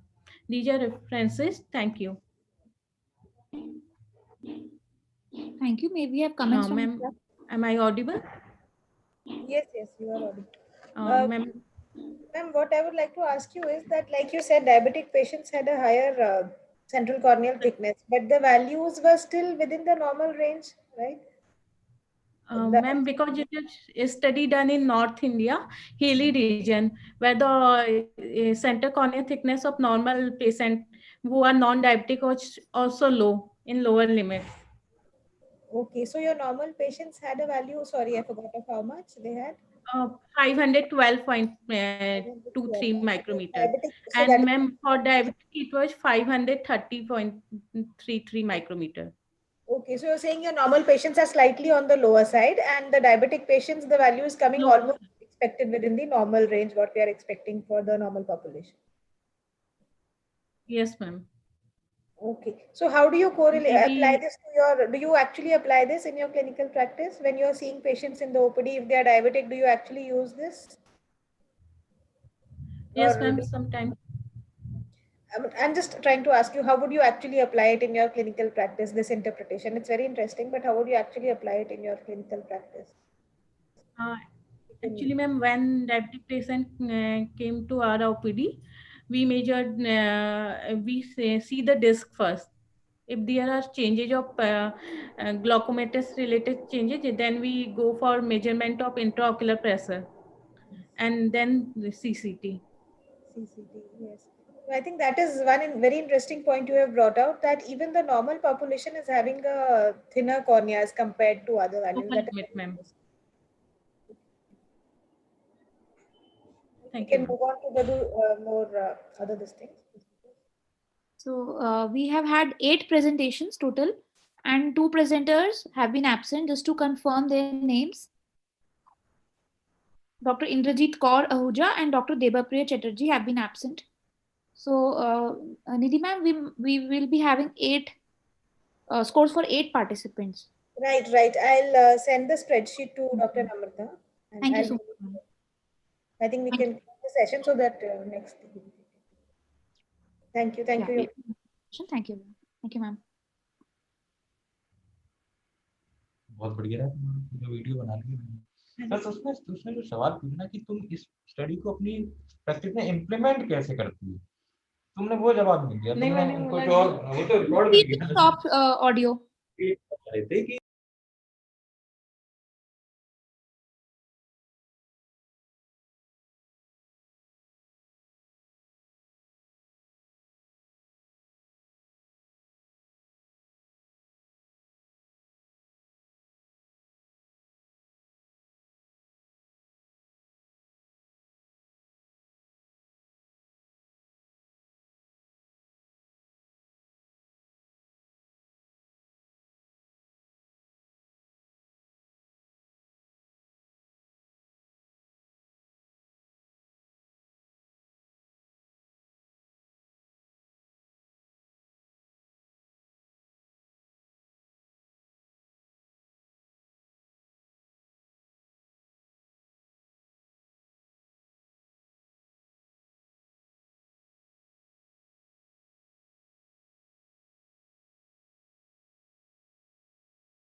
Hello, am I audible?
Good afternoon, everyone.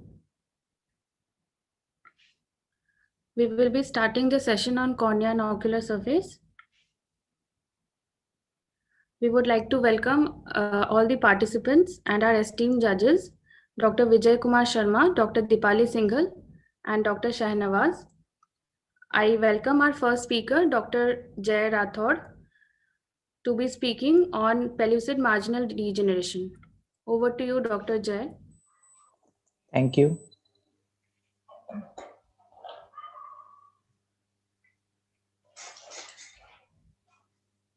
My screen is visible.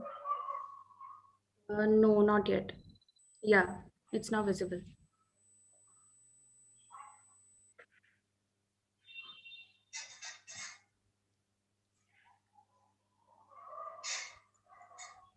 Audio good? The audio is good. Yeah. Good afternoon, everyone. Myself, Dr. Jay Rathod from MNJ Western Institute of Ophthalmology, Ahmedabad, presenting a case series on pellucid marginal degeneration. Pellucid marginal degeneration of the cornea is a rare and uncommon non-inflammatory corneal disorder which is characterized by thinning in the peripheral portion of the cornea with marked stiffening just superior to the thin zone. My study is a retrospective case analysis starting from December 2019 to September 2020. The first case, 32-year-old male with a complaint of diminution of vision for 3 months, with a history of use of soft contact lens for 2 years, as an industrial worker, came in our OPD with both eye subjective correction with spectacles in right eye S618 and left eye 636. As we can see here, the reflection of both eyes is against the rule astigmatism, while in the anterior sagittal curvature map, we can see there is an inferior stiffening which is also increasing extent towards the mid periphery oblique direction. So it's a classic crab crow pattern which is seen in the PMD in my right, in the patient's right eye and the left eye as well. The thinnest point of loci in the pachymetry map is present in the inferiorly as a 497 micrometer in the right eye and 414 micrometer in the left eye as well. While the slit lamp photograph, you can see there is an inferior thinning with stiffening just above it. The case 2, 31-year-old female presenting with diminution of vision with frequent change in glasses for 5 years, working as a housewife with best spectacle subjective correction of right eye is 618 and left eye is 636. Here also against the rule astigmatism in the refraction, while slit lamp we can see there is thinning over the inferior region while stiffening just above it in both the eyes. The classic crab crow pattern here we can see prominent in the right eye, while it is also being present in the left eye also. The thinnest speck is being located inferiorly in the right eye as well as the left eye. The case 3, 46-year-old male have a diminution of vision with frequent change in glasses for 10 years as an electrician working with the best subjective correction of the right eye as 624 and the left eye as 618. With slit lamp photograph, the similar finding as thinning in the peripheral zone in the inferiorly with stiffening just above it. And here also the right eye and left eye show the classic crab crow or the kissing dog or a butterfly shaped pattern with a thinning in the pachymetry map inferiorly, showing in the right eye as a 427 micrometer, in the left eye as 446 micrometer.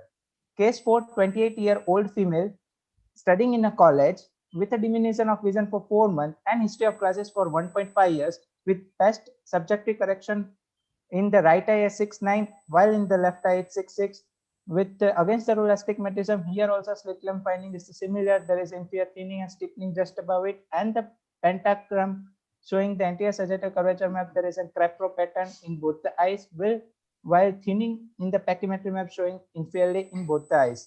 The case 5 is somewhat interesting. Has 33-year-old male patient present in our OPD as a farmer, diminution of vision with frequent change of glasses in childhood, but we can see here that best spectacle corrective vision in right eye is 618 and left eye is 624, but we can see here the farmer is accepting best while with -20 diopter spherical, but on reflection we get the against the rule astigmatism. Here also the similar finding, there is thinning and steepening just about to the inferior zone, but we can see on the pentagram the anterior sagittal curvature map of the right eye, there is no much marked inferior steepening which is being present in the curvature map, but there is a thinning which is present inferiorly in the right eye, while the left eye is showing the inferior steepening as well as thinning which is present in the inferior surface of the cornea. So it's a unilateral unusual presentation, but I will confirm my case on again follow-up with the pentagram and with the slit lamp again on the follow-up. My results of this 5 cases, the patient averages was 34 years, a total of 60% patients were male. All cases have a similar complaint of progressive diminution of vision with frequent change of glasses. On slit lamp and tomography, following finding can be summarized. On Excel map, inferior steepening with or without Krapko butterfly pattern in 9 of the 10 eyes. One case follow-up, that is a case 3 at 6 months, shows no clinical progression or visual deterioration. Tomographic evaluation on follow-up will be considered. PMD is characterized by thinning in the inferior cornea with marked stiffening just superior to the thin zone. More commonly in the males, 2nd to 5th decades, and in the anterior sagittal curvature map, there is the against the rule astigmatism with the Krapko or butterfly or kissing dose pattern. In about 9 to 10 eyes in my case series had classic manifestation as described above. While atypical presentation also been reported in literature like superior corneal thinning in keratoconus, while in our case 5, there is an unusual unilateral affection in as a left eye axial map on the tomography. However, inferior display thin location against the rule astigmatism right eye is suspicious of asymmetrical presentation of the PMD. So in my all cases, in all patients given the best corrected spectacles has been presented for the first time. So the treatment modality will be modified and further follow-up according to the change in the visual acuity, clinical picture, and I will correlate with the tomography in the following follow-up. The acute corneal hydrops is estimated in keratoconus and PMD in 2.5 to 6% of the cases, but it's a very rare complication. So there should be early diagnosis with clinical suspicion and follow-up that prevent this possible complication. So I conclude my study as a PMD is a rare corneal ectatic condition. High suspicion should be kept in mind in cases presenting with progressive diminution of vision and irregular astigmatism, especially the against the rule, for differential diagnosis and appropriate management options for the corneal ectasia on progression. Thank you. Dr. Jay, it was a nice compilation of case series. Judges, would you like to make some comments? Yeah, hello. Yeah, ma'am, you're audible. Am I audible? Yeah, yes, ma'am. Yes. I would like to ask that none of your cases, they showed a classical bell-shaped curve in the corneal thickness map, which is classical of PMD. So would you like to make any comment regarding that? Why there was like none of the cases, they showed a bell-shaped map in the thickness? Ma'am, as per I had found out in the literature that shows there is a thinning and stiffening, while on the pentagram there is a stiffening which is present in the inferiorly in most of the cases, and it's also being increasing in the mid oblique direction. So I found it's a Krapko, but not that classic bell-shaped sign is not being seen in this. Yes, ma'am. But the Krapko pattern is being seen in most of the cases. But I will again confirm in the follow-up for the following subjects. Okay, so this can be pellucid like keratoconus also. not classical PMD. Yes, ma'am. As there is no history in any of the cases as for rubbing or atopy or any systemic association that of the keratoconus, and also I had confirmed my case from front and back elevation map. Also, there is no such finding which is suggestive of the keratoconus. But yes, ma'am, I will keep in mind for the future in the tomography if there is change in the pattern of the keratoconus like pellucid. Yeah. Then I will see for that, ma'am. Okay, okay. Thank you. Thank you, ma'am. Any other comments? Okay, then we will forward up with our next presenter, Dr. Sanket Oza, who will be presenting on pterygium excision. Over to you, Dr. Sanket. Yeah.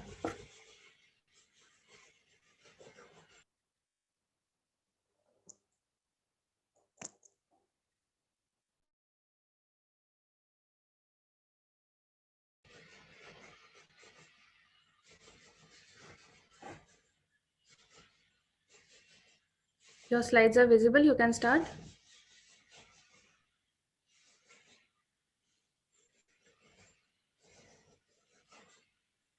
Yes. Audible. Audible. Okay. Good afternoon to everyone. Myself, Dr. Sanket Oza from MNJ Western Institute of Ophthalmology. I am presenting a case series study to evaluate the change in corneal refractive status before and after pterygium excision. Pterygium is a benign degenerative proliferative condition of a conjunctiva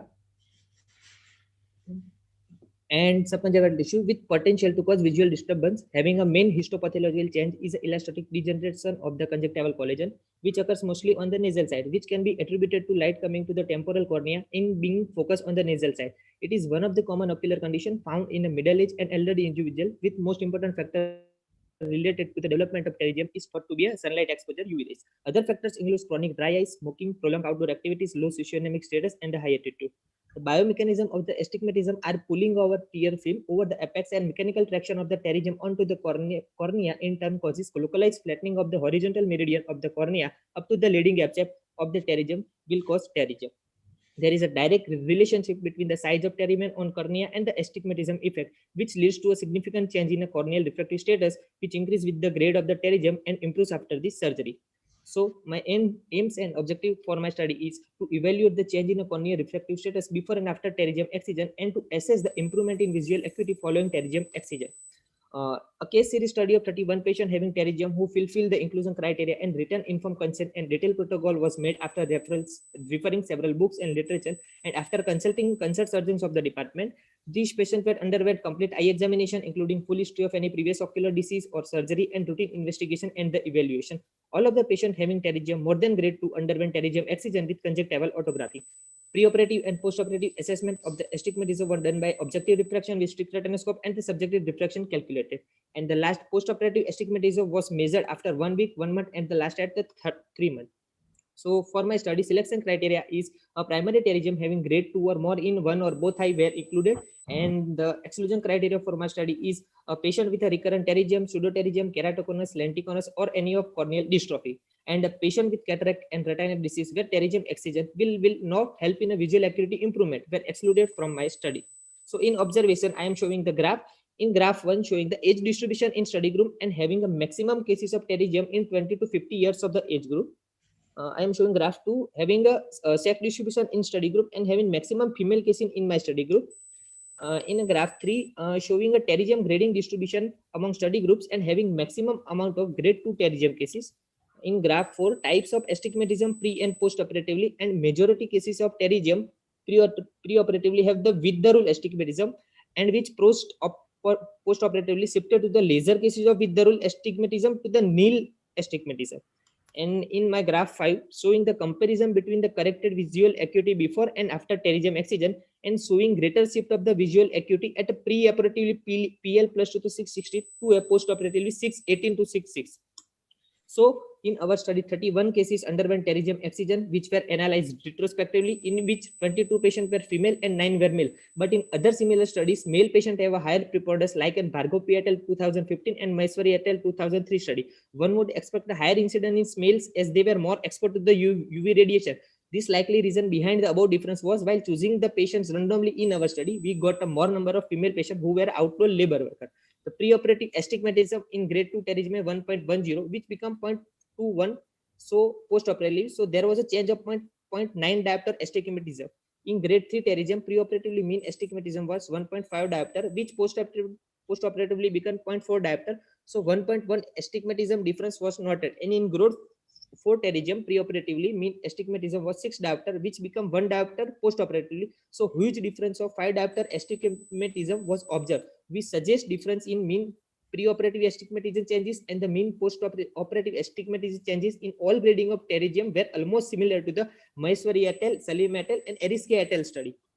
While in the mean age of the patient with the occurrence of pterygium in the study is a 39.04 years and which ranges from 19 to 60 years of age. This is almost similar to the study done by Bhargav P et al. 2015 and Khan et al. 2040 study, where the age of onset corresponds well with the onset of exposure to the risk factor. In our study, patient within 14 to 20 years of had a stage 1 to 2 pterygium lesion, 25 to 30 years had a stage 2 to 3 pterygium lesion, and 40 to 70 year of age group have a 3 to 4 type of pterygium lesion, which suggesting a key role of aging immune system.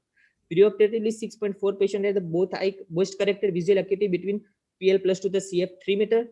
35% patient had a best corrected visual acuity between CF 3 to 6/60. Patient with a 22% of patient had a base corrected visual acuity 6/60 to 624, and a 35% of the patient had a base corrected visual acuity between 624 to 660. So post-operatively, 90% of the patient had a base corrected visual acuity between 624 to 69, and the 9.6% patient had a base corrected visual acuity between 660 to 624. So there is a statistical significance between preoperative and post-operative visual acuity with p-value of 0.001. So it is suggested that pterygium causes significant visual loss due to induced astigmatism, and excision of pterygium improve the visual acuity in a patient.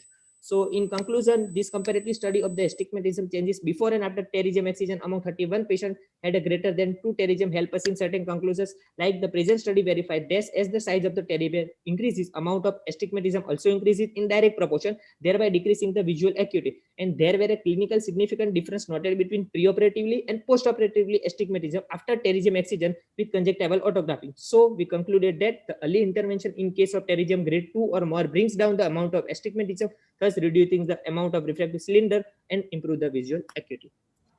Thank you. Thank you, Dr. Sanket. That was a nice presentation. Judges are welcome to make some comments.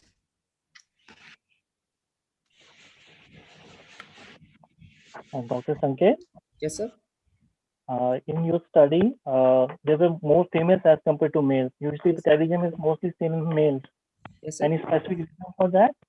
Sir, mostly in our country, the male have a more amount of outdoor activity, and they are likely reason to be more exposure to the sunlight or UV rays. So chances of getting the pterygium in any health injury is in maximum amount of in male. But in our study, the patient that time of period came is a mostly female, and they are coming from slum area or whether that area. So they are laborer worker by occupation. So the chances of getting to compare to mostly laborers.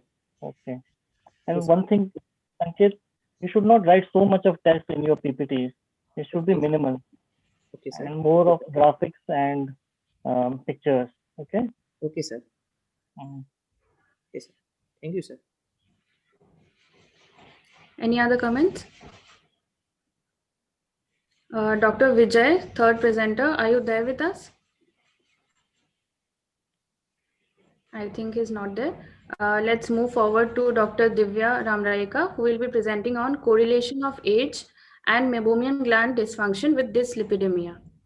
Over to you, Dr. Divya Ramraika. Ma'am, I'm not able to share Please, my screen. yeah, please stop. Yeah.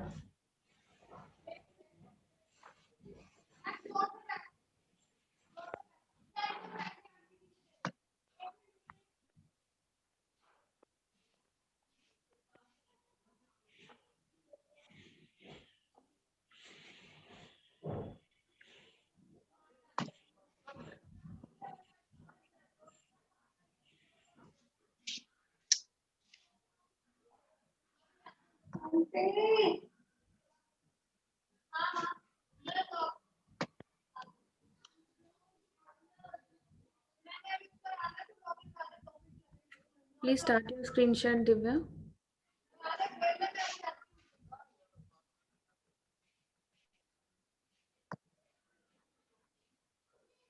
Is my screen visible? Yeah, make it full screen. Yeah.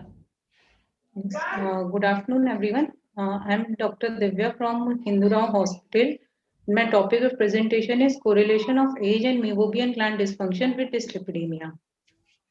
Meibomian gland dysfunction is chronic diffuse abnormality of meibomian gland, commonly characterized by terminal duct obstruction and of quantitative changes in glandular secretion. Meibomian glands are the main source of lipid for the human TFL. And considering that meibum is primarily composed of lipid, disorders of lipid metabolism or production may lead to the meibomian gland dysfunction. Dyslipidemia has been linked to the development of MGD, but direct evidence supporting this relationship is lacking. Dyslipidemia is disorder of systemic lipid metabolism, which is characterized by increased level of total blood cholesterol, triglyceride, low density lipoprotein, and or reduction in high density lipoprotein. Dyslipidemia is a major risk factor for the heart disease, but exactly how it might contribute to the MGD was unknown. And the purpose of this study, it was designed to identify the relationship between MGD and dyslipidemia. An observational cross-sectional study was done in outpatient department of ophthalmology at Hindurao Hospital from September 2019 to May 2020, and sample size was taken on 94 cases and 94 controls. Selection of cases, the inclusion criteria was patient ages from 18 to 55 years with meibomian gland dysfunction, and the patients were excluded were patients with infectious keratoconjunctivitis, inflammatory ocular surface disorders, unrelated to MGD, recent ocular surgery, concomitant topical medication, especially for glaucoma, topical ophthalmic steroids taken 4 weeks before the study, treatment with drugs affecting tearing or lipid levels, like antihypertensive, cholinergics, oral contraceptive pills, isotretinoins, and statins. History of pregnancy, presence of Sjogren syndrome, rosacea, and Parkinson's disease. Dyslipidemia was defined by the total cholesterol level of more than or equal to 200, triglyceride more than or equal to 150, LDL more than or equal to 130, and or HDL less than 40. Diagnostic criteria for meibomian gland dysfunction was taken as meibomian gland obstruction with orifice plugging and or gland dropout and abnormal gland secretion. Patients were evaluated after taking informed consent. All the patients were asked detailed past and medical history and treatment history. The USDI questionnaire was assessed to assess the symptom, and all the patients of age between 18 to 55 years attending the outpatient department were assessed for meibomian gland dysfunction and were evaluated for dyslipidemia. All the subjects underwent comprehensive ocular examination, which included BCVA, intraocular pressure and slit lamp examination, and patients eye with higher grade of MGD was included in the study. The control group was the age and sex matched healthy individual without MGD visiting the eye OPD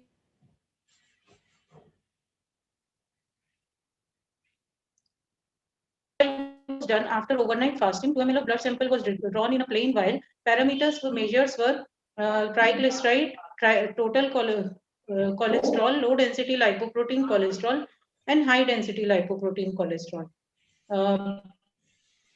Baseline assessment was done and symptoms were scaled according to OSDI questionnaire. Each patient was subjected to OSDI questionnaire where they were subjected to 12 set and graded according to their occurrence all the time, most of the time, half of the time, and some of the time, and none of the time.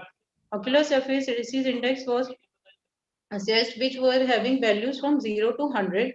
And based on this score, the patient were categorized as normal ocular surface, mild, moderate, and severe ocular surface disease. Symptoms that affected the quality of life, such as foreign body sensation, asthenopia, difficulty in accomplishing activities of daily life, and response to environmental conditions, such as wind, were graded and graded on a 4-grade scale. Slit lamp examination was done. Examination of lid was done. Lid margin signs that were looked for: posterior lid margin erythema and hyperemia, lid margin thickening or irregularity, meibomian gland orifice or plugging, turbidity of meibomian gland secretions, lid margin telangiectasia, and meibomian gland plugging. Meibomian gland functionality was assessed by the following indices: the extent and severity of MGD, expressibility and secretion quality was determined by giving moderate digital pressure over the central third of the lower or upper lids and was used to express the meibum. Minimum quality was assessed in each of the 8 glands of the central third of lower eyelid on a scale of 0 to 3 for each gland. 0 was for clear minimum, 1 for cloudy, 2 for cloudy with debris, and 3 was thick for like toothpaste. Range was 0 to 24. Expressibility was assessed on a scale of 0 to 3 in 5 glands in central third of lower eyelid according to number of glands expressible. 0 was all glands expressible, 1, 3 to 4 glands expressible, 2 was 1 to 2 glands expressible, and 3 were no glands expressible. Fluorescein staining was done. The surface of damage to exposed eye was assessed by fluorescein staining, and it was represented by punctate dots and series of panel. Staining scores were obtained by summing the scores of exposed cornea and conjunctiva using Oxford grading scheme. The disease severity was assessed according to the International Workshop on Meibomian gland dysfunction and management in 2011. MGD was divided into 4 stages, taking both the symptoms and clinical signs into consideration. MGD was divided into 4 stages on the basis of clinical signs, symptoms, and signs. The results obtained using the multivariate logistic regression model with dyslipidemia as dependent variable, age more than 40 years, and MGD were independent predictors significantly associated with dyslipidemia, and it was observed that age more than 40 years, the odds of dyslipidemia was 27 with 95% confidence interval of 8 to 83. With MGD, the odds of dyslipidemia was 5 with a 95% confidence interval of 2 to 14. This was the result. And hence we concluded that age more than 40 years and MGD was significantly correlated with dyslipidemia, and we recommend that all the elderly patients with MGD should be routinely evaluated for dyslipidemia. Thank you. Thank you for the presentation. Judges, comments, please.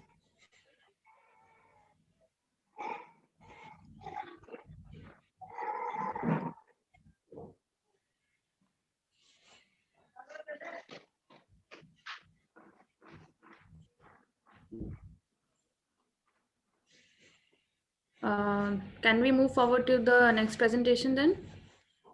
I invite Dr. Navneet, who will be presenting on study of tear film status in patients attending outpatient department of ophthalmology in a teaching hospital. Please start your screen share, Dr. Navneet.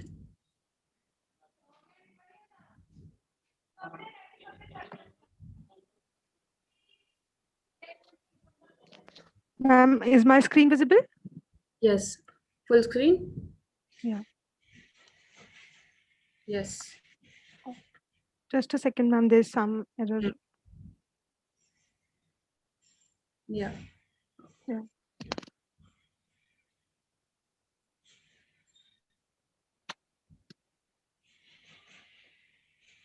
Should I start, ma'am? Yes, yes. Okay. Good afternoon, everyone. Today, my topic of presentation is study of tear film status in patients attending outpatient department of ophthalmology in a teaching hospital. A stable precorneal tear film forms a refractive surface, provides oxygen to the cornea, and also protects it from infection and inflammation. Any change in the ocular surface architecture, along with change in the homeostasis of tear film, can cause dry eye disease. Dry eye disease can present in almost all the age group. The presenting complaints of the patients are irritation, photophobia, grittiness, and blurred vision. Various questionnaires have been developed which can help in easy screening of these patients. With this study, we have triaged the patients of dry eye disease with McMoney's questionnaire and tested them further for the presence of the disease. The aim of the study was to assess the tear film status of the patients in view of finding dry eye disease in patients attending the ophthalmology outpatient department of Bharati Vidyapeeth deemed to be University Medical College and Hospital, Sangli. The objective of the study was to assess the frequency of dry eye in the patient, to study the demographic correlation of dry eye, and to educate the patient about the management of this disease. It was a hospital-based observational cross-sectional study conducted from January 2018 to June 2019. The patients included in the study were all the patients more than 18 years of age who presented to us with symptoms which are given in further in the part 1, and the patients with McMoney's questionnaire score of more than 10. The patients excluded from the study were all those who had ocular surface diseases like pterygium, Stevens-Johnson syndrome, and ocular cicatricial pemphigoid. Patients with lid malpositions and any ocular infective and inflammatory condition were also excluded. Glaucoma patients and patients who had a history of intraocular surgery in the previous 6 months were also not taken. Ocular injuries and chemical injuries patients were also excluded from the study. Patients on any ocular topical medication and patients not giving consent to take part in the study were also excluded. Part 1 of the study included patients above 18 years of age who presented to OPD with the symptoms which were shortlisted from the McManus questionnaire. They were soreness, scratchiness, dryness in the eyes, grittiness, and burning sensation in the eyes. All these patients were presented with the McManus questionnaire, which is a 12-point questionnaire score. It inquires the patient about their ocular symptoms, their frequency, any aggravating or relieving factor, any systemic medication for any disease, patient suffering from arthritis, thyroid disorder, or any other complaints. Those patients who had a McManus questionnaire score of more than 10 were evaluated further on slit lamp for anterior segment examination and by the Schirmer-1 test and tear film breakup time test for study of dry eye disease. The results of the study are as follows. Of the 100 patients with McManus questionnaire score more than 10, they were examined with Schirmer-1 and T-BUT test. Of this, 58% patients were female and 42% were male. As you can see in the figure 1, we have seen in our study that most of the female patients had Schirmer-1 test value less than 10 millimeters at the end of 5 minutes. Most of the patients in our study belong to the age group of 28 to 37 years, followed by 38 to 47 years. But we saw that as the age of the patient increased, more and more patients had Schirmer-1 test values less than 10 millimeters. Patients from both rural and semi-urban area were seen as participants in our study. In this, patients from the rural area had more Schirmer-1 test value of less than 10 millimeters as compared to the semi-urban patients. Patients with varied occupation like computer assistants, housewives, technicians, farmers, and others also took part in our study, from which farmers and weavers had most Schirmer-1 test value of less than 10 millimeters as compared to others. We've tried to find out the significance of association between McManus questionnaire scores, mean and standard deviation, and the Schirmer-1 test values. And we found that by unpaired t-test that they are statistically significant, showing that McManus questionnaire score is effective in diagnosing the patient suffering from dry eye disease. Our study had 68% females and 45% males with Schirmer-1 test less than 10 millimeters. The study is conducted in various parts by Saha et al., Gupta et al., Basak et al. Also showed increased prevalence of dry eye among women as compared to men.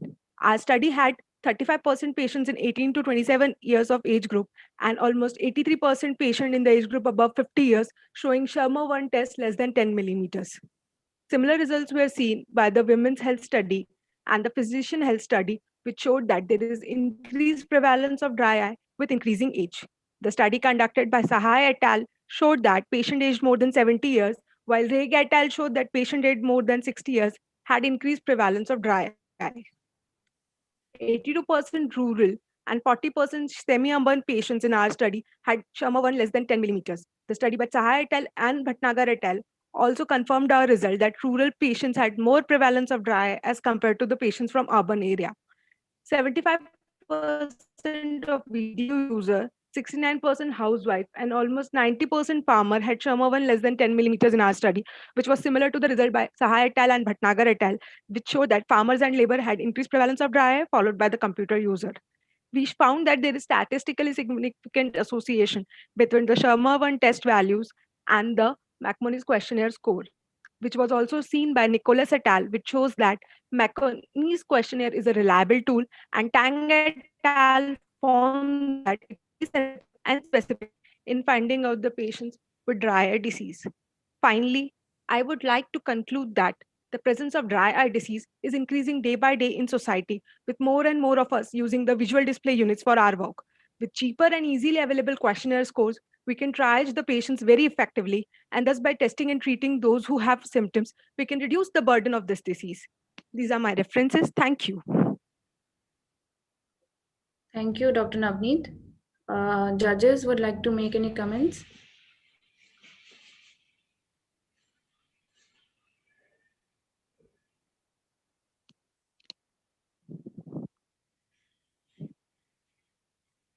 We'll move forward to the next presenter by Dr. Farhad Mansoori, who will be presenting on clinical profile of ocular trauma, its management and visual prognosis during Diwali festival, a tertiary eye care center experience. Please Good start. afternoon, all. Am I audible? Yes. My screen is shared. No. Please share your screen.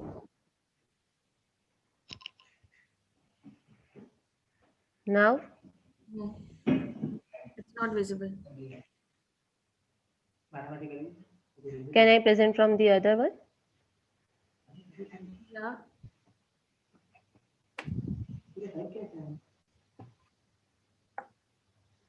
Can I present from the... Now is it visible? No. Yeah. It's now visible. It full Okay. screen. Good afternoon, all. I am Dr. Farhad Mansoori, and I am presenting clinical profile of ocular trauma during Diwali, a tertiary eye care center experience. As we all know that the 5-day festival of Diwali, also called as Festival of Lights, when people celebrate with lights, firecrackers, and travel to meet relatives may lead to severe and dangerous ocular injuries, even during the current COVID-19 pandemic era with restrictions imposed. While a few studies have reported firecracker injuries, there is no study, to the best of our knowledge, reporting the spectrum of ocular trauma during Diwali from the Western India and in the COVID era. The aim of the present study was to determine the pattern of ocular injuries, their management, and visual outcome during Diwali at a tertiary eye care center of Western India. The hospital-based prospective study was done on 60 eyes of 50 patients attending the emergency and outpatient department during the 5 consecutive days of Diwali. The data was collected in the form of age, gender, laterality, type of injury, and either user or bystander. And the detailed ocular examination was done in the form of visual acuity and slit lamp examination, intraocular pressure measurement, and fundus examination, ultrasound, X-ray orbit, OCT, and CT scan as in when indicated. The injuries were classified according to BETS classification. The type of management and best corrected visual acuity at the last follow-up was recorded. Ethical clearance and consent from the participants were obtained. From the results, we can see that the majority of patients were in the 21 to 25 years age group. 92% patients were male because of their outdoor and outrange behavior. Out of all the patients, 54% patients were injured because of the firecracker and 42% patients got injuries because of the road traffic accidents. Amongst the firecracker injury, the bomb was the common offending agent. The 20% patients have bilateral involvement. Being a tertiary eye care center, 78% patients were referred to us. The mean duration of presentation was 3 hours. The vision of affected and presentation varies from no PL to 6/6. 98% injuries were closed globe injuries. From the different clinical pictures, we can see the different kind of severities of involvement of the ocular injuries. 40% patients have systemic involvement, amongst with the 18% being the commonest as the head injury patients, especially those having road traffic accidents. Among the anterior segment involvement, the ocular surface burn being the commonest presentation, in which the 43% patients have DUAS grade 1 injury, while only few have grade 4, 5, and 6 kind of severe injuries. 16% patients had posterior segment involvement, amongst which 8% being the commonest in 8% in macular edema was seen.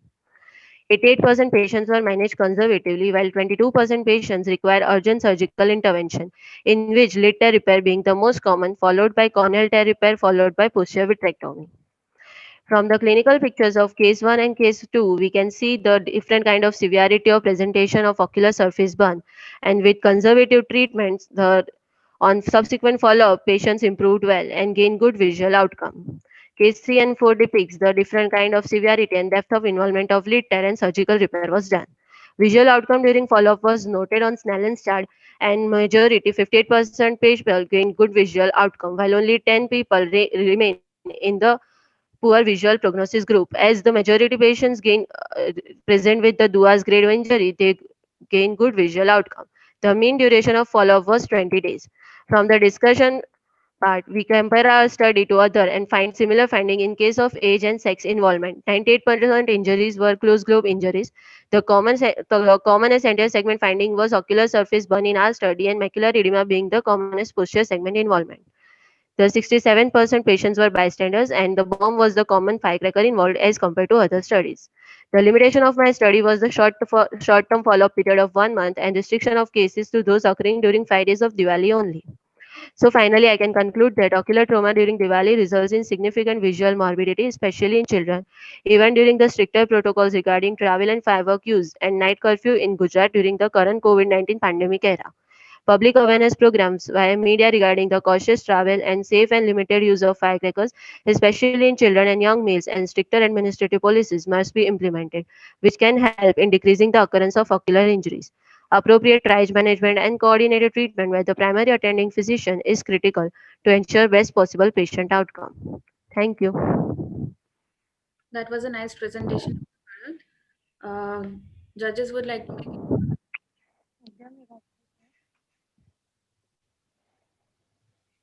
Okay, so we don't have Dr. Viraj with us.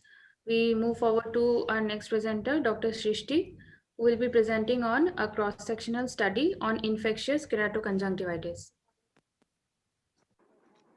Dr. Srishti, please start your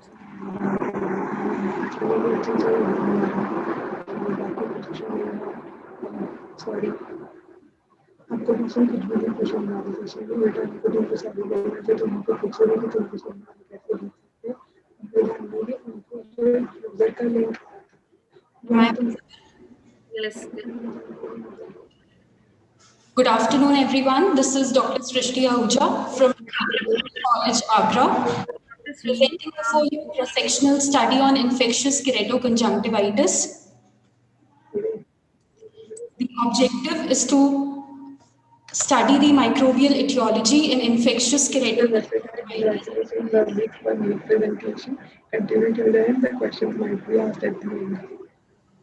thank you sir मैं उनको just type ही कर रही थी message तो मैंने group पे लिख दी then I realise कि भाई मानसी उन लोग सुन रही मानसी को रियो वाले का अच्छा नहीं है तो मैं कौन सा रियो इंस्टीट्यूट है भाई फिर बाद में समझा मेरे को मेरे से जो दो पहले सेकंड स्लाइड जो थी वो किसी की बहुत बन थी तो हॉल एंड टाइमिंग तो सबके पास था तो हॉल एंड टाइमिंग पे लॉगिन करने पे फोन मिला था सर मैं हॉल एंड टाइमिंग से लॉगिन कर हाँ मैं कर रही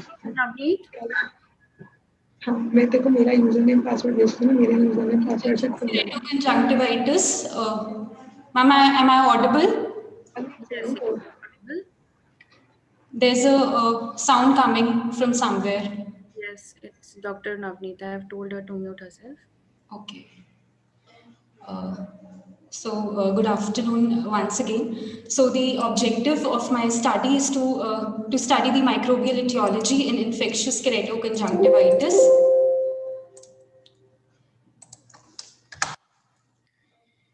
Corneal infections, they are known to be the second most significant cause of ocular blindness, monocular blindness. There are various predisposing factors such as ocular trauma, or use of corticosteroids, antibiotics that can pose risk. Moreover, there are certain agents like bacteria, fungi, viruses, parasites that have been implicated as the cause. Etiological and epidemiological patterns of corneal ulceration varies with the patient population, health of cornea, geographic location, climate, and hygienic conditions. So our study is a prospective cross-sectional study that was conducted on 100 patients attending the Department of Ophthalmology, and the samples were sent to the Department of Microbiology, FH Medical College, Agra. The duration of study was 6 months from June 2020 to November 2020. The inclusion criteria, all the patients with suspected keratoconjunctivitis of all age groups were included in the study, and perforated corneal ulcer, they were excluded from the study. A complete demographic profile, associated risk factors, and microbial etiology was studied. All patients were thoroughly interrogated and examined by torchlight examination. So we obtained a specimen by staining the cornea. The corneal specimen was obtained after lignocaine, instilling lignocaine without preservative, and the corneal scrapings were taken using Bard-Parker blade number 15. Two slides were prepared. These smears were prepared on 2 slides, one for gram staining and the other for potassium hydroxide wet mount. And the inoculated material, the material was directly inoculated on multiple C-shaped streaks on blood agar, McConkey agar, nutrient agar, and 2 tubes of Sebrod dextrose agar with chloramphenicol were used. All the inoculated media with blood agar, that is the blood agar, McConkey agar, and nutrient agar were incubated at 37 degrees Celsius and were evaluated at 24 and 48 hours and were subsequently discarded at 48 hours if no growth was observed. The inoculated SDA media for fungi was incubated at 25 degrees Celsius and 37 degrees Celsius and was examined daily and was subsequently discarded after 3 weeks if there was no growth. Identification of growth on SDA was done by lactophenol cotton blue stain by pigment production and by morphological appearance of hyphae and spores. So in our study, a total of 100 patients of presumed microbial keratoconjunctivitis was studied for bacterial and fungal flora, and a total of 64 patients were found to be culture positive, while remaining 36 patients failed to give a positive yield.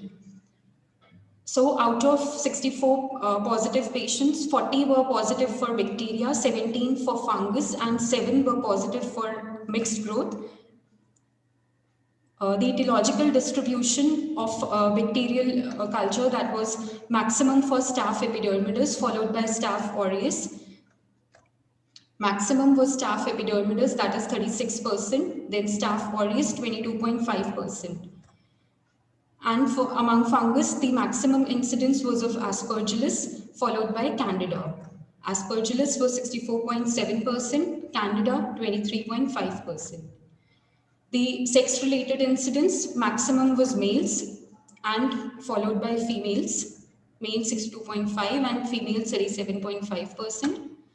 Age-related distribution, maximum incidence was found for bacteria in all age groups, as you can see.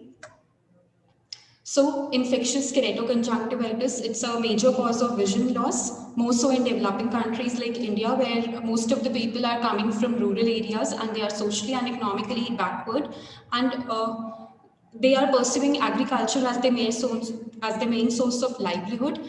That results in occupational risk.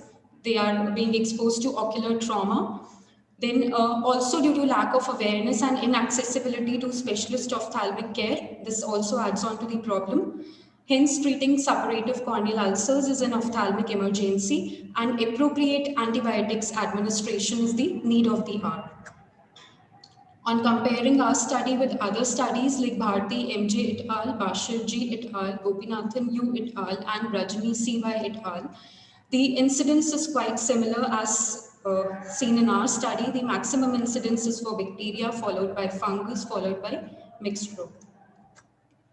So the conclusion for my study is maximum incidences of bacteria followed by fungus. Among bacteria, most common is Staphylococcus, and among Staphylococcus, most common is Staph epidermidis followed by Staph aureus, and most common among fungus is Aspergillus followed by Candida.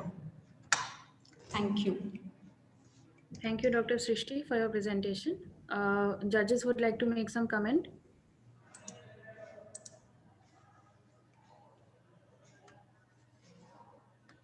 Okay, we move forward to our next presenter, Dr. Janki Brahmabhat, who will be presenting on comparison of preoperative and postoperative changes in refractive error and corneal curvature following SMILE and femtosecond LASIK.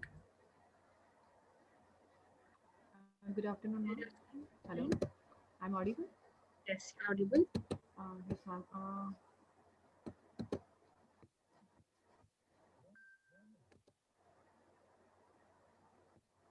I'm not able to share my screen as it's showing that you cannot share while the other participant is showing. Okay. Stop sharing. Now you can share.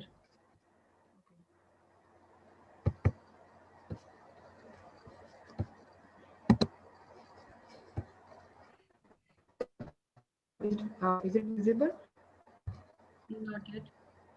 Yeah. Hello. Visible? Make it full screen. Is it visible, ma'am? Yes, yes, it's visible. Make it full screen.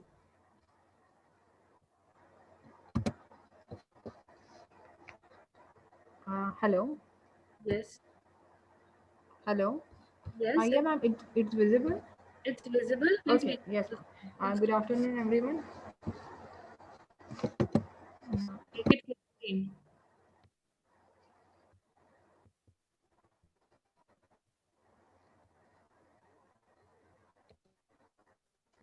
Bottom right.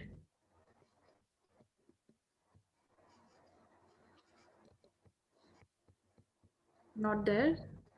Left. Right. A bit right. Not that. Not that. Not that. Right. Yeah. Not that one. Not that one. Just left to 80%. 80% is written. Just left to that. Yes. Yes. Yeah. Good afternoon, everyone. My topic of presentation is the comparison of the pre and post-operative changes in the refractive error and the IOP following the PRK, LASIK surgery, SMILE, and the femtosecond LASIK surgery.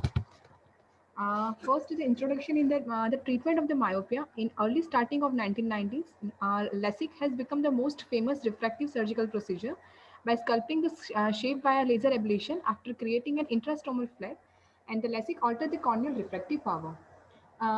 The refractive error occurs when there is a failure of the eye to correctly focus rays of the light from an object into the retinal plane, and it's a common cause of the defective vision. There is increase in the prevalence of the refractive errors globally. For correction of the refractive errors, spectacles in the contact lens are commonly used. However, in recent times, refractive surgeries like LASIK, PRK are becoming popular in the view of the cosmetic reasons.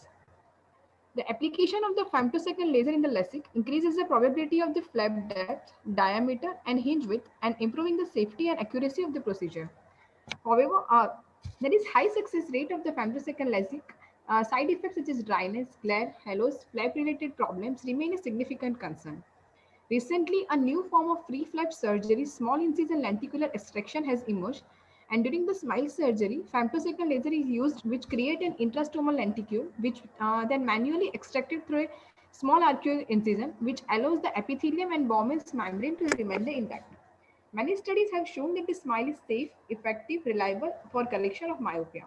However, some researchers have reported results regarding the post-operative visual outcome and corneal stability between the SMILE and the femtosecond LASIK.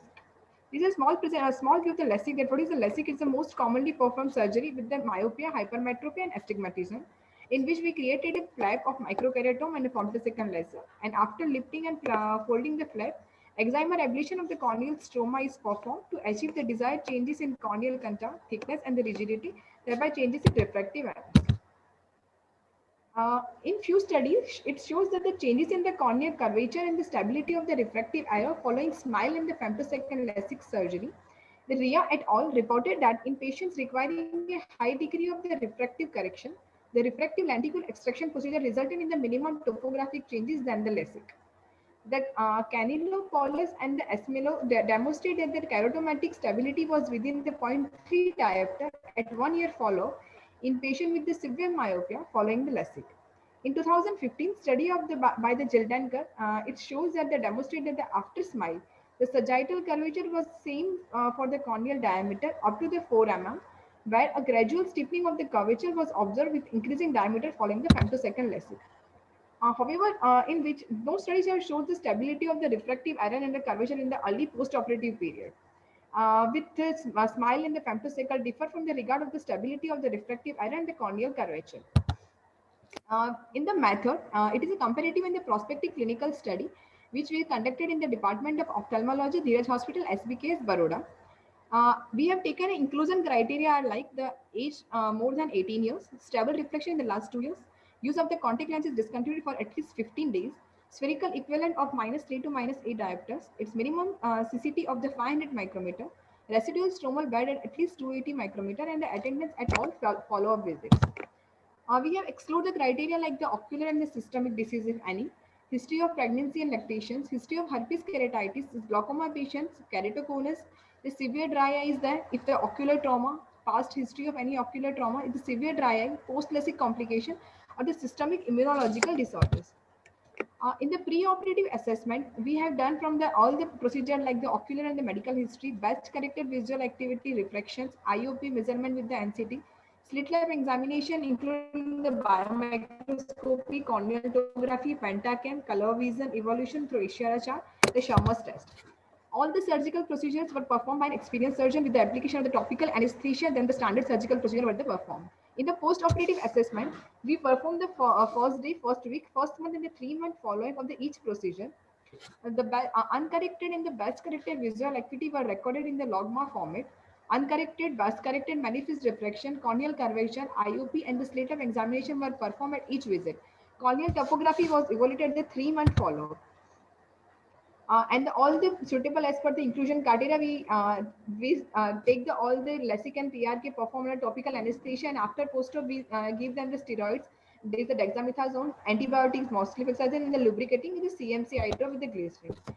Then statistical analysis was saying that all statistical analysis were performed using the SPSS4, and in which we take the independent sample student t-tests were used to evaluate the difference between the LASIK and the PRK group. We take the p-value as less than 0.05. We take a 105I of 105 patients who had undergone the LASIK surgery, and 110 eyes of the 110 patient. We have just taken the 1 eye for the PRK patient.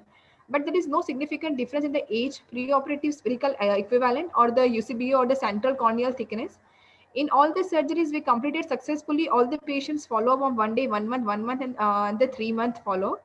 But no observation or significant difference between the post-operative observed within the LASIK PRK surgery. In first day after surgery, there were 69 on 74 of the treated eyes that had 20/20 vision or better in LASIK and the PRK group, respectively. Discussion and the conclusion is that in the present study, our finding demonstrated that both the LASIK and the PRK procedures have better efficacy, safety, and predictability in the correction of the moderate to severe myopia, in accordance with the finding of the severe previous study. Comparatively, PRK has the late visual rehabilitation and has long-term regression. Stability in the refraction takes more time in the PRK. And we take the all follow-up study. We see all the SMILE and the PRK and the femtosecond laser surgery. More specific post-operative refraction we give in the SMILE surgery. SMILE surgery also resulted in the less spherical corneal curvature and the femtosecond laser surgery. Thank you. Judges would like to make some comment.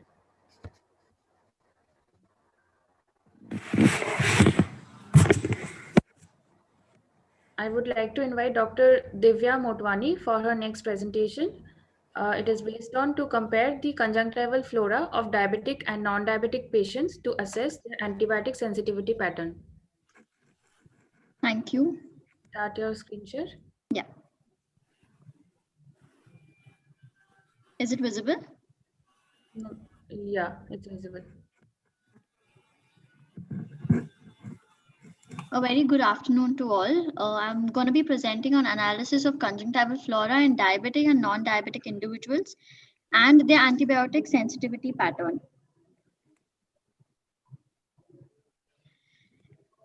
Lids in conjunctiva contain a number of bacteria and frequently few elements from the environment as well. These are called the normal microbial flora of the eye, or the commensals. They play a vital part in secreting antibiotics and chemical mediators and maintain hemostasis of the ocular surface and also help in immunoregulation of the eye. They also compete with pathogenic bacteria and inhibit their growth. Under normal circumstances, they do not cause any infections, but post-operatively or after a minor trauma, they can lead to infections.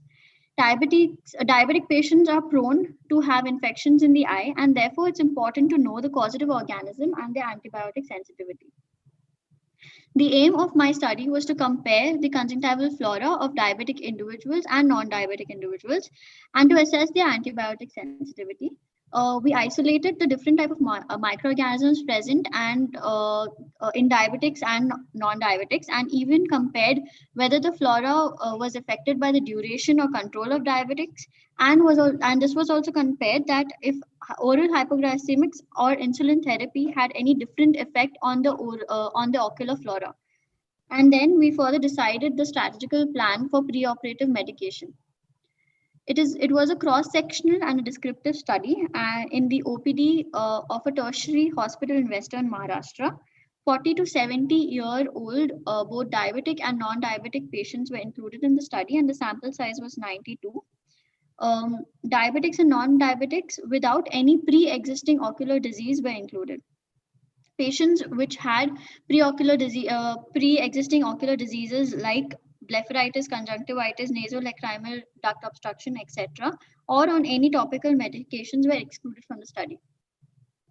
The patients were classified into two groups, Group A being diabetics of 46 patients and Group B non-diabetics of 46 patients. History was taken and all participants underwent a thorough ophthalmic evaluation. The specimen was taken from each participant for the study in front of a microbiologist by rubbing a sterile cotton-tipped swab in the inferior palpebral conjunctiva of both the eyes. Local anesthesia was used for this. The lower eyelid was pulled down in order to prevent contamination of the cotton swab by the lid margin and the eyelashes, and the sample was inoculated in the blood agar, chocolate agar, and sabodextrose agar. The cultures in blood and chocolate agar were incubated at 37 degrees and sabodextrose at 25 degrees for 2 weeks, and antibiotic sensitivity was done on Muller-Hinton agar. Further, hemogram, the blood sugar level and HbA1c of all the patients was also been done. It was seen that the rate of positive culture in Group A was significantly higher as compared to Group B, and the most common bacteria isolated in Group A, that is the diabetics, was Staphylococcus epidermis, followed by Staphylococcus aureus and Klebsiella. The most common bacteria isolated in Group B was Staphylococcus epidermis and aureus.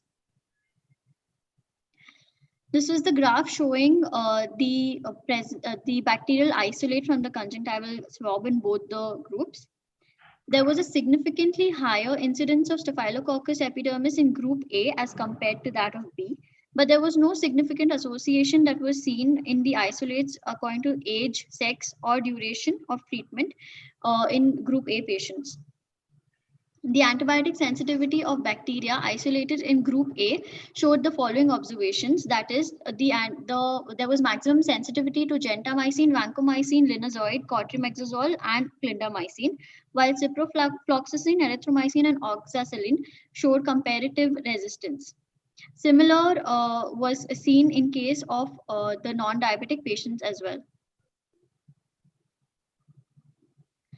This is the sensitivity pattern that we see, that the maximum sensitivity was seen in the first 4 drugs, that is the gentamicin, vancomycin, linezolid, and cotrimoxazole.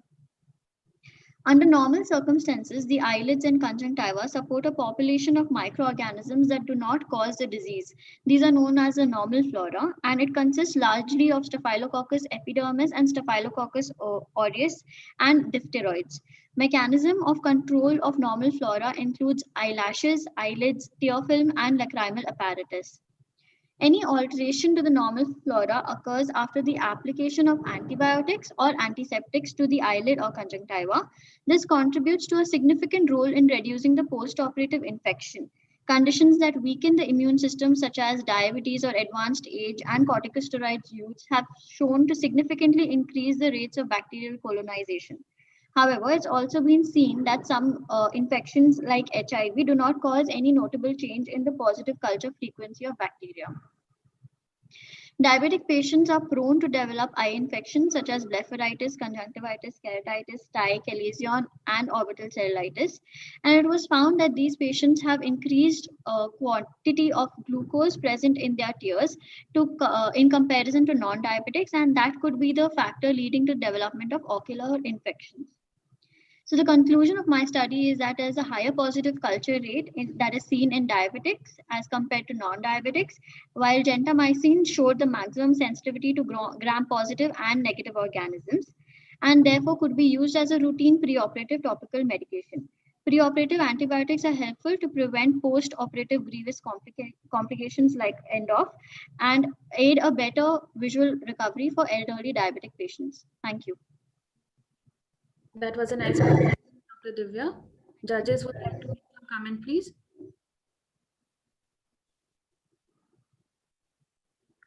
Okay, we move forward. We would like to invite Dr. Prafulla Maharana for his presentation on MIOCT guided stromal fluid drainage in corneal hydrops in keratoconus.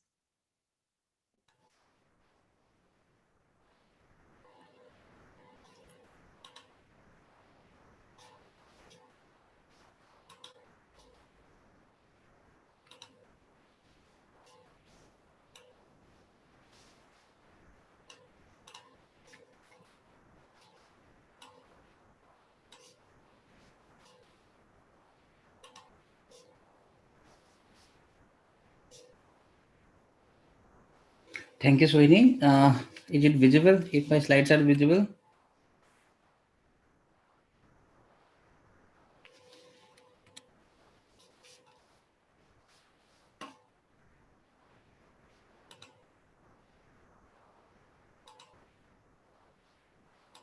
Sohini, if my slides are visible to you?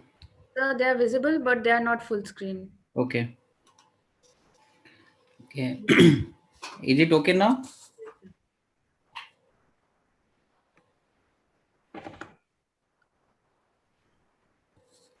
Sohini, is it fine now? Yes, sir, it's fine. Okay. So good afternoon, respected judges and all the delegates. So I'll be presenting my. Why is it going back now? Okay. So I'll be presenting the result of our study on microscope integrated OCT guided drainage of stromal fluid clefts in cases of recalcitrant corneal hydrops.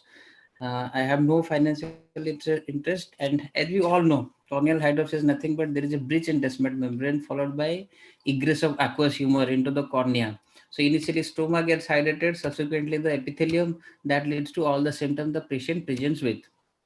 It has been most commonly noticed in cases of keratoconus. However, any corneal ectatic disorder can have this complication. The management of a routine case of acute corneal hydrops is quite well defined.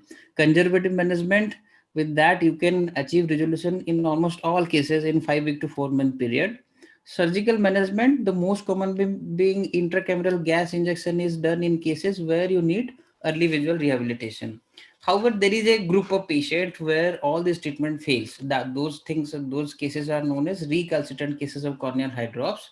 The management of these cases is difficult because the literature available is limited, and also there is no well-defined technique to deal with such cases. So this brings to the purpose of my study, that is to evaluate the safety and efficacy of microscope integrated OCT guided stromal fluid drainage in cases of recalcitrant corneal hydrops. So this study was inspired from one of our earlier study that we did. In that study, we just used the ASOCT pre-op image of the patients, because that time we didn't have this technique with us. MIOCT or microscope integrated OCT gives you one important advantage, that is the real-time monitoring of all your procedure that you are doing in patient's eye. So it was a prospective interventional case series done at RP Center. The study duration was from January 2017 to 2019 after obtaining appropriate approval. Earlier, we were using this technique only for cases with severe edema. But in this study, what we did this technique in cases where at least one attempt of intracameral gas injection has failed. So those cases we defined as recalcitrant of corneal hydrops that is not showing any response or no edema resolution even after 2 weeks of any such intervention. So those patients not willing to participate, one-eyed patient and any patient with previous history of glaucoma, they were excluded from the study. Briefly, the technique involves first you localize the fluid clefts, as you can see here using your intraoperative OCT. Then do a little bit paracentesis, inject air into anterior chamber and make multiple stab incision using a MBR knife, as you can see in these pictures. Start from some area which is not involving visual axis and reach till the cavity of those fluid clefts. And then you can achieve further complete drainage by applying some massage over the surface as well as increasing the air pressure within the anterior chamber. So this is a brief technique of the surgery that I'm going to show you. As you can see on right side, this is the microscope integrated OCT that is giving live pictures of cavities. So initially paracentesis is done, then using MBR at an angle of 30 to 45 degree. Multiple stab or venting incisions were made. Then using a Merocil spear, these were further collapsed, these cavities. If the image is clear, you could clearly appreciate fluid coming out of these cavities. You can increase the anterior chamber pressure by injecting air. With that, further egress of fluid can be achieved. So the ultimate goal is to drain each of these fluid pockets. However, it is important you should not puncture those cavities or clefts which are in direct communication with anterior chamber, or else you'll land up in corneal fistula formation. So these are the patients that we did over this period of time. As you can see, the age range between 5 to 30 years. All these pediatric cases, the cases were done under general anesthesia. All cases had keratoconus. Majority of them have VKC One had IFC, one had Down syndrome, one had a Leber's congenital amaurosis. The presenting visual acuity range between perception light to 1/60, and the duration of hydrops, as you can notice, it's more than 3 weeks in almost all cases. The median corneal thickness was 1625. In all cases, we could do this technique successfully without any intraoperative problem. Post-operatively, in one patient, there was raised IOP on day 1, which could be easily managed with medical management only. In one patient, where the pre-op thickness, if you notice, the pre-op thickness was 3000 micron, it took almost 36 days for complete resolution. However, ultimately, all cases resolved with formation of corneal scar, and the visual acuity range between finger count close to face to 636. So these are few cases where we did this technique. So when we compared our result with other studies that have dealt with this recalcitrant hydrops, if you notice the last two studies, one by Subudhi et al., the other one by Stu et al. In Subudhi et al., the mean time of healing was 3 weeks. In our study, the median time of healing was almost 4 weeks. In Stu et al., it was almost same as to similar to our study. However, if you notice in Subudhi et al. Study, they did compression suture for recalcitrant cases of corneal hydrops. The problem with that technique is you need a second procedure for suture removal. In DMAC patch and air injection technique, you need a separate tissue, DMAC for DMAC patch, which is not required in our series. One important thing that we notice in our study is variable healing pattern. The duration of healing was from 7 days to 36 days. Here, I would like to highlight one important thing. Whatever we are doing in this technique, that is just taking out some burden from the existing endothelium of host. So the remaining endothelium, they have the duty to clear the cornea. So with this technique, you are just taking out one factor for resolution of corneal edema. The benefit, yes, it results in early resolution, identification of each and every pocket is possible, and it improves your safety. Why? Because you are monitoring each and every step that you are doing live under MIOCT. Limitation, availability of MIOCT, because this machine is not available everywhere. However, as I suggested, you can simply take a pre-op ASOCT image and do this technique. The potential risk of fistula and infection is still there, which we didn't encounter in any of our case. So to conclude, MIOCT guided drainage of stromal fluid pockets can help you in early resolution of corneal edema, especially in cases where the hydrops is non-resolving, or there are multiple fluid clefts, or the edema is severe. So these are the references that I have cited in my presentation. Thank you for the kind attention. Thank you. That was an excellent presentation, sir. Judges would like to make some comment.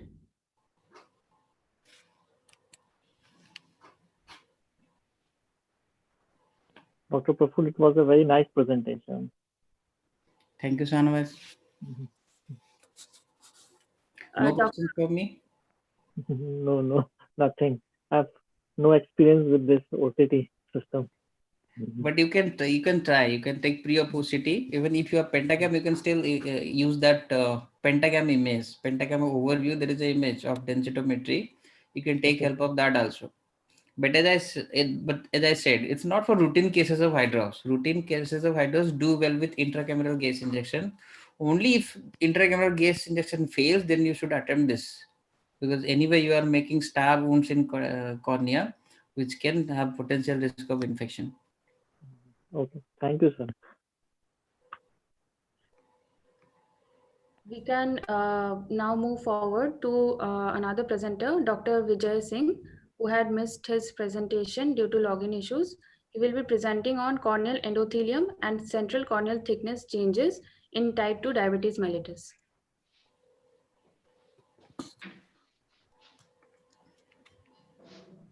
Good evening, everyone. Am I audible? Yes. Please start your screen, sir. Hello. Yes, you are audible. Can you see my screen? No.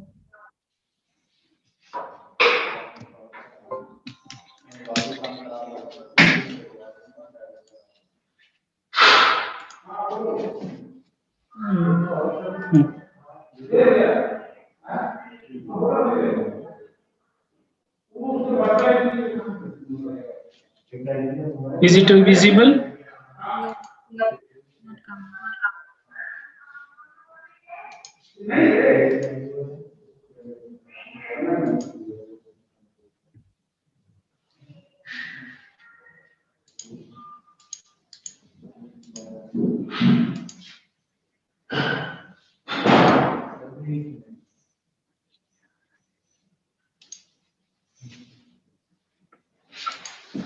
Excuse me. Sir, please click on share screen.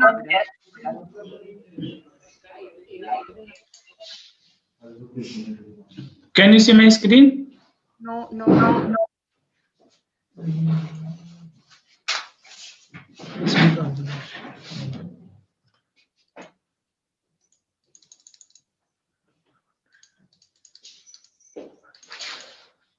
Application window.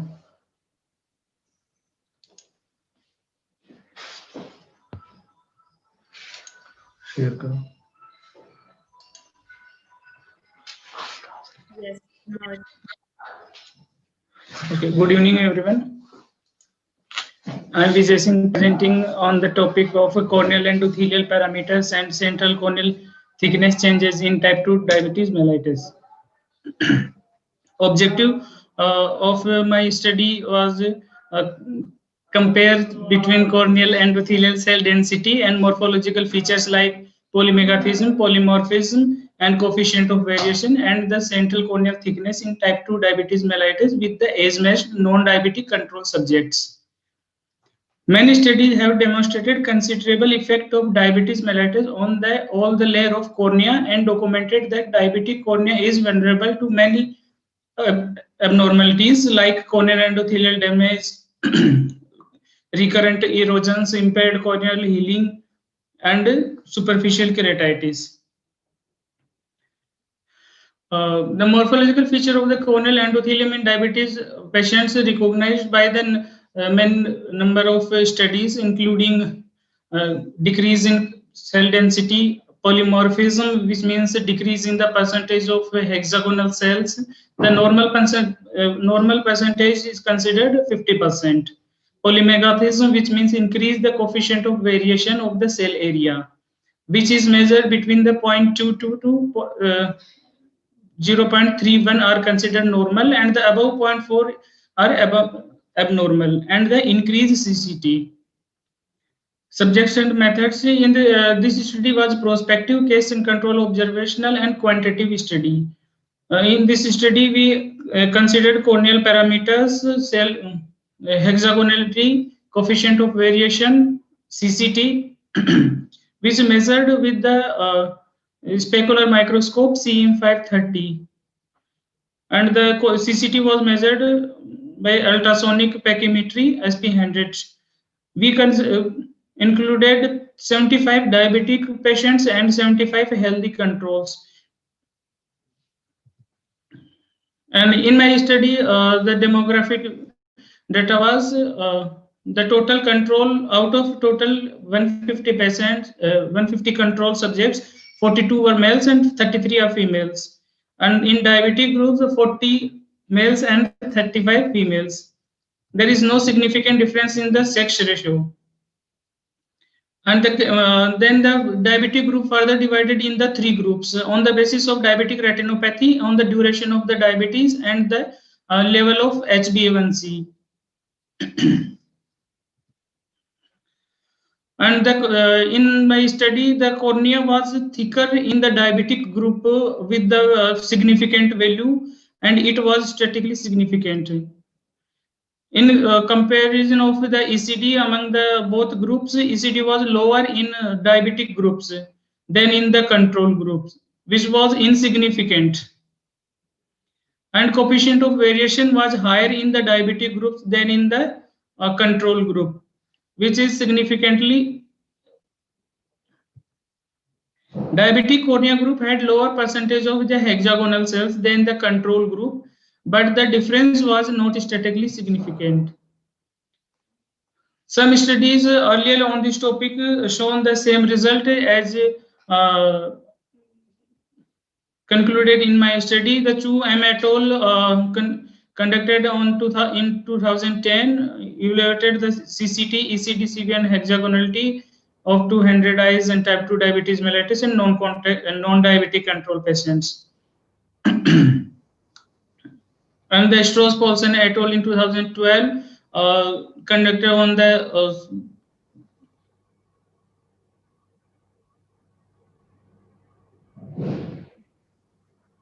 But this is according to the CCT reported in our study, the type 2 diabetes must have the higher, thicker cornea than the known. Then the recent study conducted on 2017, L. Agami and HUB found that ECD was significantly lower in the diabetic groups and the control groups was lower, which is significant, and CV was higher in the diabetic cornea. The diabetic cornea group and the lower percentage of hexagonal cells than the control group, but the difference was not statistically significant.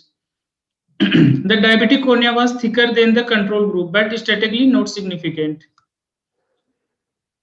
In my study, these results clearly indicate the diabetic endothelium is the morphologically abnormal. The observed anatomic changes result in the less stable or more vulnerable cell layers,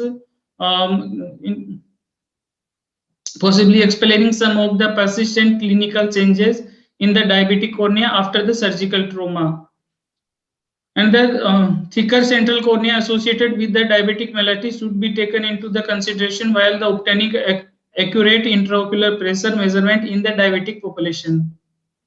Our study have documented that diabetes mellitus has considerable effect on all the layer of the cornea, especially the endothelial layer, make cornea vulnerable to many complications like endothelial damage, recurrent corneal erosions, keratopathies, persistent epithelial defect, and corneal ulcers, and impaired wound healing.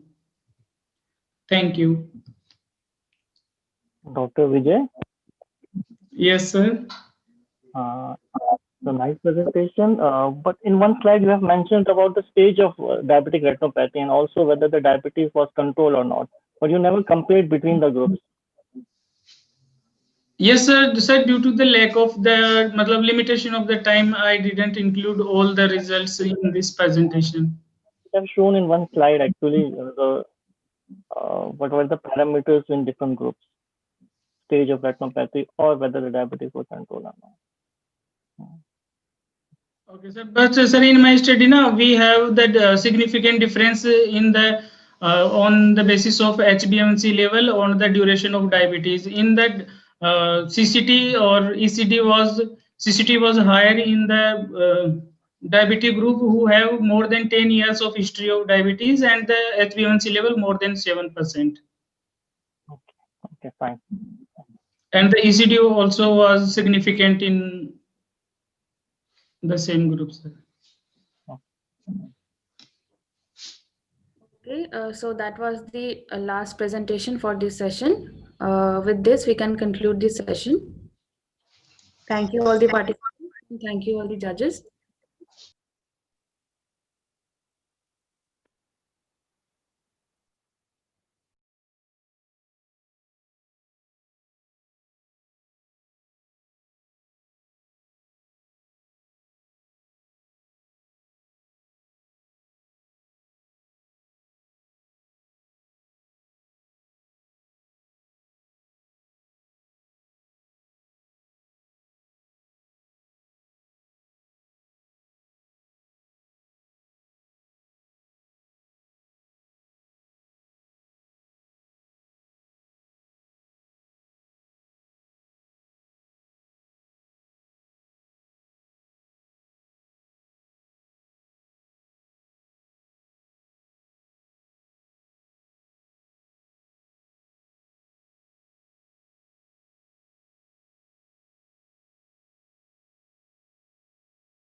is anybody from DOS here? Sohini. Good evening, sir. Hi, Digvijay. Sohini, you are in charge? Yes, sir, moderator. Wonderful, excellent. फिर तो यार तुम ही जांच कर लेते हैं न्यूरोऑफ्थल्मोलॉजी तो तुम एक्सपर्ट हो. Nice. Dr. Digvijay, Sohini was our my thesis candidate. She did the work on ethambutol that got published in BJO. I know. I've read her thesis. I was here. So, Sohini, you're not presenting here. So I'm not hey, present. Sohini, very, very bad. You should have presented. I'm just moderating. Chalo, theek hai. So, have we people have joined? The first two participants have not joined yet, Dr. Anju and Dr. Ayushi. So let's give them 5 minutes or so. I think people could have technical issues. Okay. Otherwise, we can start with the person Then start available with and the then. third presenter. That is also a good idea. Let's start with Abhishek if he's there, and please tell the timer to be 6 minutes. In the previous one, they had 7 minutes. I think. 7 minutes. Yes, sir. So good evening, everyone, to the neuro-ophthalmology session, free paper. Good evening to all the participants and judges, Dr. Rohit Saxena and Dr. Digvijay Singh, who will be judging this session. Since we do not have the first two presenters, Dr. Anju and Dr. Ayushi, we will be starting with Dr. Abhishek Upadhyay, who will be talking on compressive optic neuropathy due to intracanalicular metastasis of breast cancer. Over to you, Dr. Abhishek. Please start your screen share. And please stick to the timing, that is 6 minutes.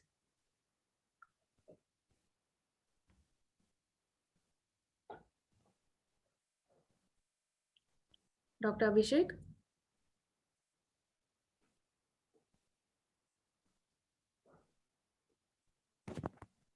Mole has shared screen. Okay, Dr. Amol, please stop your screen share. Yeah. Dr. Abhishek, please start your screen share.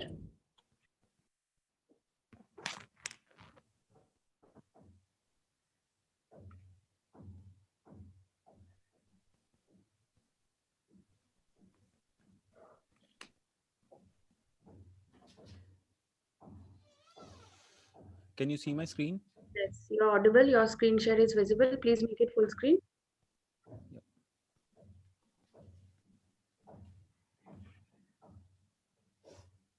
Good evening, everyone.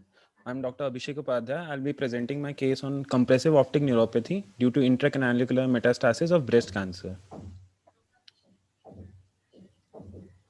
Okay, sorry.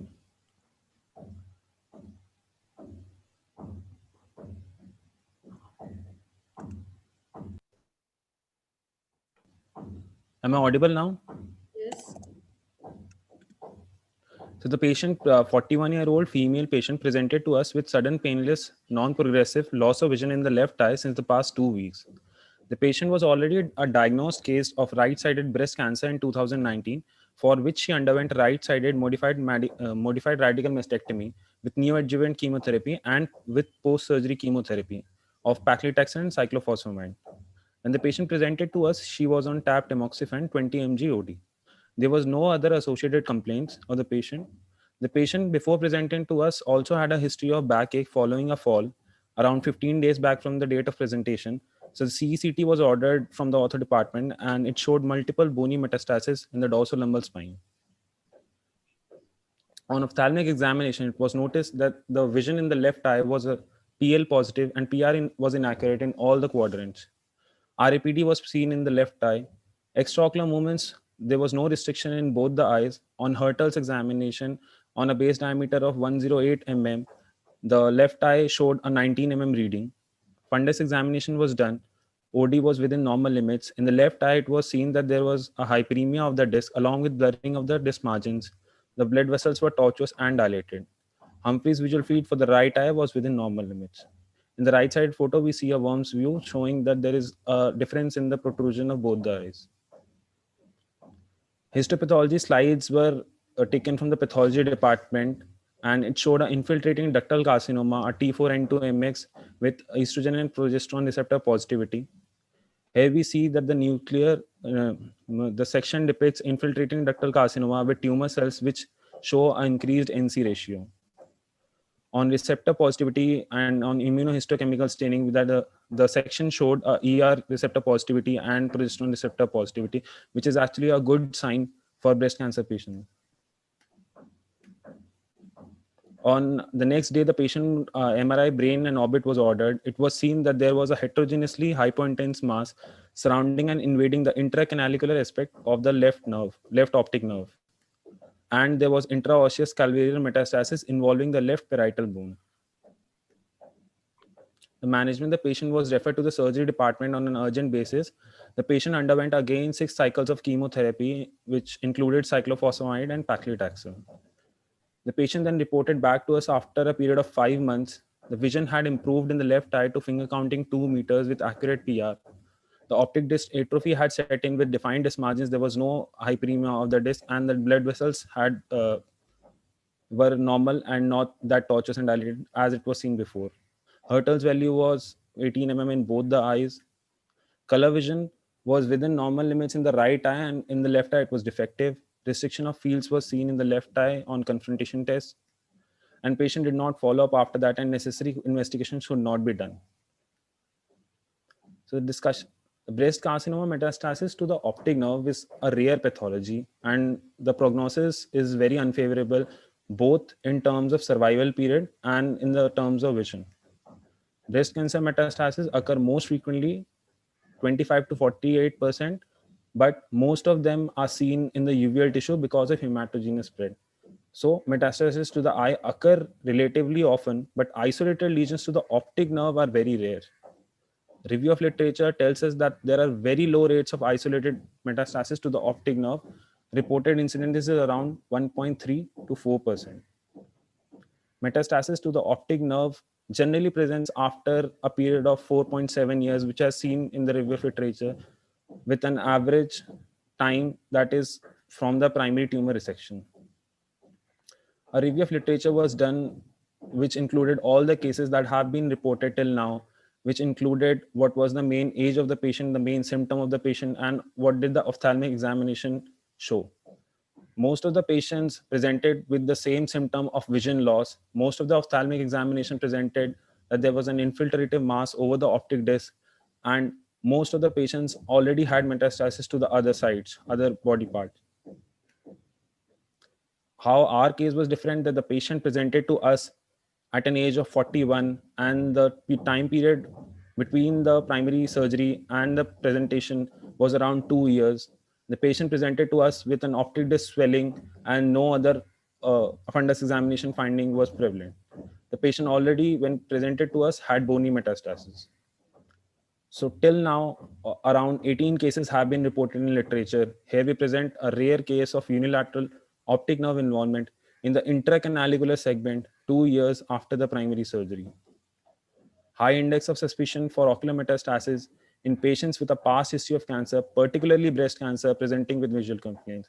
So when a patient comes with a complaint of visual loss, particularly in patients of cancer, be it breast cancer or lung cancer, we have to do a complete ophthalmic examination, and we should look for recurrence of the disease or metastasis. Thank you. That was a very nice and interesting case, Dr. Abhishek. Judges would like to make some comment.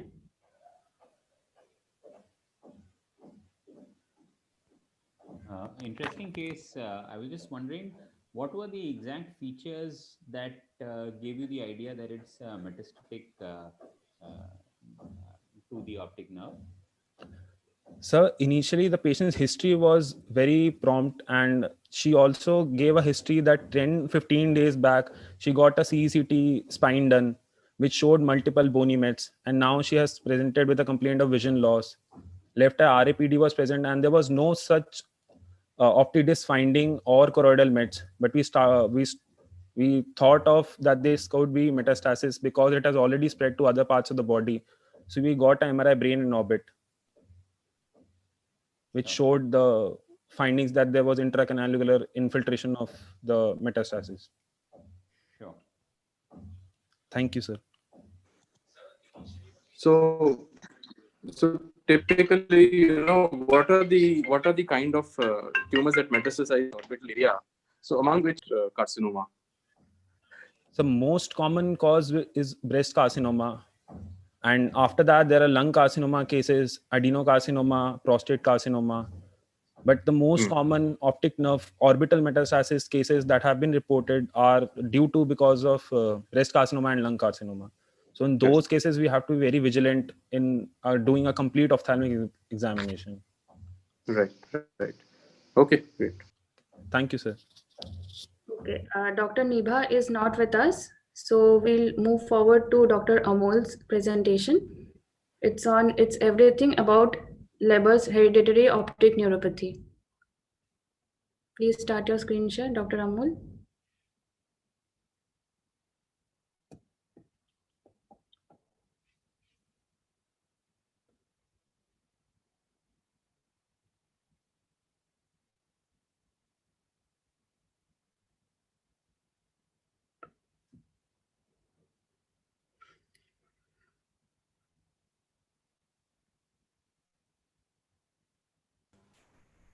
Am I audible? Yeah. Yes, you are audible.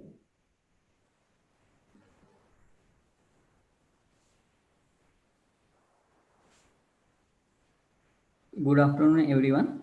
I'm going to present. Slides are not visible. Your slides are not visible.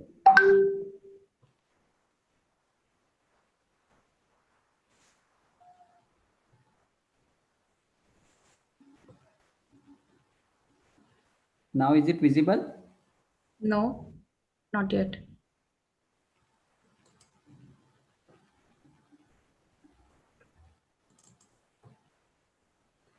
Yes. Now it's visible? Yes, it's visible. Make it full screen. I have make it full screen.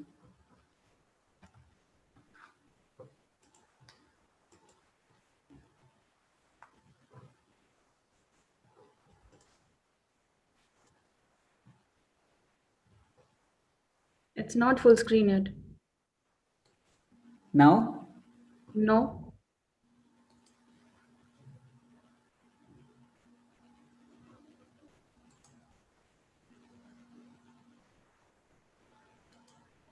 Now? Yes. Okay, good afternoon, everyone. It's about everything about the Leber's hereditary optic neuropathy. The introduction is the Leber's hereditary optic neuropathy is the maternally inherited mitochondrial disease that primarily affects the optic nerve, causing bilateral vision loss in the juveniles and young adults. Is one case history was 30 years old male patient presented with the blurring of vision in the right eye since 2 years, which was painless and gradually progressive. It is not associated with any trauma, steroid intake, headache, or with any no significant past ocular and systemic history. His mother had low vision and squint in right eye, and elder blood had color vision in both the eyes. His best corrected visual acuity was finger counting at 3 meters in the right eye and 6/6 in the left eye. His color vision and contrast sensitivity in the right eye was 0/17 and 100%, whereas in the left eye is 1/17 and 1.6%. On ocular examination, the anterior segment was within normal limit with the normal intraocular pressure. He had the relative afferent pupillary defect in his right eye with the optic atrophy in the right eye and temporal disc pallor in the left eye. OCT RNFL depicted severe thinning in the right eye, whereas left eye had a severe thinning in all quadrants except the nasal quadrant. The visual field suggested the dense hemifield defect in the superior quadrant in the right eye and superior nasal defect in the left eye. MRI brain was within normal limit.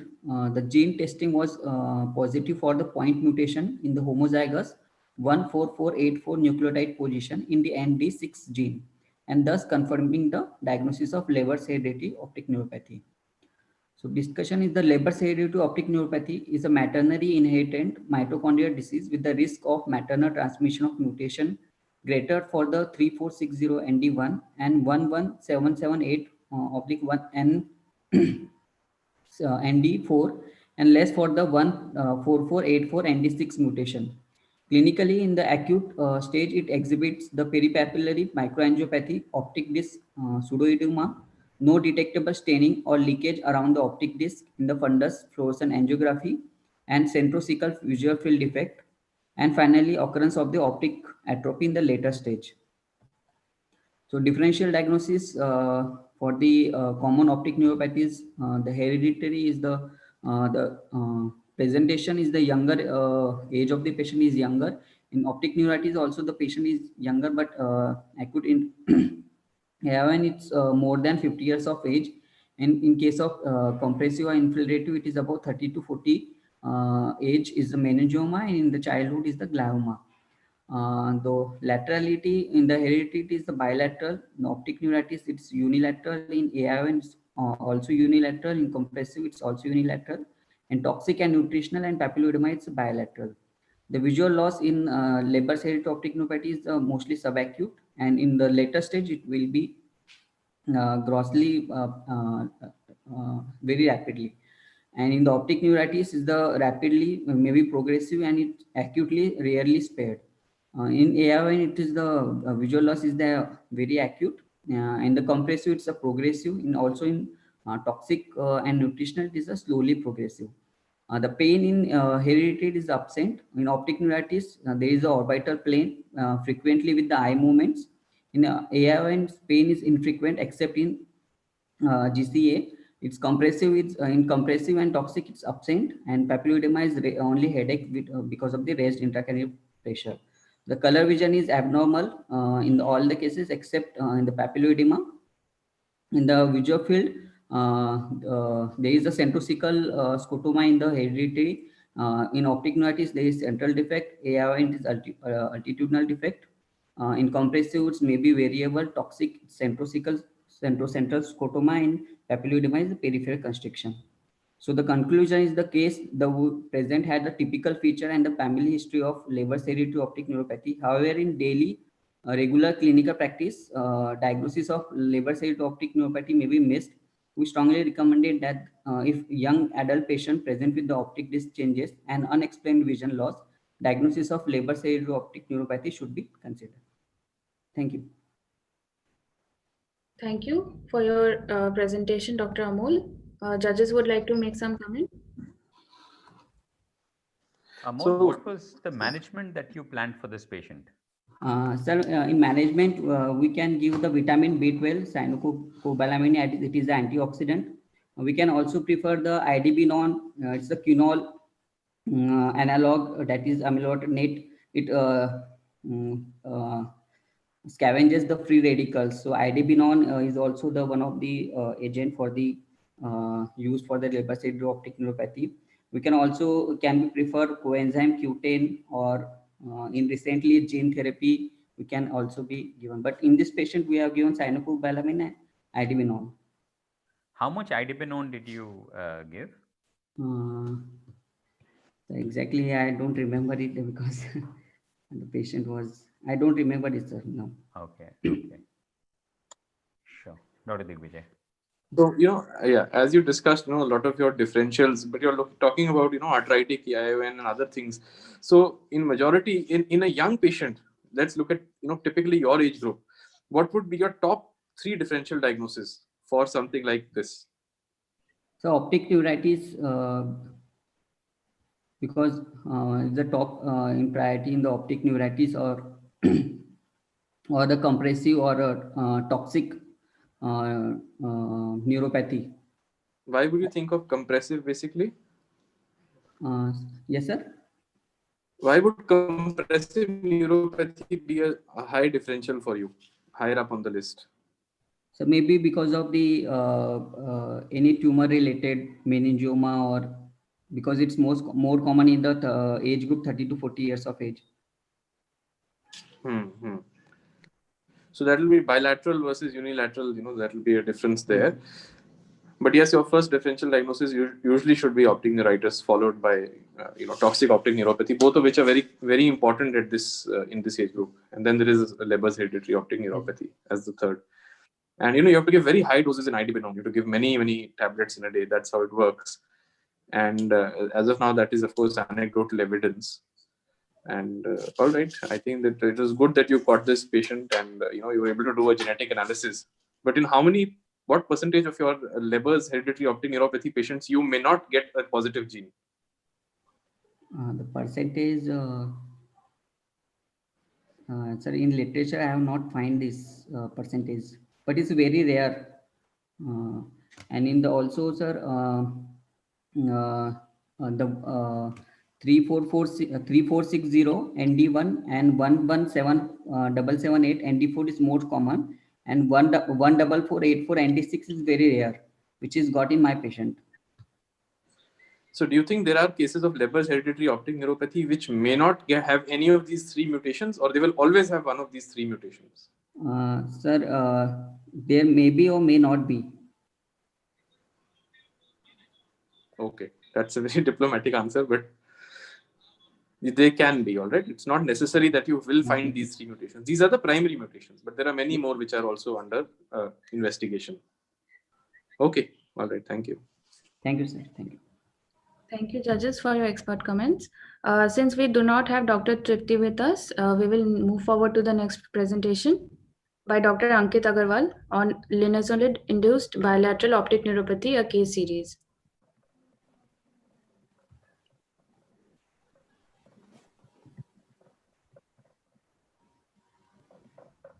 Dr. Ankit, please start your screen. Yeah, just starting.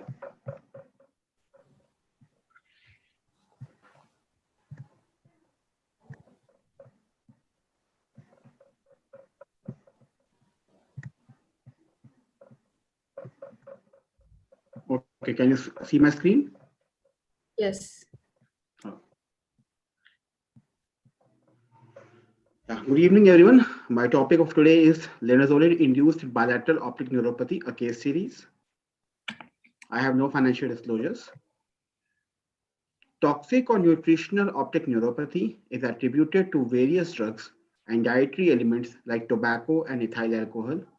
Among the drugs, the most commonly described drugs which may cause optic neuropathy are anti-tubercular drugs because of the high dosage and the longer duration of treatment required. Ethambutol is considered the most common cause of drug-induced optic neuropathy, along with isoniazid amongst the anti-tubercular drugs. Due to increase in incidence of drug-resistant tuberculosis, the second and third line anti-tubercular drugs are increasingly being used. Linezolid is one of these. It is a third-line anti-tubercular treatment, which is used for treatment of tuberculosis resistant to first and second-line treatment.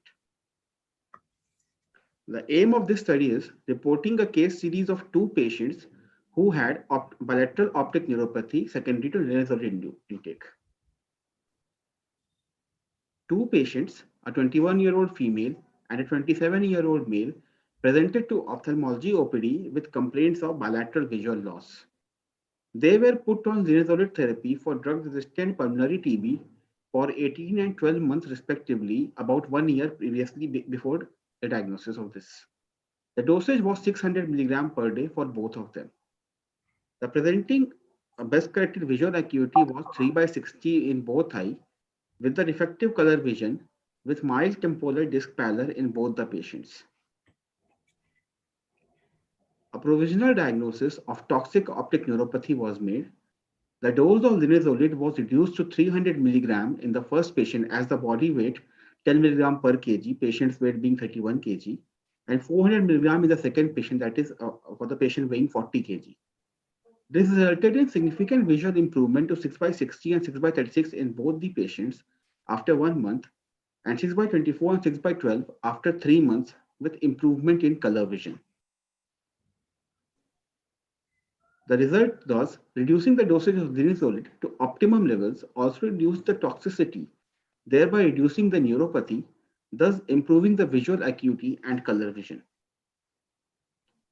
Thus, we conclude that due to long-term treatment in high doses, anti-tubercular drugs are the most common causes of drug-related optic neuropathy. This case series shows that apart from ethambutol and isoniazid, linezolid can also cause optic neuropathy. The authors conclude that linezolid-induced optic neuropathy is a reversible cause of visual impairment, which may be avoided by choosing proper doses in patients receiving long-term therapy for MDR and XDR TB. The patient should be regularly monitored for any visual changes, and doses of linezolid are adjusted according to the weight when long-term treatment is planned, as in case of multi-drug resistant and extra-drug resistant tuberculosis. There are very few studies reporting linezolid-induced optic neuropathy. We propose that to form a consensus, a long-term multi-centric trial is required, enrolling patients of MDR and XDR-TB who are on linezolid therapy to evaluate the clinical manifestations and dosing of the drug to avoid neurotoxicity. Here are my references. Thank you. That was indeed a very nice presentation, Dr. Ankit. Judges would like to make some comment, please. Dr. Soini, you should also make some comment. Very nice presentation, Ankit. Very good work, and it's extremely important. So, what are the doses of this drug, and what are our red flags that you should look for? Any other side effects that can help us? If they coexist, it will give us an indication. Of course, you need to stop ethambutol first before you think of linezolid. Yeah. So, sir, what happened was that this patient was already not using ethambutol. Maybe the treating doctor had noticed some neurotoxic symptoms and stopped it, because when she came to us, she was taking linezolid as the main treatment along with other anti-tubercular treatment, but ethambutol and isoniazid both were stopped. So that's why we thought, that why is it caused? And when we further investigated the issue, we found that linezolid was being given over the dose. It was being given about 600 milligram, which was double the dosage of the requirement of the patient. So when we adjusted it, we found that the patient treatment was being adequate and the toxicity reduced.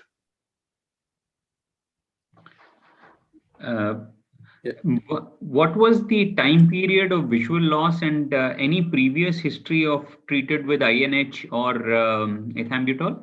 So there was adequate gap between, because ethambutol toxicity can even manifest up to a month after, the worsening can occur up to a month after stopping the drug, although its manifestation starts while the drug is being used. So was there an adequate gap, or was there a period when there was no significant visual loss, but there was no treatment by NH or ethambutol? So the patient did not have the complete history with him. What he can produce that for last 6 months approximately, he was on linezolid therapy and ethambutol was not being given. I don't know about the first 6 months, because it was about almost a 1-year-old tuberculosis treatment was going on. First 6 months, the treatment history was not there, but for the last 6 months, ethambutol and isoniazid both were not in the treatment schedule. Sure, so, good. Dr. Digvijay. Yes. So, how does the pathophysiology of linezolid-related toxic neuropathy differ from ethambutol, or is it the same set of patients? Are the same risk factors for both? So we believe that the risk factors are similar, because the ethambutol also, if given in moderate doses and adjusted according to the patient weight over the time, reduces the incidence of neuropathy. And if the neuropathy occurs, then we have to definitely stop. Same thing when we applied the same principle to linezolid, we found that it worked. And it's not very clear in the literature that what is the pathophysiology of this, because there have been very few studies done about this. Correct. But they're both working actually on different parts of the the mitochondrial system in terms of where the ethambutol works and linezolid toxicity. That's what the current postulation is. And in terms of that's why in terms of treatment as of now for linezolid also, we don't have any treatment modality, unlike ethambutol where we are starting to understand it a little more now, but not much success there.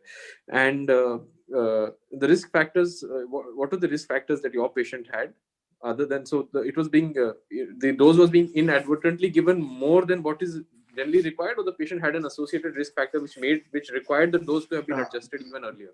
Patient told that he has not been following up regularly with the doctor and has lost about 15 kgs of weight in last 6 months. So actually the earlier dose was maybe about 55 kg weight. So say the patient was taking about the dosage which was required by the patient, but since he was not following up properly, the current for the current weight, his dosage became increased. and thus a toxicity might have occurred. Right. Okay. Thank you. Thank you, sir. Thank you, judges. We now move forward to the last presenter of this session, Dr. Shalini Singh, who will be presenting on monocular visual field defect as a presenting feature of neurovascular disorder in Moyamoya disease and Takayasu arteritis.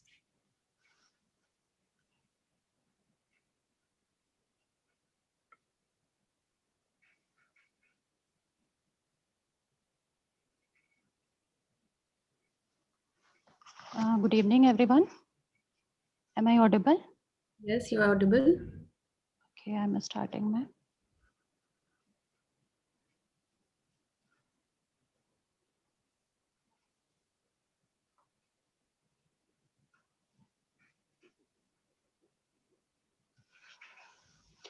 Good evening, everyone. I'm presenting my topic, monoocular visual field defect as presenting feature of neurovascular disorder in Moyamoya disease and tubercular arteritis.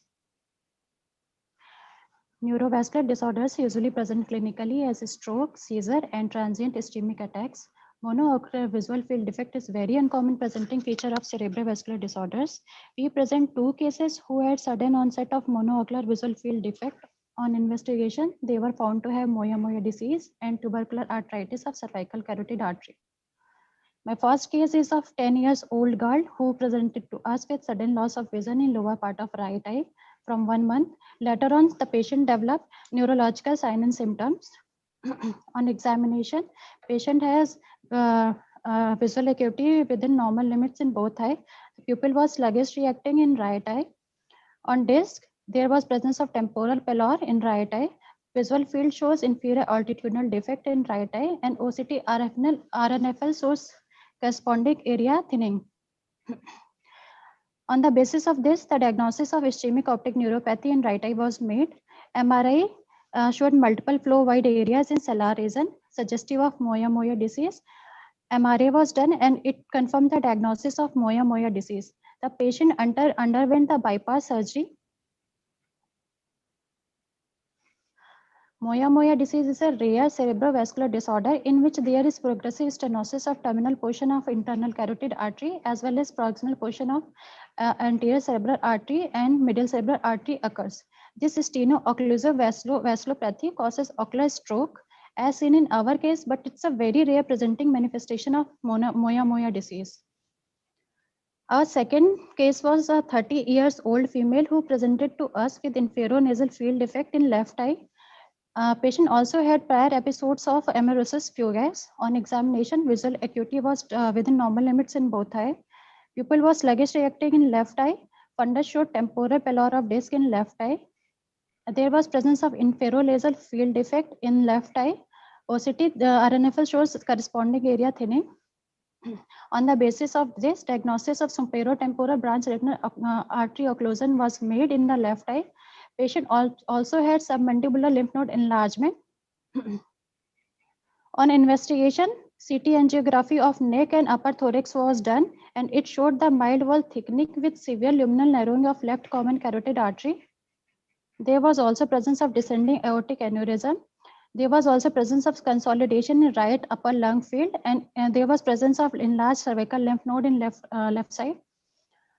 Lymph node biopsy was done and it showed the caseating tubercles. On the basis of this, the diagnosis of tuberculosis was made and the patient was started on anti-tubercular medications. In our case, monoocular visual field defect was secondary to thromboembolic phenomenon from arteritis of carotid artery caused by tubercular lymphadenitis. Patient responded markedly to anti-tubercular and antiplatelet therapy. Ocular stroke may be the sole presenting manifestation of cervical carotid arteries. These are my responses. Thank you. Thank you. Judges would like to make some comments. What was the management of Moyamoya disease in your case? Sir, in my case, patient was a bypass surgery was done in cephaloduro arteriosyringiosis. And what was the outcome, like visual outcomes and field Ma'am, changes? sir, the patient showed improvement in visual field also.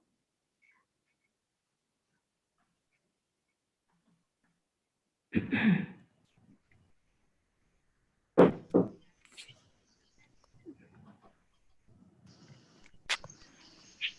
encephaloduro-arteriosyngiosis was done, and the patient was discharged on echospin.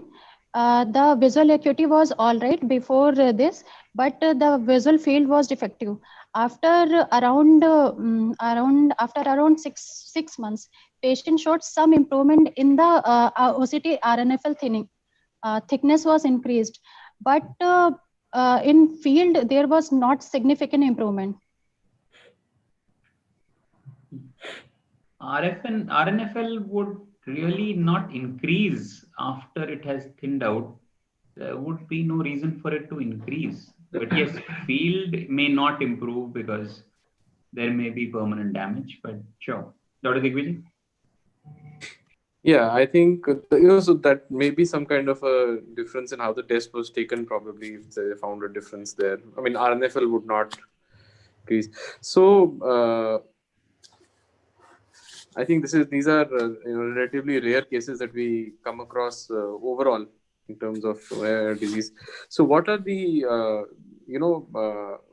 could you tell me something about PION? What are the conditions where you can see PION in posterior ischemic optic neuropathy? And whether that would be your differentials?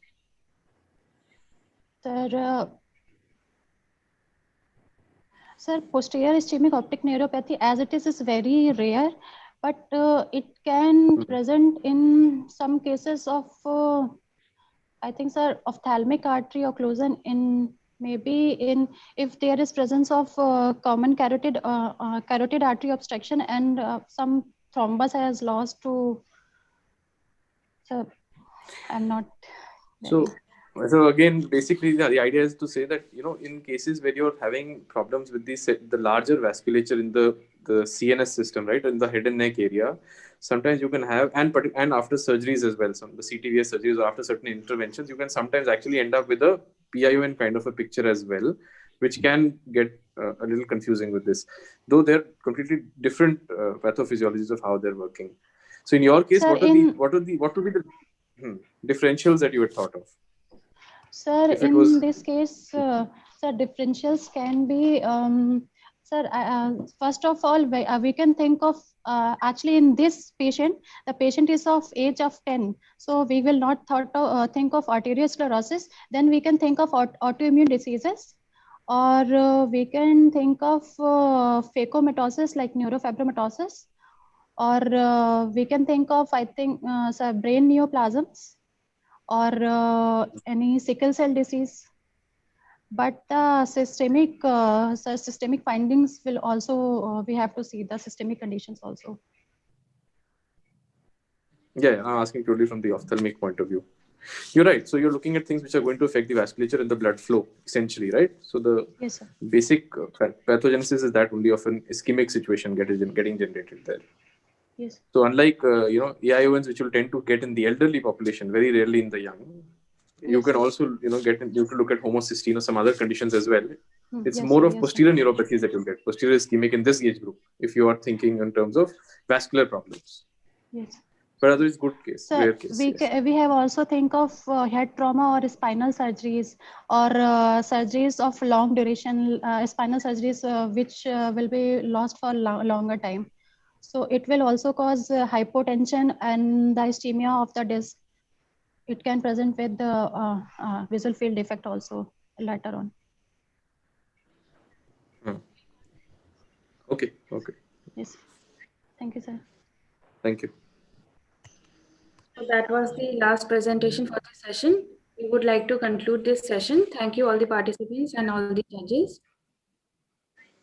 Right, Sony. Thank you. Thank you. Thank you, Sohini. Good to see you, ma'am.